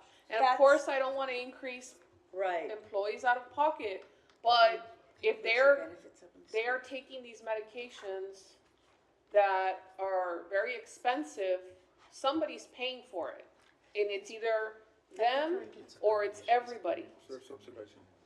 Yeah, so that's where, I mean, we haven't had that conversation at all in this, how long have we been talking about this? 3 hours now? So let me point out on your current benefits, right here where it says Tier 1, Tier 2, and Tier 3. On the presentation, where does it say? On the left side of it. No, it doesn't say. Page 11. Oh, it's on the screen, okay. So Tier 1, Tier 2, and specialty. So Tier 1 refers to generic medications. Sometimes those generic medications are actually less than that $15 copay, and the member would pay that lower cost. Tier 2 are what are called preferred, thank you. Preferred brand. The preferred brand are, remember we spoke about those rebates and how those rebates come about? Well, those rebates come about by getting on the preferred listing that Blue Cross puts into place. So pharmaceutical companies that are preferred, or pharmaceuticals, not the companies, but the medications themselves. Preferred medications are gonna have that lower $40 copay. Non-preferred medications are gonna have a higher $60 copay. And the specialty, like the $8,000 medications, have that $150 copay. All of your copays, your deductibles and your copays, they all aggregate, and when they hit this $8,150 calendar year maximum, or $3,300 on the HDHP plan or the HSA plan, $8,150 on the PPO, and $2,500 for the retirees on the GFR one plan. When all of your co-pays hit that amount, from that point forward, everybody's covered at 100%. That's the federal guideline, not guideline, it's the federal regulation established by the ACA, and it's been in place for a number of years. So I love the idea of that 50% copay on those high dollar medications. If I was on that medication, first of all, I'd come over here to this HDHP plan because I'd only pay one time and I'd hit my out-of-pocket maximum, and then the city would pick everything up for the rest of the calendar year. You follow me? If I'm on this HMO plan and I pay 50% of my $8,000 medication, so $4,000 in January and then $4,000 in February, by March, I'm covered at 100% and the city is paying everything.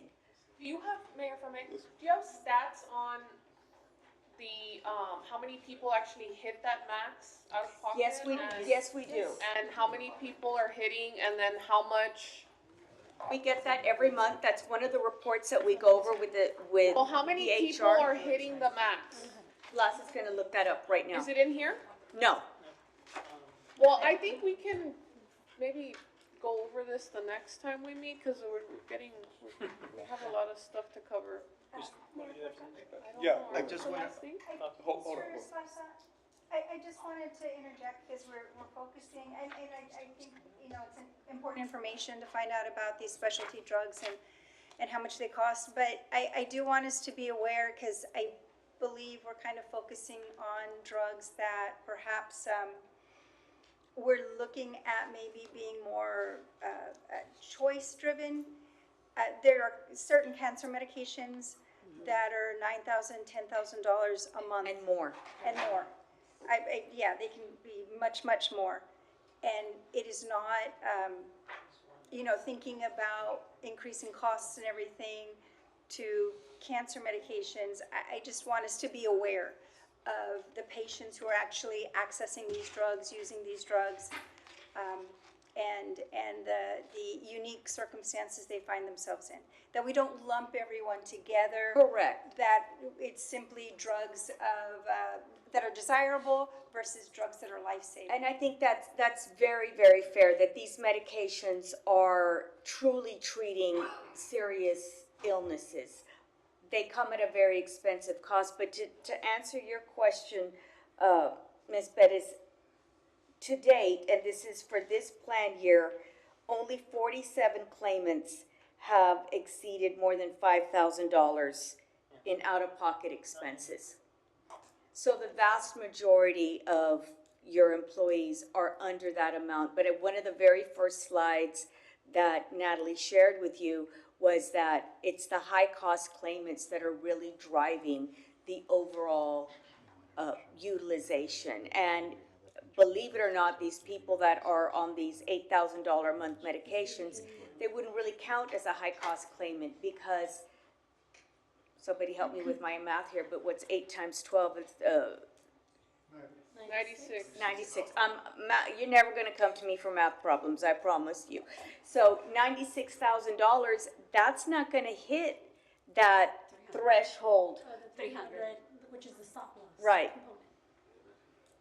$300,000 is where we're starting to look at those high-cost claimants. So it's just that there's some really expensive treatments out there that, as Councilmember Cigarro so accurately points out, they're life-changing. They're life-extending. Rheumatoid arthritis is debilitating.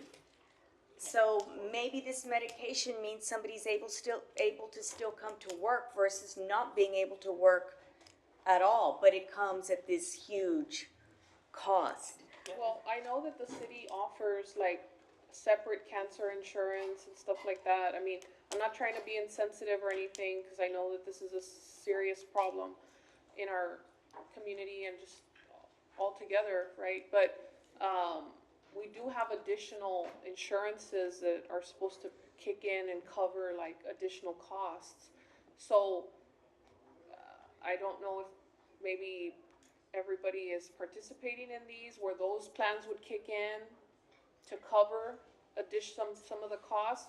They're not insurance policies. I mean, they're not health insurance policies. They're sold by insurance companies, but they're not health insurance policies. So they're going to cover out-of-pocket expenses. They're designed to help complement your medical benefit, but your medical benefit is still gonna always absorb the bulk of the cost. The cancer plan is a great example. I like to say that your medical plan's gonna cover everything for cancer, but you're gonna have extra expenses. Obviously, your deductible. If now you have to travel to Houston, the cost to get to Houston, the hotel or the Airbnb, all of those extra things, that's where that comes in.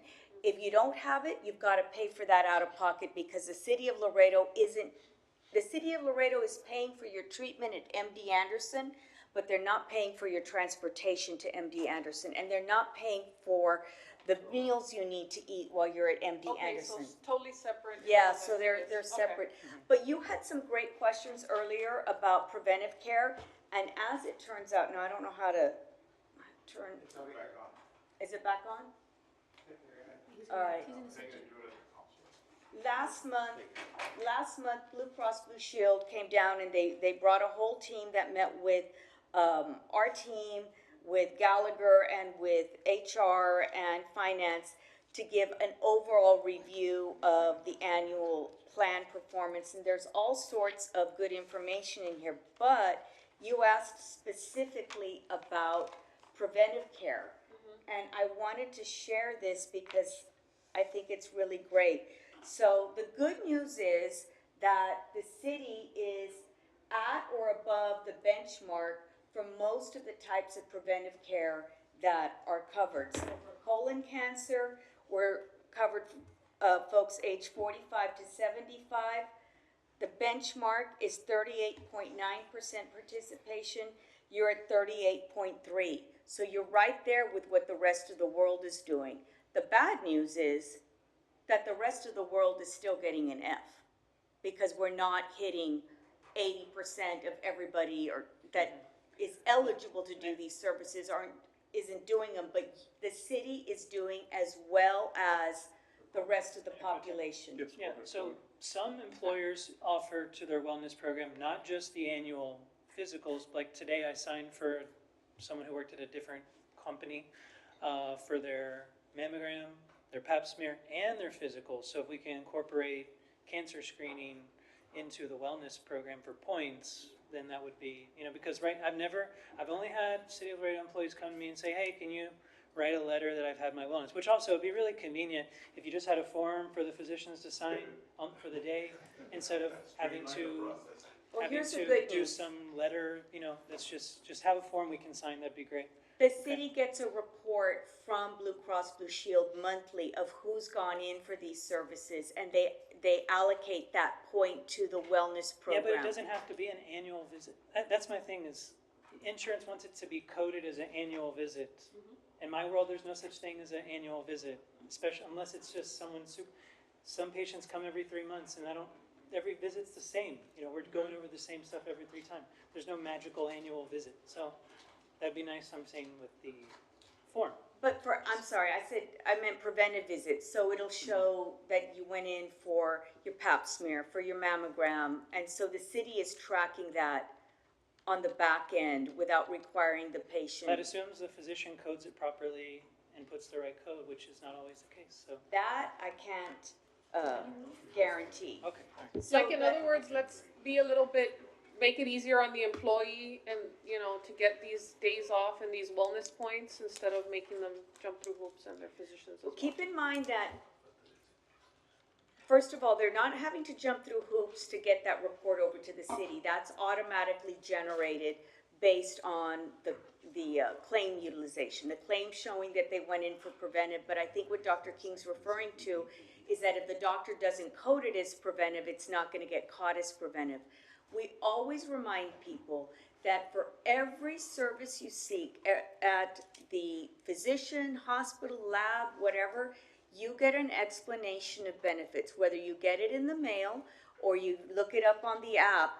But I'm sure that if you could bring the EOB screenshot to the city, that would be sufficient to show that you went in for your preventive services. Or if you look at your EOB and you say, hey, I went and saw Dr. King for my pap smear and look, it didn't come out like that, then that's when we say something's not right and follow back up. Well, we should still have higher participation if people are getting days off just for getting checked. We should have 100% participation and we don't. So there has to be a reason why people are not opting to do this to get a day off. Like there's something going on. I agree. And I think that the sad news is that obviously as a country, we're not doing a good job of doing it at all. But the city is in line with the benchmark, and we hope to see that continue to improve, because we see that last year, again, looking at the first one, colon cancer, last year was 35%, this year it's 38.3%. We didn't get more gastroenterologists from one year to the next, so it means people are getting in and they are doing it. So we're making progress, but it is slow. Mayor, We if I just may. need to keep Yes, go ahead. making steady Ms. progress. Sarada, apologies for interrupting. No. I'd like to make a motion, Mayor, that this item come back to us, specifically this is about medical, so we can discuss it another day, because it's gonna take us hours to discuss this. So if I can make the motion, to recommend it to staff, please poll us, we can bring back just medical coverage insurance plan only before the next budget meeting, please, if we can do that, because we need a lot of time, and a lot more to talk about. Motion and second. Could I offer an amendment? Yeah. Because they went through the whole thing and they discussed the plans, and right now it's sitting at the 24% plan option and the 34%. But we've incorporated some different ideas, and if you could include those and bring back a couple more options, even if it's just to compare. Absolutely, everything's still on the table. Yeah, everything's on the table, yeah. A plan that includes a 10%, smaller percent increase, and how we can afford something like that. I'll accept the amendment. I'll second it. Motion, Yeah, second. second. All in favor? Aye. Opposed? Motion Thank passes. you all so much. for the Mayor, Thank if I may. you, thank you so much. Mayor, if I may, I want to make a motion to go to executive session to find out about the salary study. All right, motion second. It needs to be, it doesn't, you have to follow, you have to identify. Executive session, we have to vote. Well, there's a motion. Motion second, all in favor? Aye. Opposed? Motion passes. Executive session.